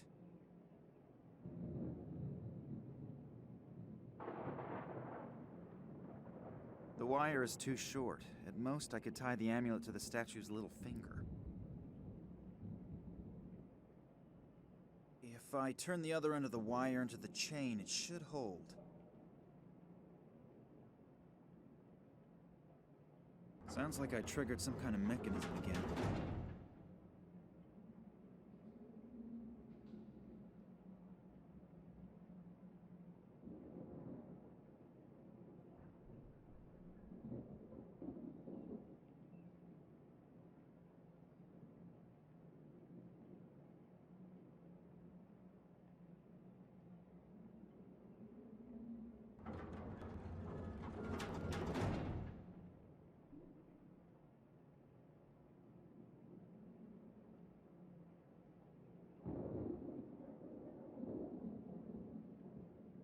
You found a way. Thank you very much. Are you all right? I think so. But my left leg is killing me. Wait, I'll help you. That would be nice. I could barely make it to my office on my own. You have to admit, the story you just told me sounds a little unbelievable. First, Vladimir's kidnapping, then a mysterious conspiracy, and then men in black robes. On the other hand, the story is so unbelievable that you can't be making it up. So you'll help us? Little Nina is in Cuba with Manuel Perez right now? Yes, she just sent a picture to my cell phone. I can't understand it, though. Maybe you'll have better luck. Yes, I've seen this symbol before, but it's been a long time. Vladimir contacted me out of the blue many years after our Tunguska expedition. He wrote in a mysterious letter that he had made a sensational discovery and needed my help. Several years earlier, he had examined a metallic fragment that had been found in the Tunguska region. You've probably never heard of the Kalenkov report, have you? Just in general. It has something to do with extraterrestrial material, right? Yes, but that's only half the truth. What do you mean? Manuel Perez, who wrote the report with Vladimir, discovered this exact symbol engraved on the surface of the fragment. You mean there were symbols on the fragment? Vladimir wasn't sure since the surface was so severely damaged. During further investigation, he discovered something in the archives of the Academy of Science in Moscow. It was in a report about the research expeditions of an English scientist who apparently discovered disc-shaped artifacts made of unknown material in 1947 during an expedition. This researcher, Evans was his name, described the same material properties that Vladimir had observed on the Tunguska fragment. That alone was a hot lead. But as soon as he saw a sketch Evans had made, it took his breath away. Why? Please continue. The artifact was covered with unfamiliar symbols. One of the symbols was the same symbol that Perez and Vladimir had discovered on the Tunguska fragment. Phew. Sounds exciting. Where did the discs come from? And where did this Evans guy find it? That's also what Vladimir wanted to know. But he couldn't find anything in the Moscow Academy's records. That is why he contacted me. Vladimir had found out that Evans had died recently, and his personal notes and journals were supposed to be auctioned off in London. He asked me to get the documents for him, since he couldn't leave Russia at that time. And did you get the documents? Where did this metal disc come from? I sent Vladimir an encoded copy of the journals. I still have the originals here. Really? Can I see them? Just a minute. They have to be here somewhere. Nina, I have news. Could this Morangi be of help to us? I have to say yes. Do you know about your father's expedition to China? To be more exact, to the Himalayas. He took a lot of trips before my mother's death. It's possible that he was also in the Himalayas. Why? I think that he was looking for something there and maybe even found it. Maybe that's also the reason he disappeared. I don't get it. I'm gonna send you a few things to your cell phone. You better get going right away. I'll meet you in your father's apartment.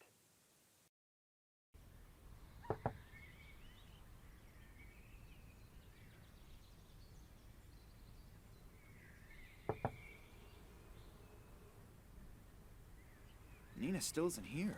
I'll give her a call and see where she is. Oh, I have a voicemail message. That's probably Nina, running a little late. This is Kansky. I really hope you're getting this message. We have to meet urgently. It's very important. I can't go into details at the moment. I think I'm being followed. I'll try to lose the guys and then go to the museum. Please, hurry. I have reason to believe that you're in great danger. I have to go. Somebody's coming. I'll wait for you at the museum. What is Kansky doing here again? I really don't want to run into him again. On the other hand, the message sounded important. But what if it's a trap?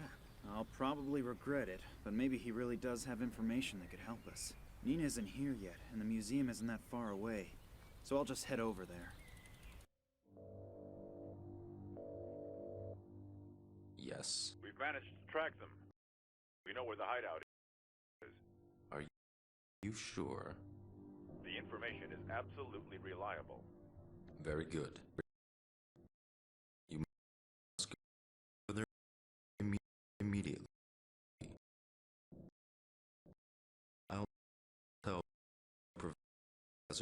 has her sharp that she should prepare the last phase of the project.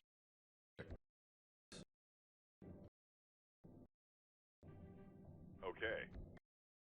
What I found it.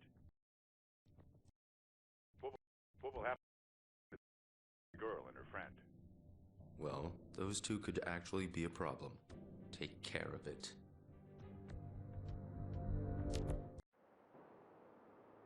Oh my god, that's Konski. I don't feel a pulse. He's dead. What have I gotten myself into? Kidnapping was bad enough, but murder? I should get out of here.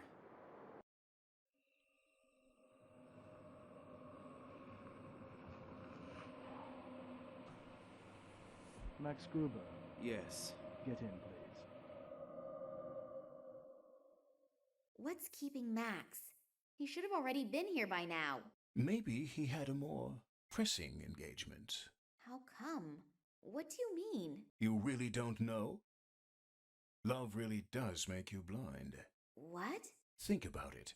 Your father disappears. Max sits in the next office and says he didn't notice. He had his music.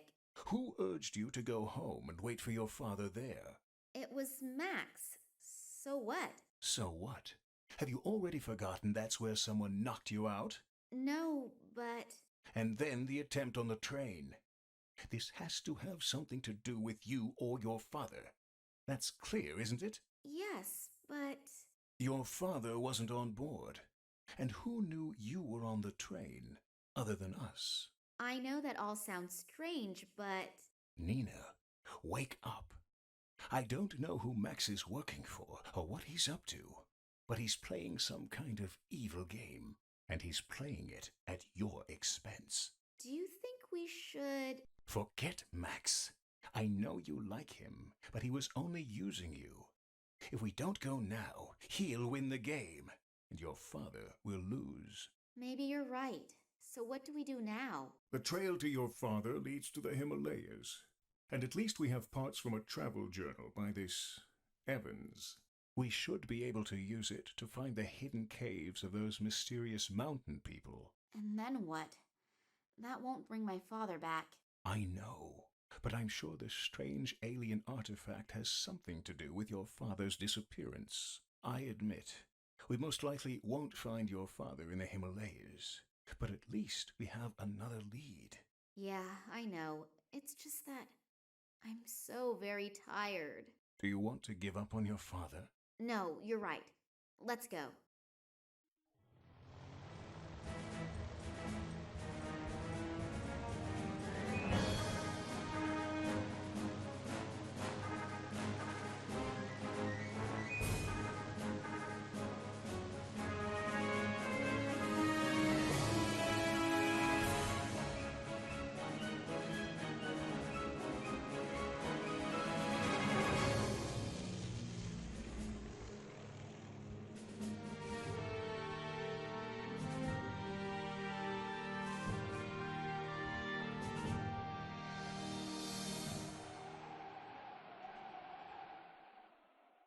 No wonder these caves are unknown.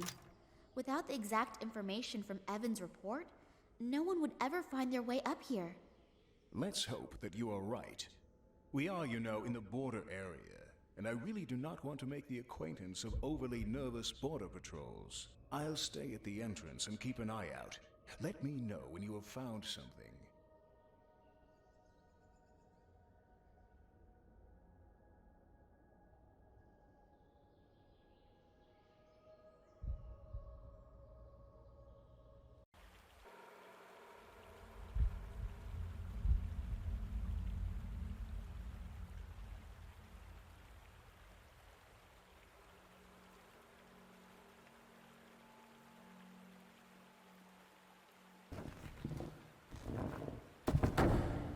I was lucky that there is another drain.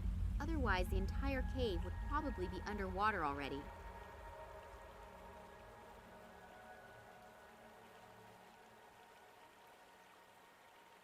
Oh, a bone.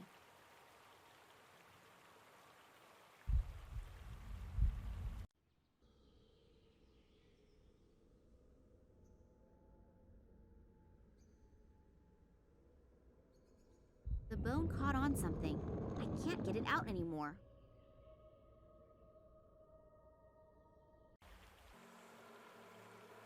This room emanates a weird atmosphere. I can't describe it exactly. Unreal, as if one is entering a different world. These lines and circles look almost like the sketches that Manuel Perez made in Cuba.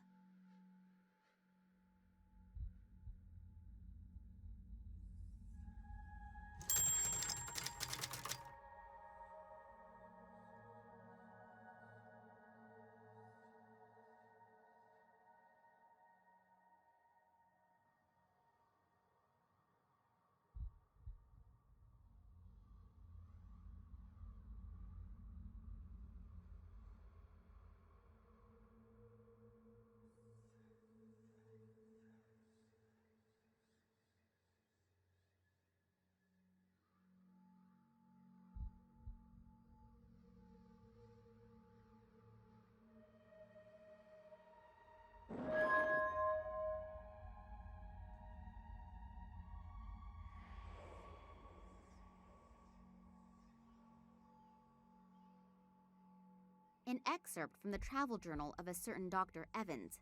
My father considered getting these documents to be so important that he intentionally coded all documents that deal with this subject.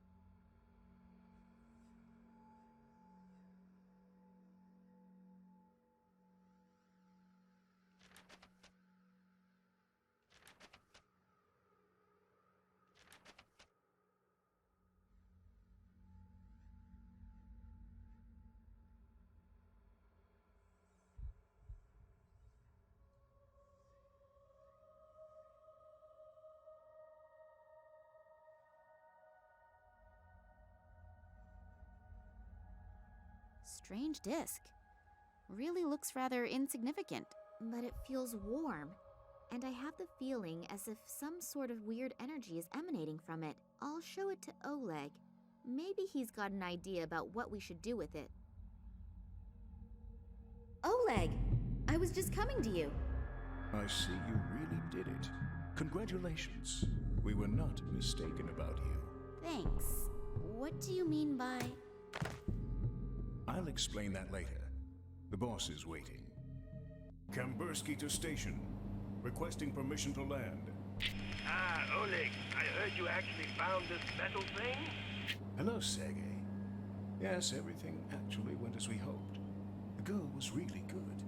Excellent work. The boss will be pleased. Now what are we going to do with her? The boss's orders were clear. Is that really necessary? Well, it is a shame with that cute ass. But with some luck, it'll keep fresh on ice. And now, turn the water on. Okay.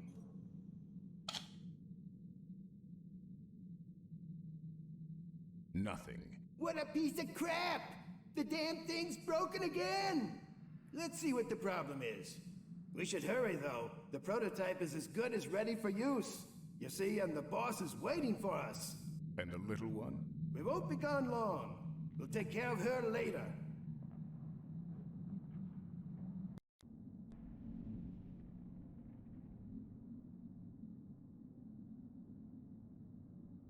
There's a piece missing here. Looks like it was torn out. Sabotage? Could be. You take care of it. I have to get back to our scientific genius. Okay.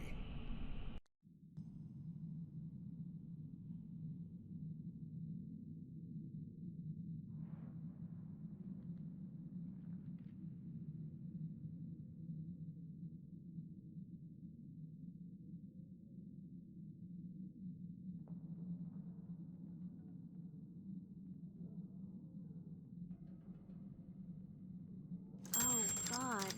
I hurt all over, and I'm totally freezing. Where am I? I can only vaguely remember that Oleg knocked me out. But why? I really thought he was someone I could trust. Yet another bad judgment.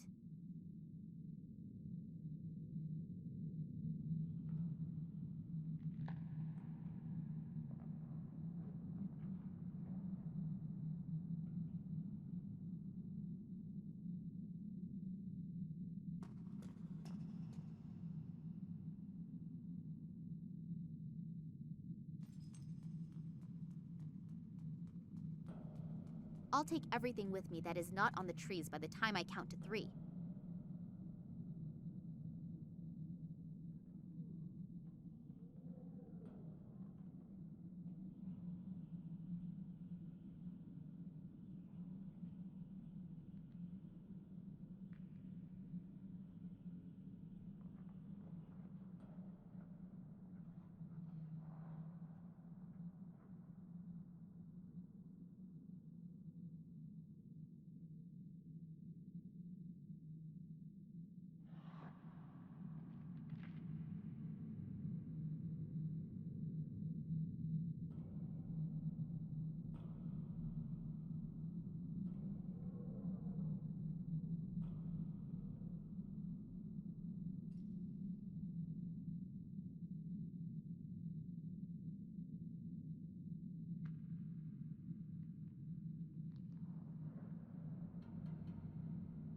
The sparks from the drill set the paper on fire.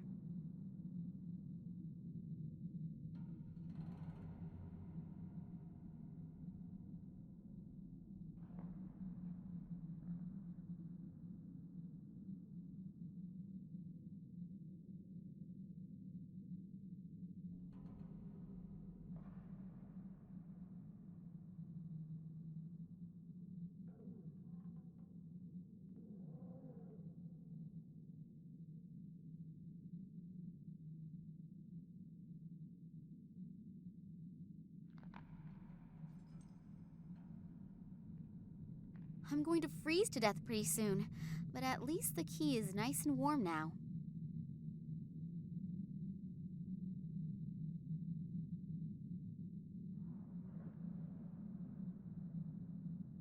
The hot key is melting the ice, so the lock is now open.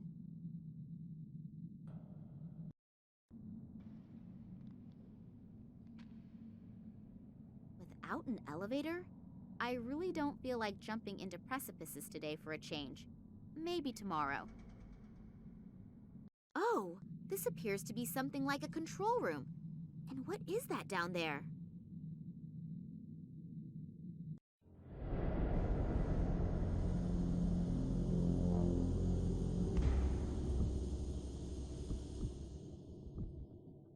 Problem solved? Not quite. But at least I found our saboteur. There was a terrible, regrettable accident just now. That's too bad. What's going on with the water? That isn't important right now. I need you here. Oleg, may I introduce you to Professor Charleroi, our scientific leader? Pleased to meet you. Yeah, sure. Save it. We don't have time. The boss will be here soon, and I want to have everything ready to go by then.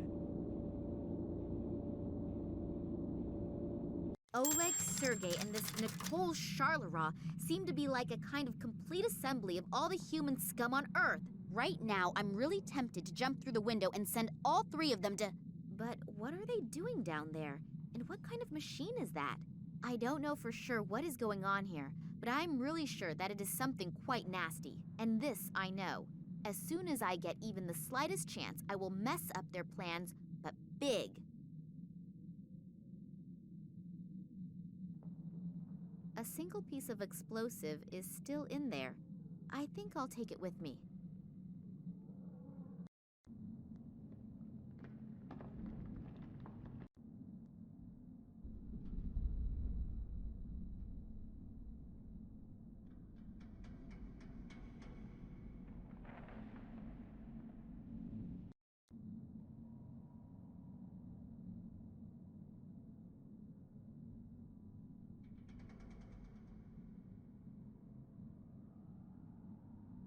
Maybe I can pick up one of the lighter packs.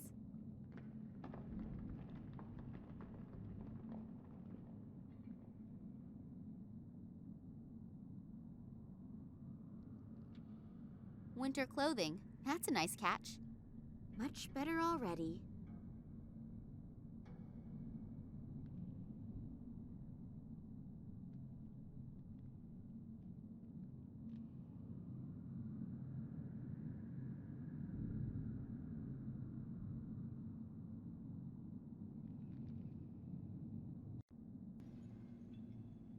somebody please tell me that I'm dreaming?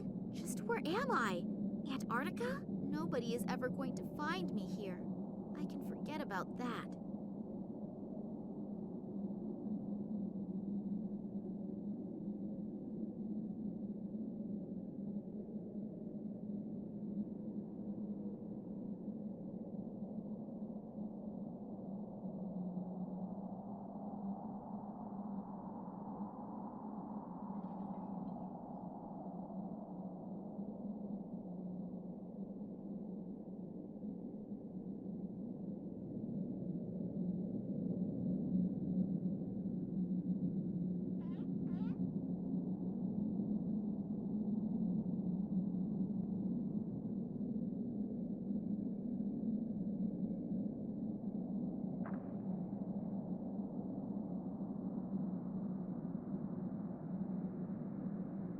There's someone lying there. Hello? Are you hurt? Hello? I almost fear that he is dead. Funny that someone should fall into the glacier's precipice, who probably knows his way around here. Plus, there was a warning sign. Just a moment. It could, of course, be that he had a little help when he fell. I believe these people here are capable of that.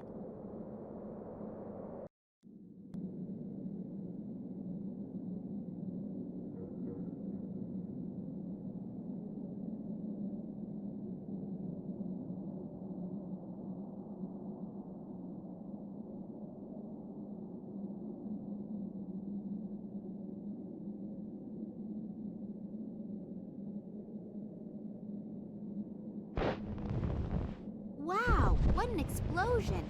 It appears that it even triggered a small avalanche, but it didn't appear to bother the penguin.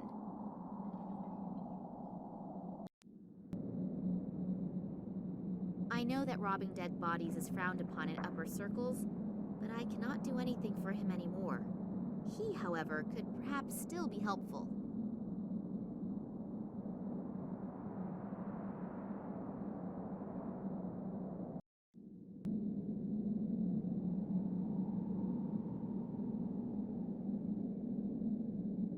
Wow, an old whaling ship, completely enclosed in ice.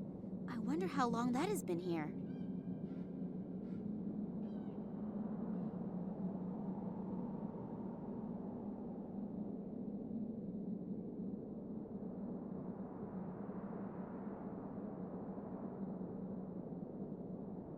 The jacket is frozen stiff, but it appears that there is still something in the side pocket.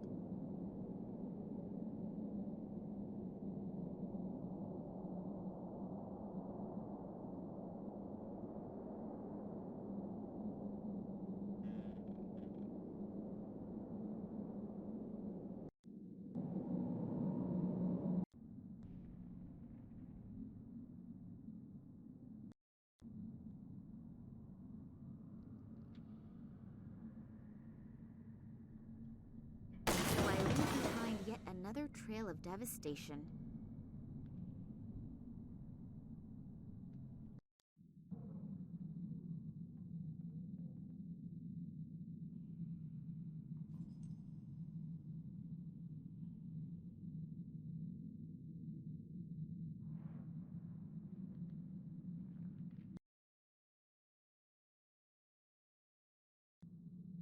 It always looks so simple in detective stories. Plunger on the glass, cut it with a diamond, and... it really is simple.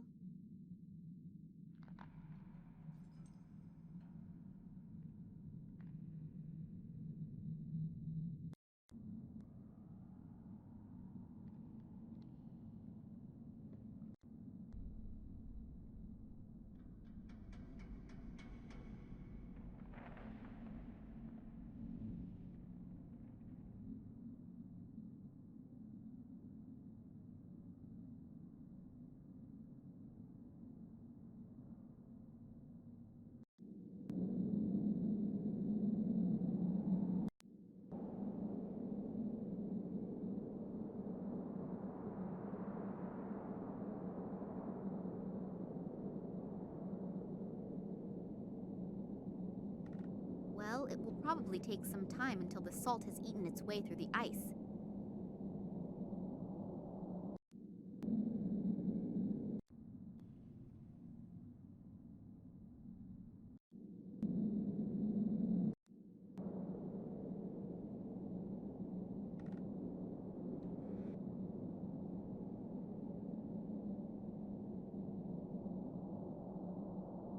The lighter could serve as a blinker substitute and lead all in one.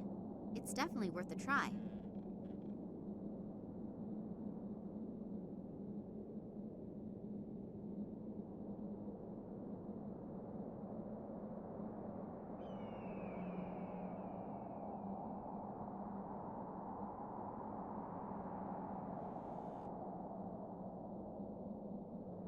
That was easier than I thought it would be.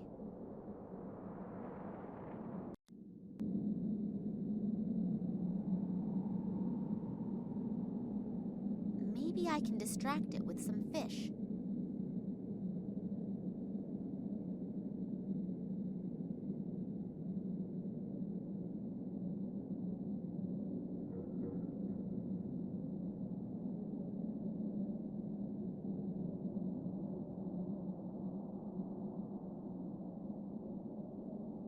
At least now the poor little guy has a real chance of seeing something come out of that egg.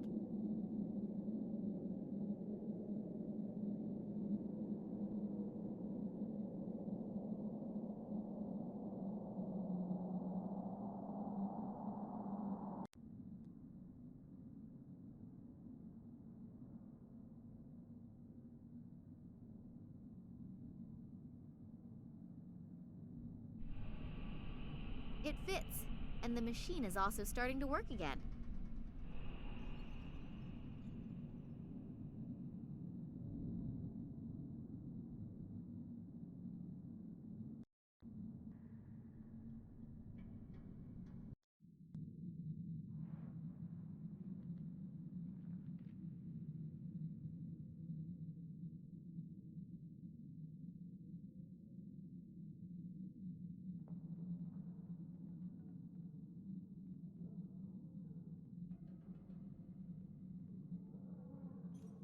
So, pulled the cork in style.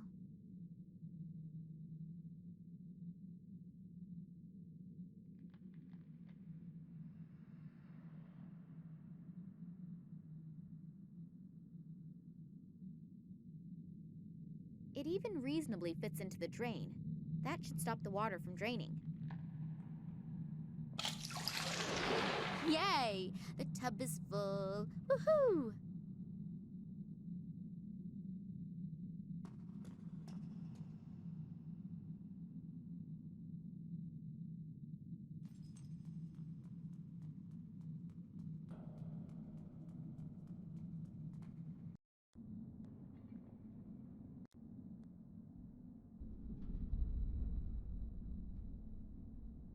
Too bad, actually.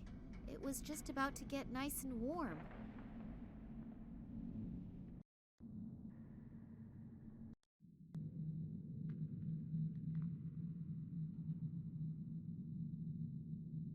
The water has frozen over pretty quickly.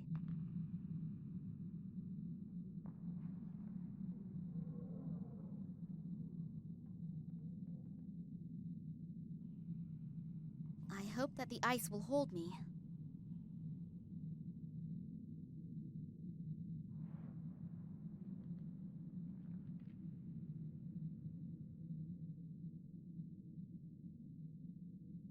The camera has been screwed on tight, but at least I could remove the strap.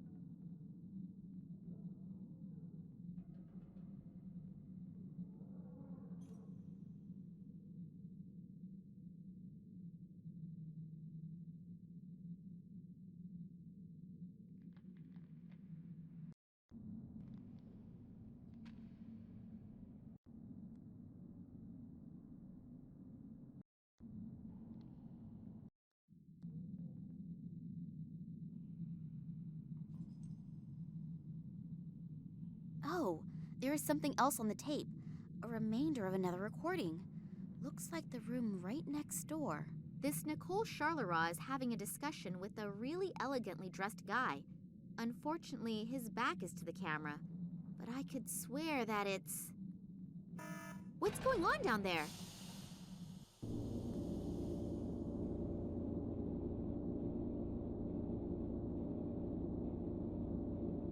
I heard we are ready. Yes, apart from a few small details, everything is ready.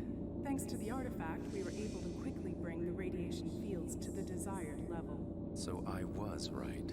About the artifact? About you, Professor Charleroi. Your team has truly done magnificent work. And Sergei, Oleg, you also deserve a lot of praise. Thank you. It was an honor for us. But enough self-congratulations. We still have a lot to do. Mankind is waiting for us to relieve them from a few decisions. Massimo Gartuzzo? If he's involved in this, it must be a really big thing. And if he goes to the ends of the world just for this, then I'd rather not dwell on how big this thing is. Realistically, there are only two possibilities. Either I make sure there is a super big noise, or I die clandestinely, quietly, and unnoticed. And since I definitely do not feel like dying, I should think of something that makes a huge kaboom. Only I probably won't be able to do much by myself. I need help.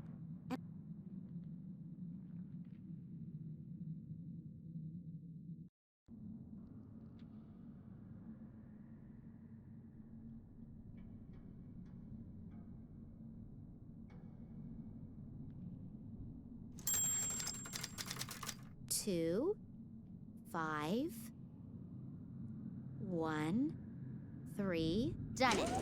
I wonder what is waiting for me in that room over there.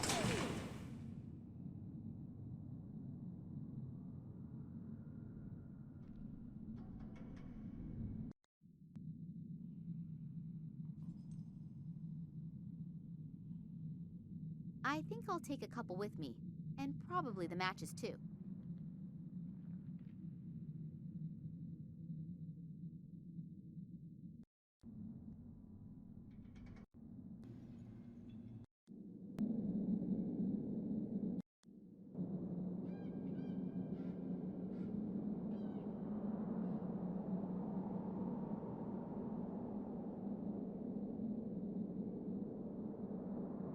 Hopefully the fuses will work again if I pour the whale oil over them.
Max!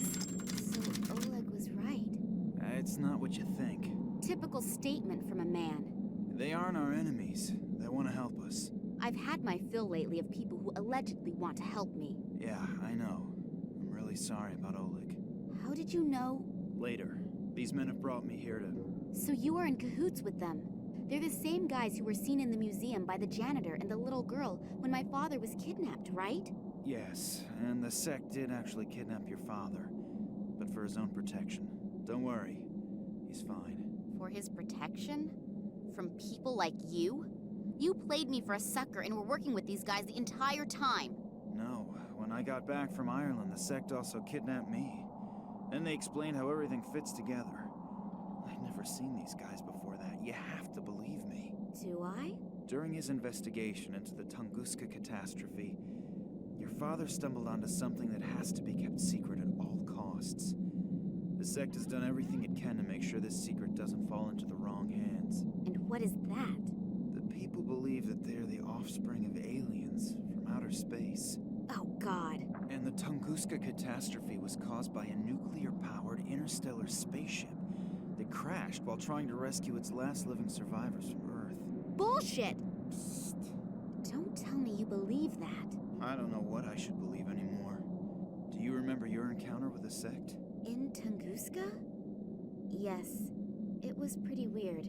The fact is that in the summer of 1908, an unidentified object was annihilated in a detonation as powerful as a modern hydrogen bomb, but they found no crater and no remains. Then these strange fragments appeared years later. Your father examined them and discovered that they were made from materials that didn't come from Earth, but were processed. The Kalenkov report? Exactly. Then the military got a hold of the material, and your father was prohibited from doing any more research. When he and Manuel Perez took off again for the Tunguska region, Perez accidentally became a victim of an experiment that the military was conducting with the extraterrestrial object there. Your father realizes how dangerous the material is, but he continues to do research despite, or maybe because of it, until he comes across evidence of the Zopa, whose abandoned caves he discovers in China. There he discovers artifacts that consist of the same extraterrestrial material as the fragments from the Tunguska region. A strange connection, don't you think? And one of the artifacts is here now, delivered personally by Nina Kalenkov. The station belongs to a man named Massimo Gattuso. Have you ever heard his name before? Billionaire, divorced 3 times, devastatingly handsome. You can ask him for an autograph in a second. What? He's here. I saw him below in the station. Hopefully we aren't too late.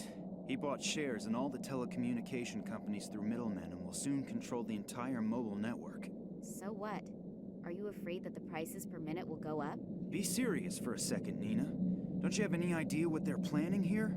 Think about Perez's accident, the psychiatric clinic in Cuba, the French female scientist, and the Russians' animal experiments. Give me a hint. They are working on a technology that will manipulate thoughts. Oh, come on. First you come to me with these aliens, and now this?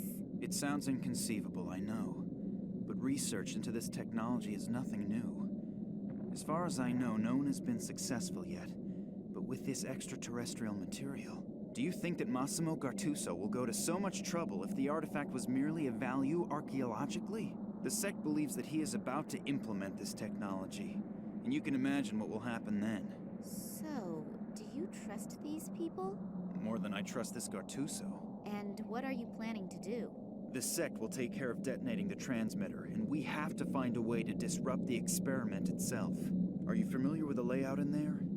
Is there maybe a control room or something like that? Sure. Follow me and try to be inconspicuous. Yes, sir. Oh, before I forget, I found your cell phone in the caves in China. I thought you'd probably need it, in case you want to call me after all this is finished. I know your number by heart. So, the elevator should be working again. But maybe we should wait until the sect members have detonated the antenna. And if not, we still have the element of surprise on our side. So you really want to go down there? Yes. Now let's go. Damn, what just happened? The elevator appears to still be working, as do some of the doors, but I can't open the other ones. Nina, can you hear me? Just great. I have to get the doors open as soon as possible or we'll have a real problem. We've had more than enough of those already. Hopefully Nina will wait for me and won't do anything stupid. But if I know her, she probably will. Max doesn't seem to hear me through the door. Now what? Hopefully he'll get the door open again. But I can't really wait for him to do it. We have no time to lose. Maybe that elevator still works. Then I can look around a little downstairs.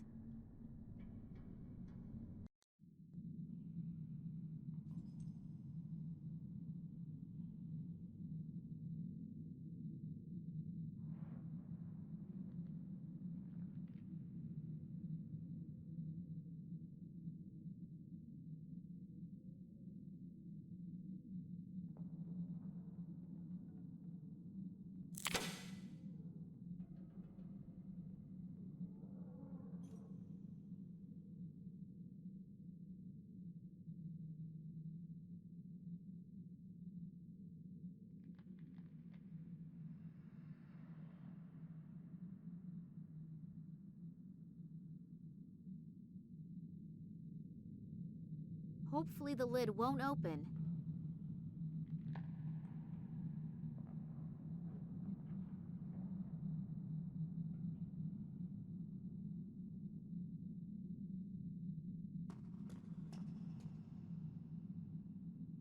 The paint stuck to the silicone.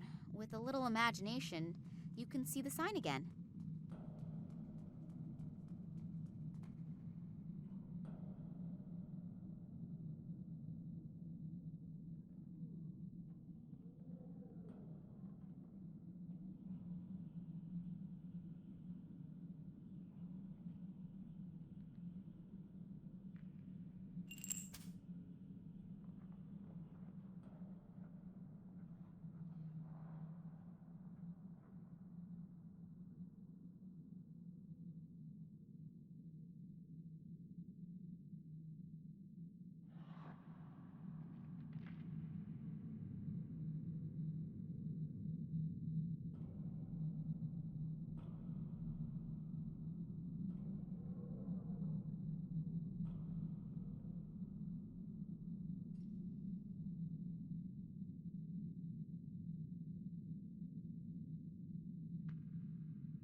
threaded the rod.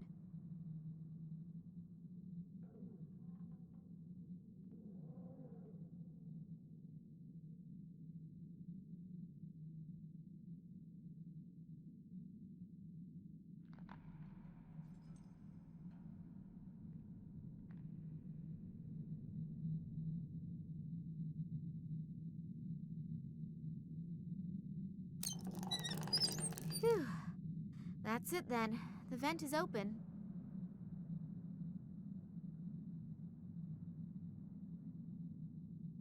The radiator is gurgling and is cold. I guess there isn't enough water in the pipes.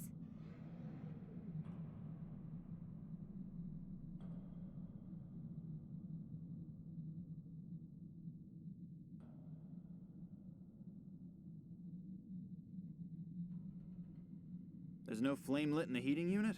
Well, then let's look for the right button that fires it up. So, that should have been it.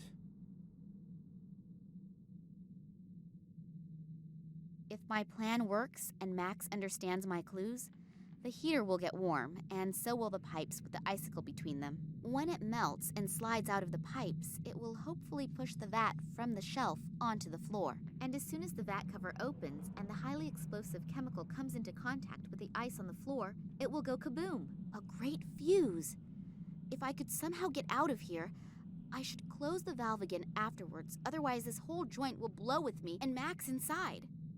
Water? Heat? There's no water in the heating unit? I'll see if I can find a control unit for the water feed. I hope that was the right switch. Ah, damn it! Nina, look out! So I did hear right. The lady did actually manage to free herself. Well then, come along. The boss is already eagerly waiting to make your acquaintance. Ah, Miss Kalinkov. We finally meet in person. Please excuse my bad manners. I would have introduced myself much sooner, but as you can see, I'm under quite a bit of stress. Allow me to introduce myself, Massimo Gattuso. Kidnapping, aggravated assault, and whatever else you ordered to do. So you're considering that good form? No, but special circumstances unfortunately demand special measures. But since you are already here, may I offer you a front row seat for the world premiere? Thanks, but I'm not interested. Then you'll really be missing something. You will witness how my new marketing measures will lead humanity into a happier future. I can't wait. As you should. I'm sure you're familiar with it. You spend days thinking about which dress you should buy, and then you have a fight with your boyfriend about whether you should buy the red or the green couch. I don't need a couch, and certainly not a green one. I will relieve humanity from these problems in the future. Through brainwashing? I call it help in decision-making. It will not only save people a lot of trouble, but they will also have more time to concentrate on really important things. You have to admit, it's a truly noble gesture on my part. I have to admit, you're even sicker than I thought. All you care about is selling your products. You don't give a shit about the people. What a shame that you don't appreciate my plans. Don't worry, though. You won't be in the position to take offense. And now, if you'll please excuse me, I have to prepare for the first test run. And if I can offer you a word of advice, be happy that you will be allowed to witness this spectacle. It would be a shame if you couldn't enjoy your last hours on Earth, wouldn't it? It can't be much longer until the icicle slips from the pipe. I have to get out of here, fast! I think I may have something you've been looking for. Oh, the part from the water pump? Thank you very much. We will reward you with a painless death. How friendly of you. Oleg, put that thing back in there quickly so that it's nice and warm again up in the station when we celebrate our triumph. Okay. You will watch our guest of honor. I don't think that our princess wants to run away, do you? No, of course not. It's terribly comfortable here.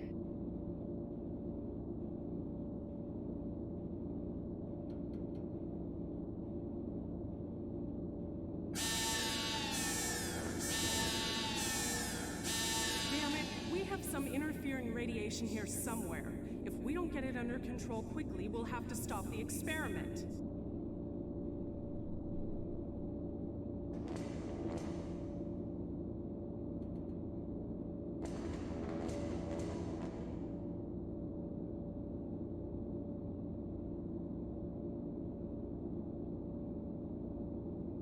You mean escape using the crane? We'll see if that goes well. But I don't have a better idea, so let's give it a shot. Good luck, Nina. It's getting warm up there, and the champagne is being chilled. This means that there is nothing standing in the way of our party. The celebration will have to wait. We have some serious problems here.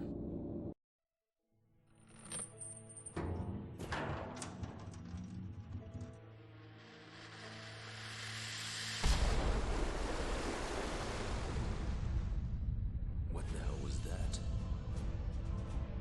I'm sure we can thank this little code here for this. But no more fun and games. You're fit.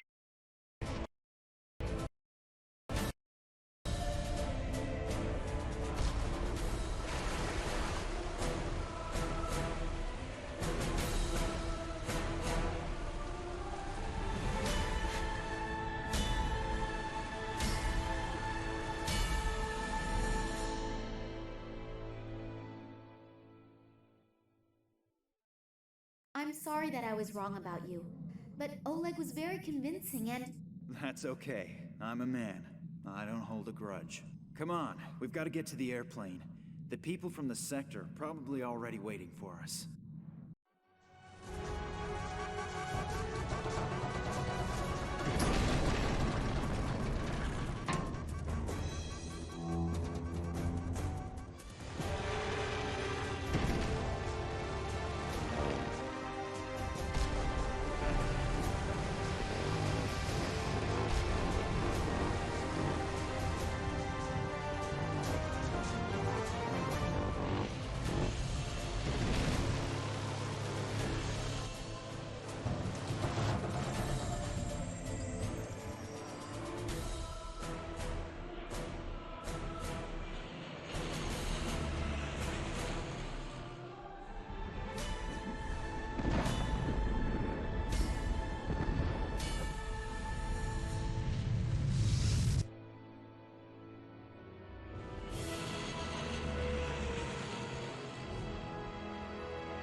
Nina's father tried for months to scientifically prove what had happened.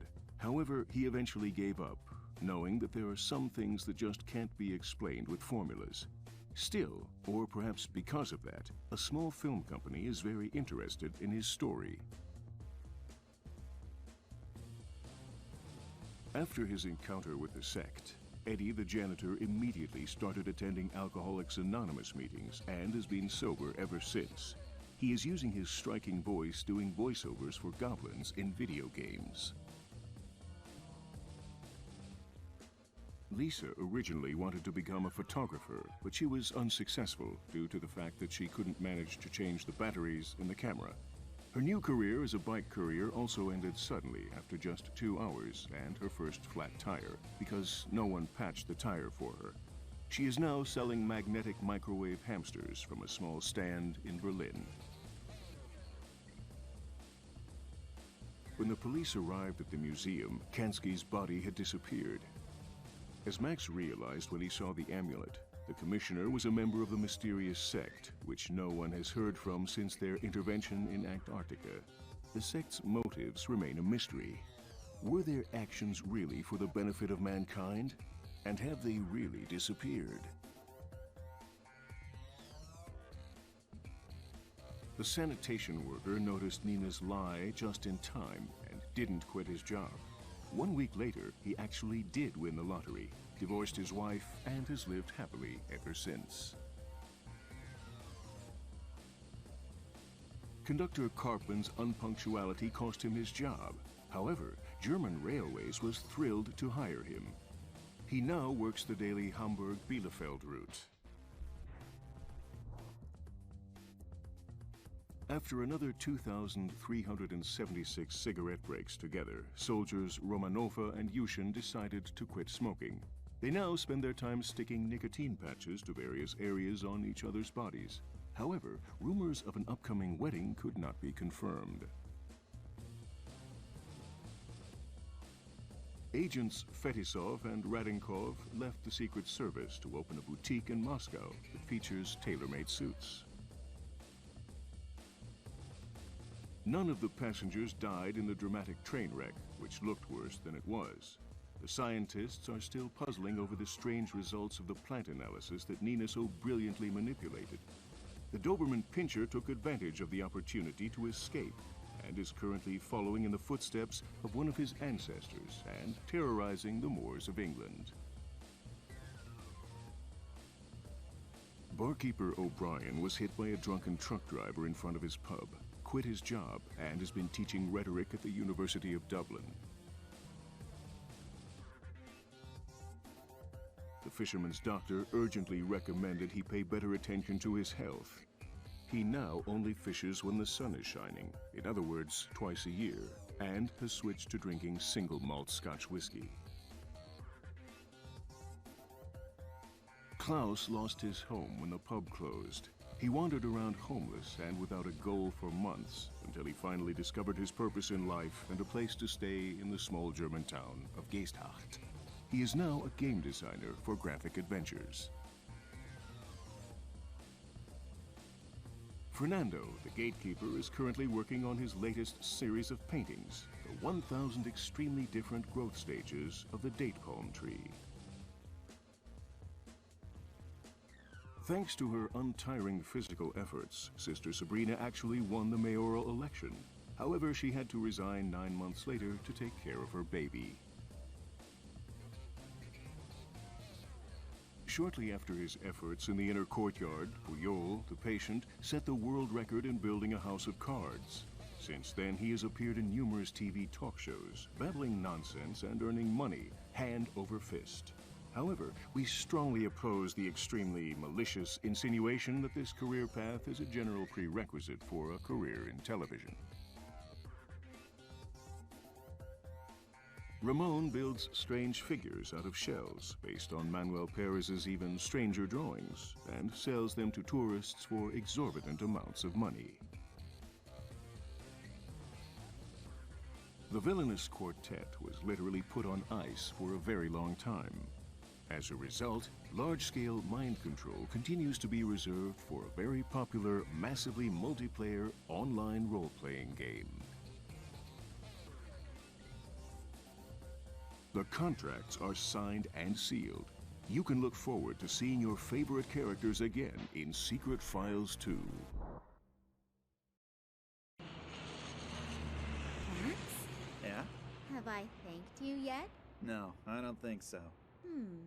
The plane must have an autopilot function.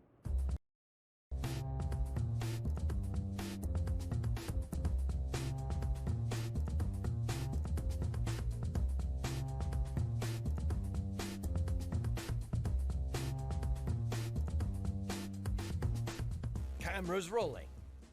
And I'd like to help you too.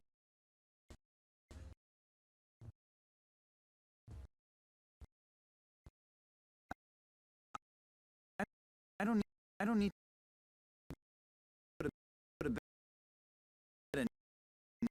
anymore.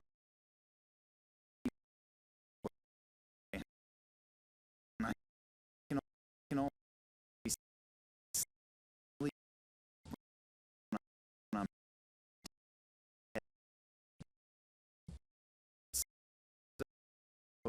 so if I can do something for you. That's really nice. Here's looking at you, kid. Sorry, I forgot my line. Cut! You know the difference between me and you? I'm make this look good. Cut! Just because I'm filming a shitty film for shitty people doesn't mean that I enjoy being an actor.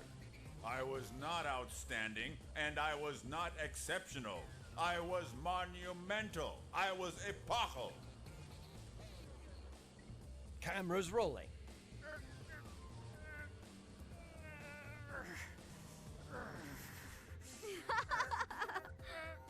Prop guy, please bring the fake iron bar this time.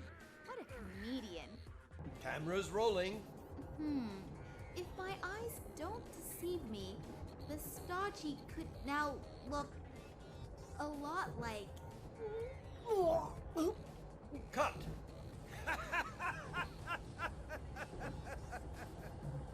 I can't stand taking the train. Sorry. Let's film the scene again.